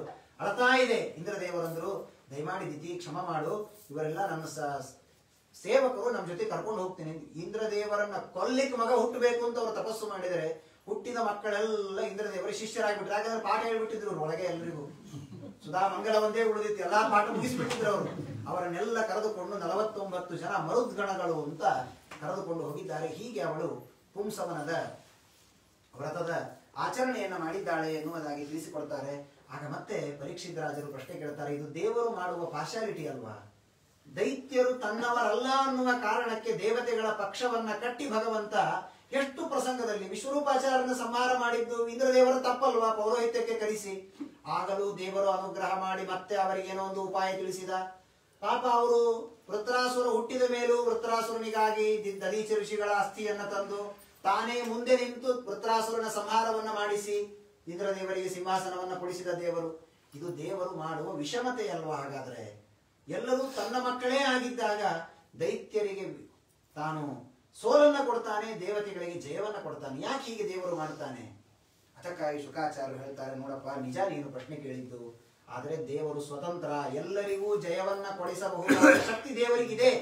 ಆದರೆ ದೇವರೊಂದು ವ್ಯವಸ್ಥೆ ಇಟ್ಟುಕೊಂಡಿದ್ದಾನೆ. ಅದೇನು? ಸತ್ವ ರಜ ತಮೋ ಗುಣಗಳು ಅಂತ.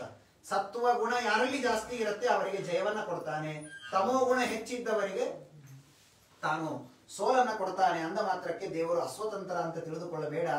ಎಂದಿಗೂ ದೇವರು ಕೆಟ್ಟದ್ದನ್ನ ಮಾಡಿದವರಿಗೆ ಒಳ್ಳೆಯ ಗತಿಯನ್ನ ಕೊಡುವುದಕ್ಕೆ ಸಾಧ್ಯ ಇಲ್ಲ. ಈ ಒಂದು ಪ್ರಸಂಗದಲ್ಲಿ ನನಗೊಂದು ಕತೆ ಹೇಳ್ತೇನೆ ಅಂತ ನರಸಿಂಹದೇವರ ಚರಿತ್ರೆಯನ್ನ ಬಹಳ ಅದ್ಭುತವಾಗಿ ಉಪದೇಶವನ್ನ ಮಾಡುತ್ತಾರೆ. ಒಂದು ದಿವಸ ಹಿರಣ್ಯಾಕ್ಷ ಅಂತ ಒಬ್ಬ ದಿತಿಯಲ್ಲಿ ಹುಟ್ಟಿದಂತಹ ಮಹಾ ಅಸುರ ಕಶ್ಯಪರಲ್ಲಿ ಅವನು ಭೂಮಿಯನ್ನೆಲ್ಲ ಸಮುದ್ರದ ಒಳಗೆ ತೆಗೆದುಕೊಂಡು ಹೋಗಿಬಿಟ್ಟಿದ್ದಾನೆ. ಆಗ ವರಾಹದೇವರು ಬಂದು ಅವನನ್ನ ಜೋರಾಗಿ ಅವನ ಕಪೋಲಕ್ಕೆ ಹೊಡೆದು ಆ ಹಿರಣ್ಯಾಕ್ಷನ ಸಂಹಾರವನ್ನು ಮಾಡಿದ್ದಾರೆ. ಭೂಮಿಯನ್ನು ಮೇಲೆತ್ತಿ ತಂದಿದ್ದಾರೆ. ಅವನ ತಮ್ಮ ಹಿರಣ್ಯಕಶಿಪು ಅಂತ ಅಣ್ಣನ ಸಂಹಾರದಿಂದ ಭಾರೀ ತೃಪ್ತನಾಗಿ ಹೋಗಿದ್ದಾನೆ. ಬ್ರಹ್ಮದೇವರ ವರದಿಂದ ಅವಧ್ಯನಾದಂತಹ ವ್ಯಕ್ತಿ ಆಗ ಮನೆಗೆ ಬಂದಿದ್ದಾನೆ. ಮನೆಗೆ ಬಂದು ನೋಡಿದರೆ ತಾಯಿ ದಿತಿದೇವಿ ಮಗನ ಹಿರಣ್ಯಾಕ್ಷನ ಶವವನ್ನು ಇಟ್ಟುಕೊಂಡು ಕುಳಿತುಕೊಂಡಿದ್ದಾಳೆ. ಅಳತಾ ಬಂದು ಉಪದೇಶ ಮಾಡ್ತಾನೆ ಅವಳಿಗೆ, ಸರ್ವಥಾ ಅಳಬಾರದಮ್ಮ, ಹುಟ್ಟಿದವರೆಲ್ಲ ಸಾಯೋದು ಒಂದ್ ದಿವಸ ಕಂಪಲ್ಸರಿ, ಎಲ್ಲರೂ ಇವನು ಮಹಾನುಭಾವ, ದೇವರ ಮೇಲೆ ಯುದ್ಧ ಮಾಡ್ಲಿಕ್ಕೆ ಹೋಗುವ ಅಸುರ. ಆದರೆ ಆ ಪ್ರಸಂಗದಲ್ಲಿ ಒಳಗಿದ್ದ ಜಯ ಅವನು ಮಾತನಾಡಿಸಿದ್ದಾನೆ, ಸಜ್ಜೀವ ಉಪದೇಶ ಮಾಡ್ತಾನೆ. ಸರ್ವಥಾ ನೀನು ದುಃಖ ಪಡಬೇಡ, ಹುಟ್ಟಿದವರೆಲ್ಲ ಒಂದು ದಿವಸ ಸಾಯಲೇಬೇಕು. ಅದು ಹೇಗೆ ಅಂದ್ರೆ, ಈ ಸಂಸಾರ ಹೇಗೆ ಅಂದ್ರೆ ಮಳೆಗಾಲದಲ್ಲಿ ದೊಡ್ಡ ದೊಡ್ಡ 2 ಕಟ್ಟಿಗೆಯ ತುಂಡುಗಳು ಹರಿತಾ ಬರುತ್ತೆ, ಒಂದೇ ಕಡೆ ಸೇರಿಕೊಳ್ಳುತ್ತೆ, ಎಷ್ಟೋ ಹೊತ್ತಿನವರೆಗೆ ಹೋಗ್ತದೆ ಮುಂದೆ. ಒಂದು ಕಡೆ ಒಂದು ಕಲ್ಲು ಸಿಕ್ತು ಅಂದ್ರೆ ಅದಕ್ಕೆ ಬಡದು ಮತ್ತೆ ದೂರ ದೂರ ಆಗಿಬಿಡುತ್ತದೆ. ಇದು ಸಂಸಾರ. ಎಲ್ಲೆಲ್ಲೋ ಇದ್ದ ಜೀವರಾಶಿಗಳನ್ನ ಒಂದು ಕಡೆ ಸೇರಿಸುತ್ತಾನೆ. ಈ ಒಂದು ಜನ್ಮದಲ್ಲಿ ಇರುವವರೆಗೆ ಪ್ರೀತಿ ಮಾಡೋದು ತಪ್ಪಲ್ಲ, ಅವರು ಹೋದ ಮೇಲೂ ಅವರ ಒಂದು ಪ್ರೇಮದಲ್ಲಿಯೇ ಇವನು ಜೀವನವನ್ನು ಕಳೆಯುವುದು ತಪ್ಪು ಅಂತ ಇವರು ಅದ್ಭುತವಾದ ಹಿರಣ್ಯಕಶಿಪು ತಾಯಿಗೆ ಉಪದೇಶವನ್ನ ಮಾಡಿದ್ದಾನೆ. ಉಪದೇಶವನ್ನ ಮಾಡಿದರೆ ಆಗ ಉಪದೇಶ ಮುಗಿಯಿತು, ಒಳಗೆ ಬಂದ ಮತ್ತೆ ಇವನ ಆಸುರಿ ಭಾವನೆ, ಏನಾದರೂ ಮಾಡಿ ನಮ್ಮ ಅಣ್ಣನನ್ನ ಸಂಹಾರ ಮಾಡಿದ ದೇವರ ಸಂಹಾರ ಮಾಡಬೇಕು ಅಂತ ಸಂಕಲ್ಪವನ್ನು ಮಾಡಿದ್ದಾನೆ. ಸಂಕಲ್ಪ ಮಾಡಿ ಎಲ್ಲ ಅಸುರರನ್ನ ಕರೆದ, ಹೇಳಿದ, ನೋಡಿ ದೇವರು ಸಾಯ್ಬೇಕು. ದೇವರು ಸಾಯ್ಬೇಕು ಅಂದ್ರೆ ಏನ್ ಮಾಡ್ಬೇಕು? ಅವನಿಗೆ ತುಂಬಾ ಬಲ ಇದೆ, ಸ್ಟಾಮಿನಾ ತುಂಬಾ ಇದೆ ಅವನಿಗೆ. ಹಾಗಾದ್ರೆ ಅವನನ್ನು ನೇರವಾಗಿ ಹೋಗಿ ಯುದ್ಧ ಮಾಡಿ ಸಾಯಿಸ್ಲಿಕ್ಕೆ ಆಗೋದಿಲ್ಲ. ಏನ್ ಮಾಡಬೇಕು? ಅವನ ಶಕ್ತಿಯನ್ನ ಕುಂದಿಸ್ಬೇಕು. ಶಕ್ತಿ ಕುಂದಿಸ್ಬೇಕು ಅಂದ್ರೆ ಏನ್ ಮಾಡ್ಬೇಕು? ಅವನಿಗೆ ಅನ್ನ ಸಿಗದೇ ಇದ್ದಂತೆ ಮಾಡಬೇಕು. ಅವನಿಗೆ ಯಾರನ್ನ ಕೊಡ್ತಾರೆ? ಬ್ರಾಹ್ಮಣರು ಕೊಡ್ತಾರೆ. ಬ್ರಾಹ್ಮಣರು ಹೋಮದಲ್ಲಿ ತುಪ್ಪ ಹಾಕ್ತಾರೆ, ವೈಶ್ವದೇವದಲ್ಲಿ ಅನ್ನ ಹಾಕ್ತಾರೆ. ಆ ಅನ್ನವನ್ನೆಲ್ಲ ಚೆನ್ನಾಗಿ ತಿಂತಾನೆ ದೇವರು. ಅದನ್ನೆಲ್ಲ ತಿಂದು ಒಳ್ಳೆ ಶಕ್ತಿ ಬಂದಿದೆ. ಪರಮ ಪಾಪಿ ಅವನಿಗೇನು ಗೊತ್ತಿದೆ? ಬ್ರಾಹ್ಮಣರಿಗೆ ಶಕ್ತಿ ಕೊಟ್ಟ ಮಹಾನುಭಾವ ಭಗವಂತ. ಅವನಿಗೆ ಈ ಅನ್ನದಿಂದ ಏನೂ ಆಗಬೇಕಾಗಿಲ್ಲ. ಆದರೂ ಅವನ ಆಸುರಿ ಭಾವನೆಯಿಂದ ಹೇಳ್ತಾನೆ, ಹಾಗಾದರೆ ಬ್ರಾಹ್ಮಣರನ್ನ ಸಂಹಾರ ಮಾಡಿ, ಎಲ್ಲಿಯೂ ಯಜ್ಞಗಳು ನಡೆಯಬಾರದು, ಎಲ್ಲಿಯೂ ಅನ್ನದಾನ ನಡೆಯಬಾರದು, ಎಲ್ಲಿಯೂ ದೇವರ ಪೂಜೆ ನಡೆಯಬಾರದು. ಏನೇನು ನಡೆಯುತ್ತದೆ ಅದೆಲ್ಲವೂ ನನಗೆ ನಡೀಬೇಕು. ಎಲ್ಲರಿಗೆ ಅಪ್ಪಣೆ ಮಾಡಿದ. ಅವನು ಶ್ರೇಷ್ಠವಾದಂತಹ ಶಕ್ತಿಯನ್ನ ಪಡೆದುಕೊಳ್ಳಬೇಕು ಅಂತ ಅವನು ಹೋಗಿದ್ದಾನೆ. ವಿಂಧ್ಯ ಪರ್ವತಕ್ಕೆ ಹೋದ.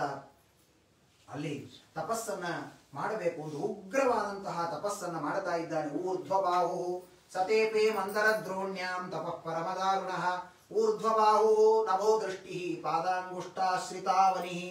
ನಿಜವಾಗಲೂ ಅವನು ಅಸುರ, ಆದರೆ ಅವನ ತಪಸ್ಸು ನಮಗೆ ಆದರ್ಶ. ಎಂತಹ ಉಗ್ರವಾದ ತಪಸ್ಸನ್ನ ಮಾಡಿದ್ದಾನೆ. ಮಂದರ ಪರ್ವತಕ್ಕೆ ಹೋದ. ಹೇಗೆ? ಒಂದೇ ಕಾಲಿನ ಮೇಲೆ ನಿಂತುಕೊಂಡಿದ್ದಾನೆ, ಎರಡೂ ಕೈಗಳನ್ನ ಮೇಲೆತ್ತಿದ್ದಾನೆ, ಕಣ್ಣಿನಿಂದ ದಿಟ್ಟಿಸಿ ಆಕಾಶವನ್ನು ನೋಡ್ತಾ ಇದ್ದಾನೆ. ಹಾಗೆ ಉಗ್ರವಾದ ತಪಸ್ಸನ್ನ ಮಾಡ್ತಾ ಇದ್ರೆ ತಸ್ಯ ಮೂರ್ಧನ ಸಮುದ್ಭೂತ ಸಧೂಮ್ನೋ ಅಗ್ನಿಸ್ತಪೋಮಯ. ಅವನ ತಲೆಯಿಂದ ಅಗ್ನಿ ಬಂದಿದೆ ಅಂತೆ. ಅವನ ಉಗ್ರವಾದ ತಪಸ್ಸಿಗೆ ಬಂದ್ರೆ ಆ ಬೆಂಕಿಯಿಂದ ಮೇಲಿನ ಇಂದ್ರಾದಿ ಲೋಕಗಳೆಲ್ಲ ಸುಟ್ಟು ಹೋಗ್ತಾ ಇದ್ದಾರೆ. ಅಷ್ಟು ಉಗ್ರವಾದ ತಪಸ್ಸನ್ನ ಮಾಡ್ತಾ ಇದ್ದಾನೆ. ದೇವತೆಗಳೆಲ್ಲ ಭಗವಂತನಿಗೆ ಪ್ರಾರ್ಥನೆ ಮಾಡಿದರು, ದಯಮಾಡಿ ಅವನನ್ನು ಎಬ್ಬಿಸಿಬಿಡು ಸಾಕು, ಮುಂದೆ ಏನಾಗತ್ತೋ ಮುಂದೋಡೋಣ ಬ್ರಹ್ಮದೇವರೇ, ದಯಮಾಡಿ ಅವನಿಗೆ ದರ್ಶನ ಕೊಡಿ ಅಂತ ಹೇಳಿದಾಗ ಬ್ರಹ್ಮದೇವರು ಬಂದಿದ್ದಾರೆ. ಬಂದು ಅವನಿಗೆ ಹೇಳಿದ್ದಾರೆ, ಉತ್ತಿಷ್ಟೋತ್ತಿಷ್ಟ ಭದ್ರಂತೆ ತಪಸ್ಸಿದ್ಧೋಸಿ ಕಾಶ್ಯಪ. ಎಂತಹ ಶ್ರೇಷ್ಠ ತಪಸ್ಸು ನಿಂದು. ನನ್ನ ಇಡೀ ಜೀವಮಾನದಲ್ಲಿ ಇಂತಹ ಉಗ್ರ ತಪಸ್ಸನ್ನು ಮಾಡಿದ್ ನೋಡೇ ಇಲ್ಲ ನಾನು ಇವತ್ತಿನವರೆಗೆ. ಭಾರಿ ಮಾಡಿಯಪ್ಪ ತಪಸ್ಸು. ಹಾಗಾದ್ರೆ ಏನು ಬರಬೇಕು ಕೇಳಿಕೋ ಅಂತ ಹೇಳಿದರೆ ಅವನು ಹೇಳಿದ, ಮೊದಲು ಕೇಳಿದ, ನನಗೆ 2 ವರ ಸಾಕು, ನಾನು ಸಾಯಬಾರದು ಸೋಲ್ಬಾರ್ದು, 2 ವರ, 2 ವರ ನನಗೆ. ಇದು ಬಹಳ ಸಿಂಪಲ್ ಅಂತ, ಸಾಯಲೇಬಾರದು ಅಂದ್ರೆ ಗತಿ ಏನ್ರಿ? ಇದು ಅಸುರರ ಭಾವನೆ. ನಾನು ಸಾಯದೆ ಹಾಗೆ ಇರಬೇಕು ಅಂತ 2 ವರಗಳನ್ನ ಕೇಳಿದ್ದಾನೆ. ನಾನು ಅವಧ್ಯನಾಗಿರಬೇಕು ಮತ್ತು ನಾನು ಯಾರಿಂದಲೂ ಸೋಲ್ಬಾರದು. ಯಾಕೆಂದ್ರೆ ಬರೀ ಸಾಯಬಾರದು ಅಂತ ಕೇಳಿದರೆ ಸಾಯೋದಿಲ್ಲ. ಸಾಯೋ ತರ ಹೊಡೆದು ಇವನನ್ನು ಯಾರಾದರೂ ಮೂಲೆಯಲ್ಲಿ ಹಾಕಿದರೆ ಹಾಗೆ ಅದು ನಡೆಯೋದಿಲ್ಲ. ನಾನು ಯಾರಿಂದಲೂ ಕೂಡ ಅಪ್ರತಿದ್ವಂದ್ವತಾಂ ಯುದ್ಧೆ, ನನ್ನನ್ನ ಸೋಲಿಸುವ ವ್ಯಕ್ತಿ ಜಗತ್ತಿನಲ್ಲೇ ಯಾರಿರಬಾರದು. ಆಗ ಮತ್ತೆ ಅದರ ವಿಸ್ತಾರ ಮಾಡಿದ. ಸಾಯಬಾರದು ಅಂದ್ರೆ ಏನು? ನಾನು ಒಳಗೆ ಸಾಯಬಾರದು, ಹೊರಗೆ ಸಾಯಬಾರದು, ಪ್ರಾಣ ಇರುವ ವಸ್ತುಗಳಿಂದ ಸಾಯಬಾರದು, ಪ್ರಾಣ ಇಲ್ಲದ ವಸ್ತುಗಳಿಂದ ಸಾಯಬಾರದು, ಬೆಳಗ್ಗೆ ಸಾಯಬಾರದು, ರಾತ್ರಿ ಸಾಯಬಾರದು, ಯಾವ ಪ್ರಸಂಗದಲ್ಲಿಯೂ ನಾನು ಸಾಯಬಾರದು, ಭೂಮಿಯ ಮೇಲೆ ಸಾಯಬಾರದು, ಆಕಾಶದಲ್ಲಿ ಸಾಯಬಾರದು, ಒಟ್ಟು ನಿನ್ನಿಂದ ಸೃಷ್ಟವಾದ ಯಾವ ಪದಾರ್ಥದಿಂದಲೂ ನಾನು ಸಾಯಬಾರದು.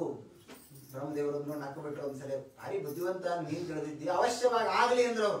ನನ್ನಿಂದ ಸೃಷ್ಟವಾದ ಯಾವ ವಸ್ತುವಿನಿಂದಲೂ ನೀನು ಸಾಯೋದಿಲ್ಲ, ಆದರೆ ನನ್ನನ್ನು ಹುಟ್ಟಿಸಿದ ನಮ್ಮ ಅಪ್ಪ ಒಬ್ಬ ಬೇರೆ ಇದ್ದಾನೆ, ಅವನಿಂದ ಸತ್ರೆ ನಾನೇನ್ ಮಾಡ್ಲಿಕ್ಕೆ ಆಗೋದಿಲ್ಲ. ನನ್ನ ವರ ಅಲ್ಲಿಯವರೆಗೆ ಅದು ಕೆಲಸ ಮಾಡೋದಿಲ್ಲ. ನನ್ನಿಂದ ಸೃಷ್ಟವಾದ ಯಾವ ಒಂದು ವಸ್ತುವಿನಿಂದಲೂ ನೀನು ಸಾಯೋದಿಲ್ಲ. ಇದು ನೋಡಿ, ದೇವತೆಗಳು ಇಂತಹ ಪ್ರಸಂಗಗಳನ್ನು ಸಾಕಷ್ಟು ಮುಂದೆ ದಶಮಸ್ಕಂದದಲ್ಲಿಯೂ ಕೂಡ ಕಂಸನ ಸಂಹಾರವನ್ನ ಮಾಡುವುದಕ್ಕೆ ಅಂತ ಕೃಷ್ಣ ಹೋದಾಗ ಅನೇಕ ಜನ ಅಸುರರು ಅಲ್ಲೆಲ್ಲ ಬರ್ತಾರೆ. ಒಂದು ಆನೆ ಇತ್ತು, ಕುವಲಯ ಪೀಡ ಅಂತ. ಆನೆಯ ಸಂಹಾರ, ಆ ಆನೆ ರುದ್ರದೇವರ ವರ ಇತ್ರಿ ಅದಕ್ಕೆ. ಅಲ್ಲಿ ಚಾಣೂರ, ಮುಷ್ಟಿಕ ಎಲ್ಲರ ಸಂಹಾರ, ಒಬ್ಬೊಬ್ಬರು ಗಣಪತಿಯವರ, ಪಾರ್ವತಿಯವರ, ರುದ್ರದೇವರ ವರ, ಬ್ರಹ್ಮದೇವರ ವರ, ಒಬ್ಬೊಬ್ಬರ ವರದಿಂದಲೂ ಸಾಯಲೇಬಾರದು ಅಂತ ವರ ಪಡೆದು ಬಂದ ಮಹಾನುಭಾವರು ಅವರು. ಹಾಗಾದ್ರೆ ಈ ದೇವತೆಗಳು ವರ ಕೊಡೋದು ಯಾಕ್ರಿ? ನಾವು ಕೊಟ್ಟ ಮೇಲೂ ದೇವರು ಸಂಹಾರ ಮಾಡ್ತಾನೆ ಅಂತ ಗೊತ್ತಿದ್ರು ಯಾಕೆ ವರ ಕೊಡ್ತಾರೆ ಅಂದ್ರೆ, ನನ್ನಪ್ಪನ ಸರ್ವೋತ್ತಮತ್ವ ಗೊತ್ತಾಗಲಿ, ನಾವೆಲ್ಲರೂ ಸಣ್ಣವರು ಅಂತ ಗೊತ್ತಾಗಿ ದೇವರ ಸರ್ವೋತ್ತಮತ್ವ ಗೊತ್ತಾಗಲಿ ಎನ್ನುವುದಕ್ಕೆ ಧೈರ್ಯವಾಗಿ ವರ ಕೊಡ್ತಾರೆ. ರುದ್ರದೇವರ ವರದಿಂದ ಅವಧ್ಯನಾದಂತಹ ಒಬ್ಬ ಅಸುರ ಸತ್ತ ಅಂದ್ರೆ ಹಾಗಾದ್ರೆ ರುದ್ರದೇವರು ಸರ್ವೋತ್ತಮ ಅಲ್ಲ.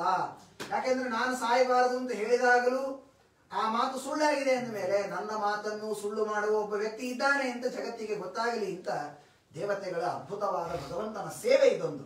ಬ್ರಹ್ಮದೇವರು ಹೊರಕೊಟ್ಟರು, ಆಗಲಿ ಅವಶ್ಯವಾಗಿ ನೀನು ಅವಧ್ಯನಾಗಿ ಇರು ಅಂತ ವರವನ್ನ ಕೊಟ್ಟಿದ್ದಾರೆ. ಇವನು ಎಲ್ಲ ಲೋಕಗಳಿಗೆ ಹೋದ, ಎಲ್ಲಾ ಲೋಕಗಳನ್ನ ಅಸ್ತವ್ಯಸ್ತ ಮಾಡಿದ್ದಾರೆ. ಇಂದ್ರಾದಿ ಲೋಕಗಳಿಗೆ ಹೋಗಿ ಇವನು ತನ್ನ ಆಧಿಪತ್ಯವನ್ನ ಅಲ್ಲಿ ಸಾಧಿಸ್ತಾ ಇದ್ದಾನೆ. ಈ ಪ್ರಸಂಗದಲ್ಲಿ ಇವನು ತಪಸ್ಸಿಗೆ ಅಂತ ಹೋದಾಗ ಅಲ್ಲಿ ಅವನ ಹೆಂಡತಿ ಕಯಾಧು, ಆ ಕಯಾಧುವಿನಲ್ಲಿ ಇವಳು ಗರ್ಭವತಿಯಾಗಿದ್ದಾಳೆ.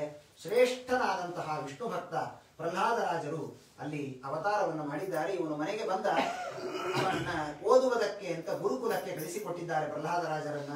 ಇವನು ಗುರುಕುಲಕ್ಕೆ ಹೋದ.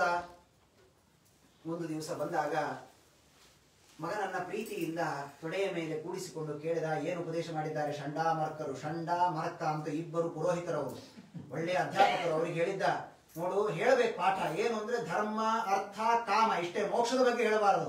ಮೋಕ್ಷ ಅಂತ ಬಂದ್ಬಿಟ್ರೆ ಆ ಮೋಕ್ಷಕ್ಕೆ ನಿಯಾಮಕ ದೇವರ ಬಗ್ಗೆ ಹೇಳಬೇಕಾಗ್ತದೆ. ಹಾಗಾಗಿ ಬೇಡ, ಧರ್ಮಾರ್ಥ ಕಾಮಗಳನ್ನ ಮಾತ್ರ ಹೇಳಬೇಕು. ನಿಮ್ಮ ಅವರ ತಂದೆಯ ಬಗ್ಗೆ ಚೆನ್ನಾಗಿ ಹಿರಣ್ಯಕಶಿಪುವಿನ ಬಗ್ಗೆ ಉಪದೇಶ ಮಾಡಬೇಕು ಅಂತ ಹೇಳಿದ್ದಾರೆ. ಆಗಲಿ ಅಂತ ಪಾಠ ಹೇಳಿದ್ರು. ಪಾಪ ಒಂದು ದಿವಸ ಮನೆಗೆ ಕರೆದು ಮಗನನ್ನ ತೊಡೆಯ ಮೇಲೆ ಕೂಡಿಸಿಕೊಂಡು ಪ್ರೀತಿಯಿಂದ ಹಿರಣ್ಯಕಶಿಪು ಕೇಳಿದ, ಏನ್ ಪಾಠ ಹೇಳಿದ್ದಾರಪ್ಪ ಹೇಳು. ಪ್ರಹ್ಲಾದೋವಾಚ ತತ್ಸಾಧು ಮನ್ನೇ ಸುರವರ್ಯ ದೇಹಿನಾಂ ಸದಾ ಸಮುದ್ವಿಗ್ನ ಧಿಯಾಮ ಸದ್ಗ್ರಹ ಹಿತ್ವಾತ್ಮಪಾತಂ ಗ್ರಹಮಂಧಕೂಪಂ ವನಂ ಗತೋ ಯದ್ಧರಿಮಾಶ್ರಯೇತ. ಅಪ್ಪ ನೋಡು, ಮನೆಯಲ್ಲಿ ಸಂಸಾರದಲ್ಲಿ ಇದ್ದಷ್ಟು ದಿವಸ ದುಃಖ, ವನಕ್ಕೆ ಹೋಗಬೇಕು, ಭಗವಂತನ ನಾಮಸ್ಮರಣೆ ಮಾಡಬೇಕು, ತಪಸ್ಸು. ದೇವರು ಒಂದು ತಕ್ಷಣ ತಲೆ ಏರಿ ಹೋಯ್ತಿರು. ಯಾರು ಉಪದೇಶ ಮಾಡಿರ್ಬೋದು ಇವನಿಗೆ? ನನ್ನ ಅಣ್ಣನನ್ನ ಸಂಹಾರ ಮಾಡಿದ ವೈರಿಯ ಬಗ್ಗೆ ಹೇಳ್ತಾನೆ. ತಡ್ಕೊಂಡಾದ್ರು ಮೊದಲನೇ ಬಾರಿ ಏನೋ ಸ್ವಲ್ಪ ಮಿಸ್ ಆಗಿ ಯಾರೋ ಪಾಠ ಹೇಳಿರ್ಬೋದು, ಮಿಸ್ ಕಮ್ಯುನಿಕೇಶನ್ ಅಂತ ಹೇಳ್ತೀವಲ್ಲ, ಹಾಗೆ ಇದೊಂದು ಬಾರಿ ಅವಕಾಶ ಕೊಡೋಣ ಅಂತ ಕೊಟ್ಟು ಕಳಿಸಿದ್ದಾನೆ. ಎರಡನೇ ಬಾರಿ ಬಂದ. ಎರಡನೇ ಬಾರಿಯೂ ಕೂಡ ಮತ್ತೆ ಅದೇ ಉಪದೇಶವನ್ನ, ಸ್ಮರಣಂ ಕೀರ್ತನಂ ವಿಷ್ಣೋ ಸ್ಮರಣಂ ಪಾದಸೇವನಂ ಅರ್ಚನಂ ವಂದನಂ ದಾಸ್ಯಂ ಸಖ್ಯಂ ಆತ್ಮನಿವೇದನಂ, 9 ವಿಧವಾದಂತಹ ಭಕ್ತಿಯನ್ನ ದೇವರಲ್ಲಿ ಮಾಡಬೇಕು ಅಂತ ಹೇಳಿದಾಗ ತಡೆದುಕೊಳ್ಳಿಕ್ಕಾಗಲಿಲ್ಲ ಅವನಿಗೆ. ಜೋರಾಗಿ ಮಗನನ್ನ ಕೆಳಗೆ ನೂಕಿದ್ದಾನೆ. ಹೇಳಿದ, ಭಟರನ್ನ ಕರೆದ, ವಧ್ಯತಾಂ ವಧ್ಯತಾಮೇಷ, ಒಂದೇ ಒಂದು ಅವನು ಹೊರಡಿಸಿಬಿಟ್ಟ. ಏನು ಅಂದ್ರೆ ಇವನನ್ನ ಕೊಂದು ಬಿಡಿ, ಯಾವುದಾದರೂ ಮಾರ್ಗದಿಂದ ಕೊಲ್ರಿ, ಅವನನ್ನು ಹೇಗಾದರೂ ನೀವು ಸಂಹಾರ ಮಾಡಿಬಿಡಿ ಅಂತ ಹೇಳಿದ್ದಾರೆ. ಆಗಲಿ ಅಂತ ಎಲ್ಲ ಪ್ರಯತ್ನವೂ ಆಗಿ ಹೋಯಿತು. ಇವನನ್ನ ಆನೆಯ ಕಾಲಿಗೆ ಹಾಕಿ ತುಳಿಸಬೇಕು ಅಂತ ಪ್ರಯತ್ನ ಮಾಡಿದ್ದಾರೆ. ಪರ್ವತದ ಮೇಲಿನಿಂದ ನೂಕಿದ್ದಾರೆ. ಏನು ಮಾಡಿದರೂ ಭಗವಂತ ಸರಕ್ಷಿತ ರಕ್ಷತಿ ಯೋಹಿ ಗರ್ಭೆ, ದೇವರು ರಕ್ಷಣೆ ಮಾಡಬೇಕು ಅಂತ ಒಂದು ಬಾರಿ ಸಂಕಲ್ಪ ಮಾಡಿದರೆ ಯಾರು ಸಂಹಾರ ಮಾಡ್ಲಿಕ್ಕೆ ಸಾಧ್ಯ ಇದೆ? ಎಲ್ಲ ಪ್ರಸಂಗಗಳಿಂದಲೂ ಸಂಹಾರ ಮಾಡಿದ. ಅವನಿಗೊಂದು ತಲೆ ಬಿಸಿ ಆಗಿ ಹೋಯ್ತ್ರಿ. ಪಾಪ ಮಕ್ಕಳಿಗೆ ರೋಗ ಆದಾಗ ಯಾವ ಡಾಕ್ಟರಿಗೆ ತೋರಿಸ್ಬೇಕು ಅಂತ ತಲೆ ಬಿಸಿ ಆಗಿರ್ತಿದೆ. ಇದೊಂದು ವಿಪರೀತ, ಹೇಗೆ ಸಾಯಿಸ್ಬೇಕು ಅವನನ್ನ ಅಂತ ತಲೆ ಬಿಸಿಯಾಗಿ ಹೋಗಿದೆ. ಬೈದಿದ್ದಾನೆ, ನೀನ್ ಹೇಗಿದ್ದಿ ಅಂದ್ರೆ ದೈತ್ಯೇಯ ಚಂದನವನೇ ಜಾತೋಯಂ ಕಂಟಕದ್ರುಮ ಅಂತ. ಅವನಂತಾನೆ, ದೈತ್ಯರೆಂಬ ಚಂದನವನದ ಮಧ್ಯದಲ್ಲಿ ನೀನೊಬ್ಬ ಮುಳ್ಳಿದ್ದಂತೆ ಅಂತ. ಸತ್ಯಧರ್ಮ ತೀರ್ಥ ಶ್ರೀಪಾದಂಗಳವರು ಈ ಶ್ಲೋಕಕ್ಕೆ ವ್ಯಾಖ್ಯಾನ ಮಾಡುವಾಗ ಹೇಳ್ತಾರೆ, ಇದನ್ನು ಸ್ವಲ್ಪ ಉಲ್ಟಾ ಮಾಡ್ಕೊಳ್ರಿ ಅಂತ. ನಿಜವಾಗಿ ಹೇಗೆ ಅಂದ್ರೆ ದೈತ್ಯೇಯ ಕಂಟಕವನೇ ಜಾತೋಯಂ ಚಂದನದ್ರುಮ, ದೈತ್ಯರೆಂಬ ಮುಳ್ಳಿನ ಕಂಟೆಯ ಮಧ್ಯದಲ್ಲಿ ಇದೊಂದು ಗಂಧದ ಮರ ಬೆಳೆದಿದೆ ಅಂತ ಹೇಳಿ ಅಂತಾರೆ. ಹಾಗೆ ಮನೆಗೆ ಬಂದ. ಆಗ ಮತ್ತೆ ಆ ಷಂಡಾಮರ್ಕರು ಬಂದು, ಒನ್ಸ್ ಮೋರ್ ಇದೊಂದು ಬಾರಿ ಕಳಿಸ್ಬಿಡ್ರಿ, ಇವತ್ತಿಂದ ಇವನಿಗೊಂದು ಸ್ಪೆಷಲ್ ಕ್ಲಾಸ್ ತೆಗೆದುಕೊಳ್ಳುತ್ತೆ, ಇವನಿಗೇ ಒಂದು ಪಾಠ, ನಾವಿಬ್ಬರೂ ಸೇರಿ ಯಾರ ಸ್ನೇಹಿತರ ಜೊತೆಗೆ ಇವನನ್ನು ಬಿಡದೆ ಪಾಠ ಹೇಳ್ತೇವೆ ಅಂತ ಕರೆದುಕೊಂಡು ಹೋಗಿದ್ದಾರೆ. ನಾರದರ ಉಪದೇಶದಿಂದ ಪಕ್ವನಾದಂತಹ ವ್ಯಕ್ತಿ ಪ್ರಹ್ಲಾದರಾಜರು ಇವರ ಈ ಹೊರಗಿನ ಉಪದೇಶದಿಂದ ಏನಾಗಬೇಕಾಗಿದೆ? ಕರೆದುಕೊಂಡು ಹೋಗಿದ್ದಾರೆ. ಒಂದು ದಿವಸ ಸಮಿತ್ತನ್ನ ತರಬೇಕು ಅಂತ ಷಂಡಾಮರ್ಕರು ವನಕ್ಕೆ ಅಂತ ಹೋದಾಗ ಇವನು ಒಂದ್ ಕಡೆ ಮೂಲೆಯಲ್ಲಿ ಕುಳಿತುಕೊಂಡಿದ್ದ. ಎಲ್ಲೋ ಮಕ್ಕಳೆಲ್ಲ ಇವತ್ತು ಕ್ಲಾಸ್ ಇಲ್ಲ ಅಂತ ಆಟ ಆಡ್ತಾ ಇದ್ದಾರೆ. ಎಲ್ಲರೂ ಕೂಡ ಈಗ ಮಾಡ್ತಾರಲ್ಲ ಆನ್ಲೈನ್ ಕ್ಲಾಸ್ ಅಂತ ಆನ್ ಮಾಡಿಟ್ಟಿರ್ತಾರೆ, ಬಾಬ್ ಹೇಳೋ ಆಚಾರ್ಯ ಹೇಳ್ತಿರ್ತಾರೆ. ಇವರು ಎಲ್ಲಾ ಕೆಲಸ ಮುಗಿಸ್ಕೊಂಡು ಬಂದು ನಮಸ್ಕಾರ ಆಚಾರ್ಯ ಅಂತ ಕಟ್ ಮಾಡಿಬಿಟ್ರೆ ಮತ್ತೆ ಹಾಗೆ ಮಕ್ಕಳ ಪಾಠ, ಅಧ್ಯಾಪಕರು ಇಲ್ಲ ಅಂತ ಅವರು ಚೆನ್ನಾಗಿ ಆಟ ಆಡ್ತಾ ಇದ್ದಾರೆ. ಇವನು ನೋಡಿದ್ರು ಮೂಲೆಯಲ್ಲಿ ಕುಳಿತಿದ್ದ. ಪಾಪ ಏನೋ ದಂಡೆ ಇರಬೇಕು, ಸ್ವಲ್ಪ ಬುದ್ಧಿ ಮಾಂದ್ಯ ಇರಬೇಕು ಅಂತ ತಿಳಿದಿದ್ದಾರೆ ಇವನನ್ನ. ಆಗ ಯಾಕೋ ಆಟ ಆಡ್ಲಿಕ್ಕೆ ಬಾ ಅವರಂದ್ರು, ನೀವು ಬನ್ನಿ ಎಲ್ಲ ಉಪದೇಶ ಮಾಡ್ತೇನೆ ನಿಮಗೆ ಅಂತ ಕರೆದಿದ್ದಾರೆ.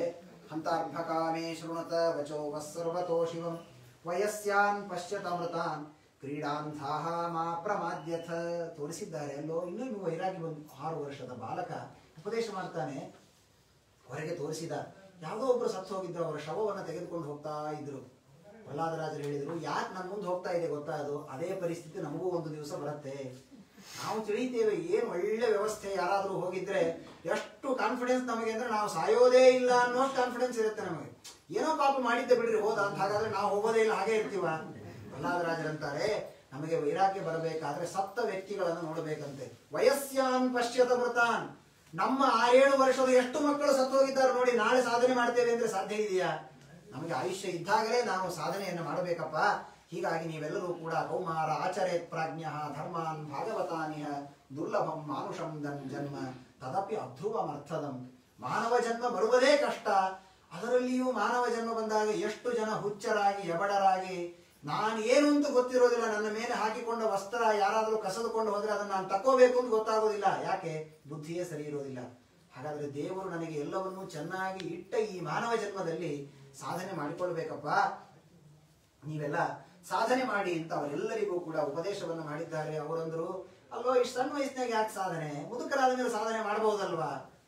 ಅದಕ್ಕೆ ಅವನಂತಾನೆ ಕಲಾಕ್ಷರಾಣಾಂ ಅನುರಕ್ತ ಚಿತ್ತ. ವಯಸ್ಸಾದ ಮೇಲೆ ಸಾಧನೆ ಮಾಡಬೇಕು ಅಂತ ಅಂದ್ಕೊಳ್ತಾನೆ. ಪುಟ್ಟ ಮಕ್ಕಳ ಮೊಮ್ಮಕ್ಕಳ ಪ್ರೀತಿಯ ಕಲಭಾಷಣಕ್ಕೆ ಆಕರ್ಷಿತನಾಗಿ ಅವರ ಜೊತೆಗೆ ಆಟ ಆಡುತ್ತಾ ಹಾಗೆಯೇ ಜೀವನವನ್ನ ಕಳೆದು ಬಿಡ್ತಾನೆ. ಹೀಗಾಗಿ ಸಾಧನೆ ಮಾಡಬೇಕು, ನೀವೆಲ್ಲ ಆಯುಷ್ಯವನ್ನ ವ್ಯರ್ಥವಾಗಿ ಕಳೀಬೇಡಿ ಅಂತ ಹೇಳಿದ್ರೆ ಅವ್ರಿಗೊಂದು ಹೊಸ ಕ್ಯೂರಿಯಾಸಿಟಿ ಶುರು ಆಯ್ತು. ನಿಮ್ಗೆ ಯಾರು ಈ ಪಾಠ ಹೇಳಿದ್ರು?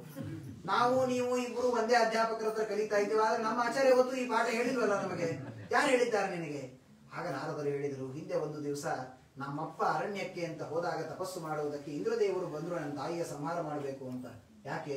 ಇವನೇ ಇಷ್ಟು ಭಯಾನಕ ಅಂದ್ರೆ ಇವನಲ್ಲಿ ಹುಟ್ಟಿದ ಮಗ ಇನ್ನೆಷ್ಟು ಭಯಾನಕ ಇರ್ಬೇಕ್ರಿ, ಹೀಗೆ ಇವನನ್ನ ಸಂಹಾರ ಮಾಡಿಬಿಡೋಣ ಅಂತ ಬಂದ್ರೆ ನಾರದರು ಬಂದು ಹಿಡಿತಾರೆ. ಇಂದ್ರದೇವರೇ ಎಂಥ ಕೆಲಸ ಮಾಡ್ತಾ ಇದ್ದೀರಿ, ಈ ಹುಟ್ಟುವ ಮಗನಿಂದಲೇ ಅವರ ಅಪ್ಪನ ಸಂಹಾರ ಆಗ್ಲಿಕ್ಕಿದೆ, ಪರಮ ವಿಷ್ಣು ಭಕ್ತ ಒಳಗೆ ಇದ್ದಾನೆ ಅಂತ ಹೇಳಿದರೆ ಭಾಗವತ ಹೇಳುತ್ತೆ, ಇಂದ್ರದೇವರು ಹೋಗುವಾಗ ಪರಿಕ್ರಮ್ಯ ದಿವಂಯಯವು, ಆ ಯಾವ ಕಯಾದುವಿಗೆ ಪ್ರದಕ್ಷಿಣೆ ಮಾಡಿ ನಮಸ್ಕಾರ ಮಾಡಿ ಹೋದರಂತೆ. ಯಾಕೆಂದ್ರೆ ವಿಷ್ಣು ಭಕ್ತ ಇದ್ದಾನೆ ಒಳಗೆ ಎನ್ನುವ ಕಾರಣಕ್ಕೆ.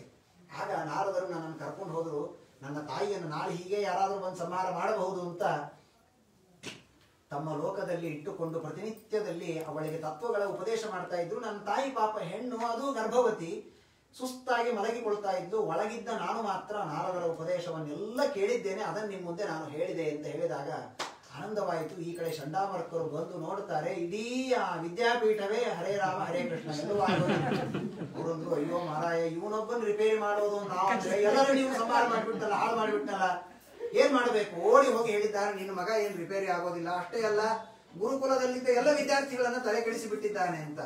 ಆಗ ಕೋಪ ಬಂದಿದೆ, ಅವನನ್ನ ಕರೆದಿದ್ದಾನೆ. ಯಾಕೆ ಹೀಗೆ ಮಾಡ್ತಾ ಇದ್ದೆ, ಯಾರು ನಿನ್ನನ್ನು ರಕ್ಷಣೆ ಮಾಡುತ್ತಾರೆ, ಯಾರ ರಕ್ಷಣೆಯ ಬಲ ಇದೆ ನಿನಗೆ ಅಂತ ಕೇಳಿದ್ದಾನೆ. ಅವನು ಹೇಳಿದ, ದೇವರ ರಕ್ಷಣೆ, ಭಗವಂತ ಸರ್ವೋತ್ತಮ, ಎಲ್ಲರನ್ನ ಅವನೇ ರಕ್ಷಣೆ ಮಾಡ್ತಾನೆ.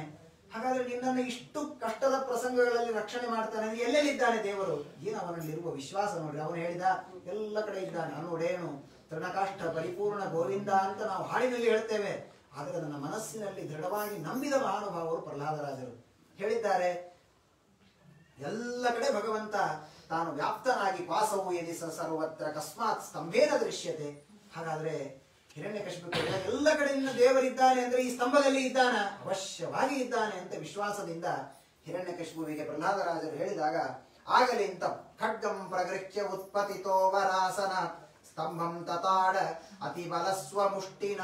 ಬಹಳ ಪುರಾಣಗಳಲ್ಲಿ ಒಂದೊಂದು ರೀತಿಯಾದ ಮಾತುಗಳಿದೆ. ನರಸಿಂಹ ಪುರಾಣದಲ್ಲಿ ಹೇಳುವಾಗ ಖಡ್ಗವನ್ನ ಒಡೆಯೋದು ಬೇಡ, ಕಂಬದಿಂದ ಅಲ್ಲ, ಒಂದು ಅರಣ್ಯದಿಂದ ನರಸಿಂಹದೇವರು ನಡೆದುಕೊಂಡು ಬಂದು ಬಿಟ್ರು ಅಂತ ಹೇಳಿದ್ದಾರೆ. ಕೆಲವು ಪುರಾಣಗಳಲ್ಲಿ ಹಿರಣ್ಯಕಶಿಪು ಹೊಡೆಯುವಾಗ ಜೋರಾಗಿ ಕಾಲಿನಿಂದ ಒದ್ದ ಅಂತ ಹೇಳಿದ್ದಾರೆ. ಇನ್ನು ಕೆಲವು ಕಡೆಯಲ್ಲಿ ಮುಷ್ಟಿಯಿಂದ ಪ್ರಹಾರ ಮಾಡಿದ, ಇನ್ನು ಕೆಲವು ಕಡೆಯಲ್ಲಿ ಖಡ್ಗದಿಂದ ಹೊಡೆದ ಅಂತ ಹೇಳ್ತಾರೆ.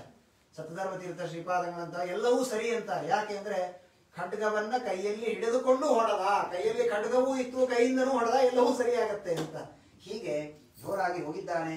ಸತ್ಯಂ ವಿಧಾತುಂ ನಿಜ ಭೃತ್ಯ ಭಾಷಿತಂ ವ್ಯಾಪ್ತಿಂಚ ಭೂತೇಷು ಅಖಿಲೇಷು ಚಾತ್ಮನಃ ಅದೃಶ್ಯತ ಅತ್ಯದ್ಭುತ ರೂಪಮುದ್ವಹನ್ ಸ್ತಂಭೆ ಸಭಾಯಾಂ ನ ಮೃಗಂ ನ ಮಾನುಷಂ. ಜೋರಾಗಿ ಹಿರಣ್ಯಕಶಿಪು ಖಡ್ಗಕ್ಕೆ ತಾನು ಸ್ತಂಭಕ್ಕೆ ತಾಡನ ಮಾಡಿದ್ದಾನೆ. ಒಳಗಿಂದ ನರಸಿಂಹದೇವರು ತಾವು ಬಂದಿದ್ದಾರೆ. ಬಂದು ತಮ್ಮ ನರಸಿಂಹ ರೂಪ, ಮನುಷ್ಯನೂ ಅಲ್ಲ ಸಿಂಹನೂ ಅಲ್ಲ, ಮನುಷ್ಯರಿಂದಲೂ ಸಾಯಬಾರದು, ಸಿಂಹದಿಂದಲೂ ಸಾಯಬಾರದು, ನರಸಿಂಹ ರೂಪವನ್ನು ತೆಗೆದುಕೊಂಡಿದ್ದಾರೆ. ಆ ಪ್ರಹ್ಲಾದರಾಜರು ಬ್ರಹ್ಮದೇವರು ಕೊಟ್ಟ ವರವನ್ನ ಸತ್ಯ ಮಾಡುವುದಕ್ಕಾಗಿ, ಪ್ರಹ್ಲಾದರಾಜರು ಕೊಟ್ಟ ಮಾತನ್ನೂ ಸತ್ಯ ಮಾಡಬೇಕಾಗಿದೆ, ದೇವರು ಸರ್ವತ್ರ ವ್ಯಾಪ್ತ ಅನ್ನುವ ಅವರ ಚಿಂತನವನ್ನು ಸತ್ಯ ಮಾಡುವುದಕ್ಕಾಗಿ ಬಂದಿದ್ದಾರೆ. ಎಷ್ಟೋ ಹೊತ್ತಿನವರೆಗೆ ಇಬ್ಬರಿಗೂ ಯುದ್ಧವಾಗಿದೆ. ಕೊನೆಗೆ ಹಿರಣ್ಯಕಶಿಪುವನ್ನು ಕರೆದುಕೊಂಡು ಹೋಗಿ ಮನೆಯ ಮುಂದೆ ಹೊತ್ಸಲದ ಮೇಲೆ ಕುಳಿತುಕೊಂಡು ಬೆಳಗ್ಗೆಯೂ ಅಲ್ಲ ರಾತ್ರಿಯೂ ಅಲ್ಲ, ಮೂರು ಸಂಜೆಯ ಪ್ರಸಂಗದಲ್ಲಿ ಹೊರಗೂ ಅಲ್ಲ ಒಳಗೂ ಅಲ್ಲ ಮಧ್ಯದಲ್ಲಿ ಕುಳಿತುಕೊಂಡಿದ್ದಾರೆ.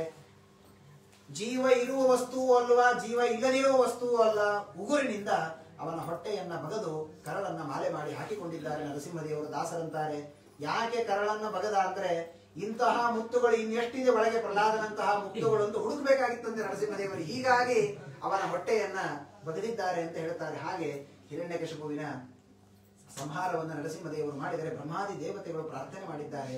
ಏನು ನಿನ್ನ ವಿಚಿತ್ರವಾದಂತಹ ಲೀಲೆ, ನೀನು ಸಂಹಾರ ಮಾಡಬೇಕಾಗಿದ್ರೆ ಅವನಿಗಾಗಿ ಇಲ್ಲಿ ತನಕ ಬರಬೇಕಾಗಿಲ್ಲ, ನೀನು ಕುಳಿತ ವೈಕುಂಠದಲ್ಲೇ ಸಂಕಲ್ಪ ಮಾಡಿದ್ರೆ ಸತ್ತು ಹೋಗ್ತಿದ್ದ.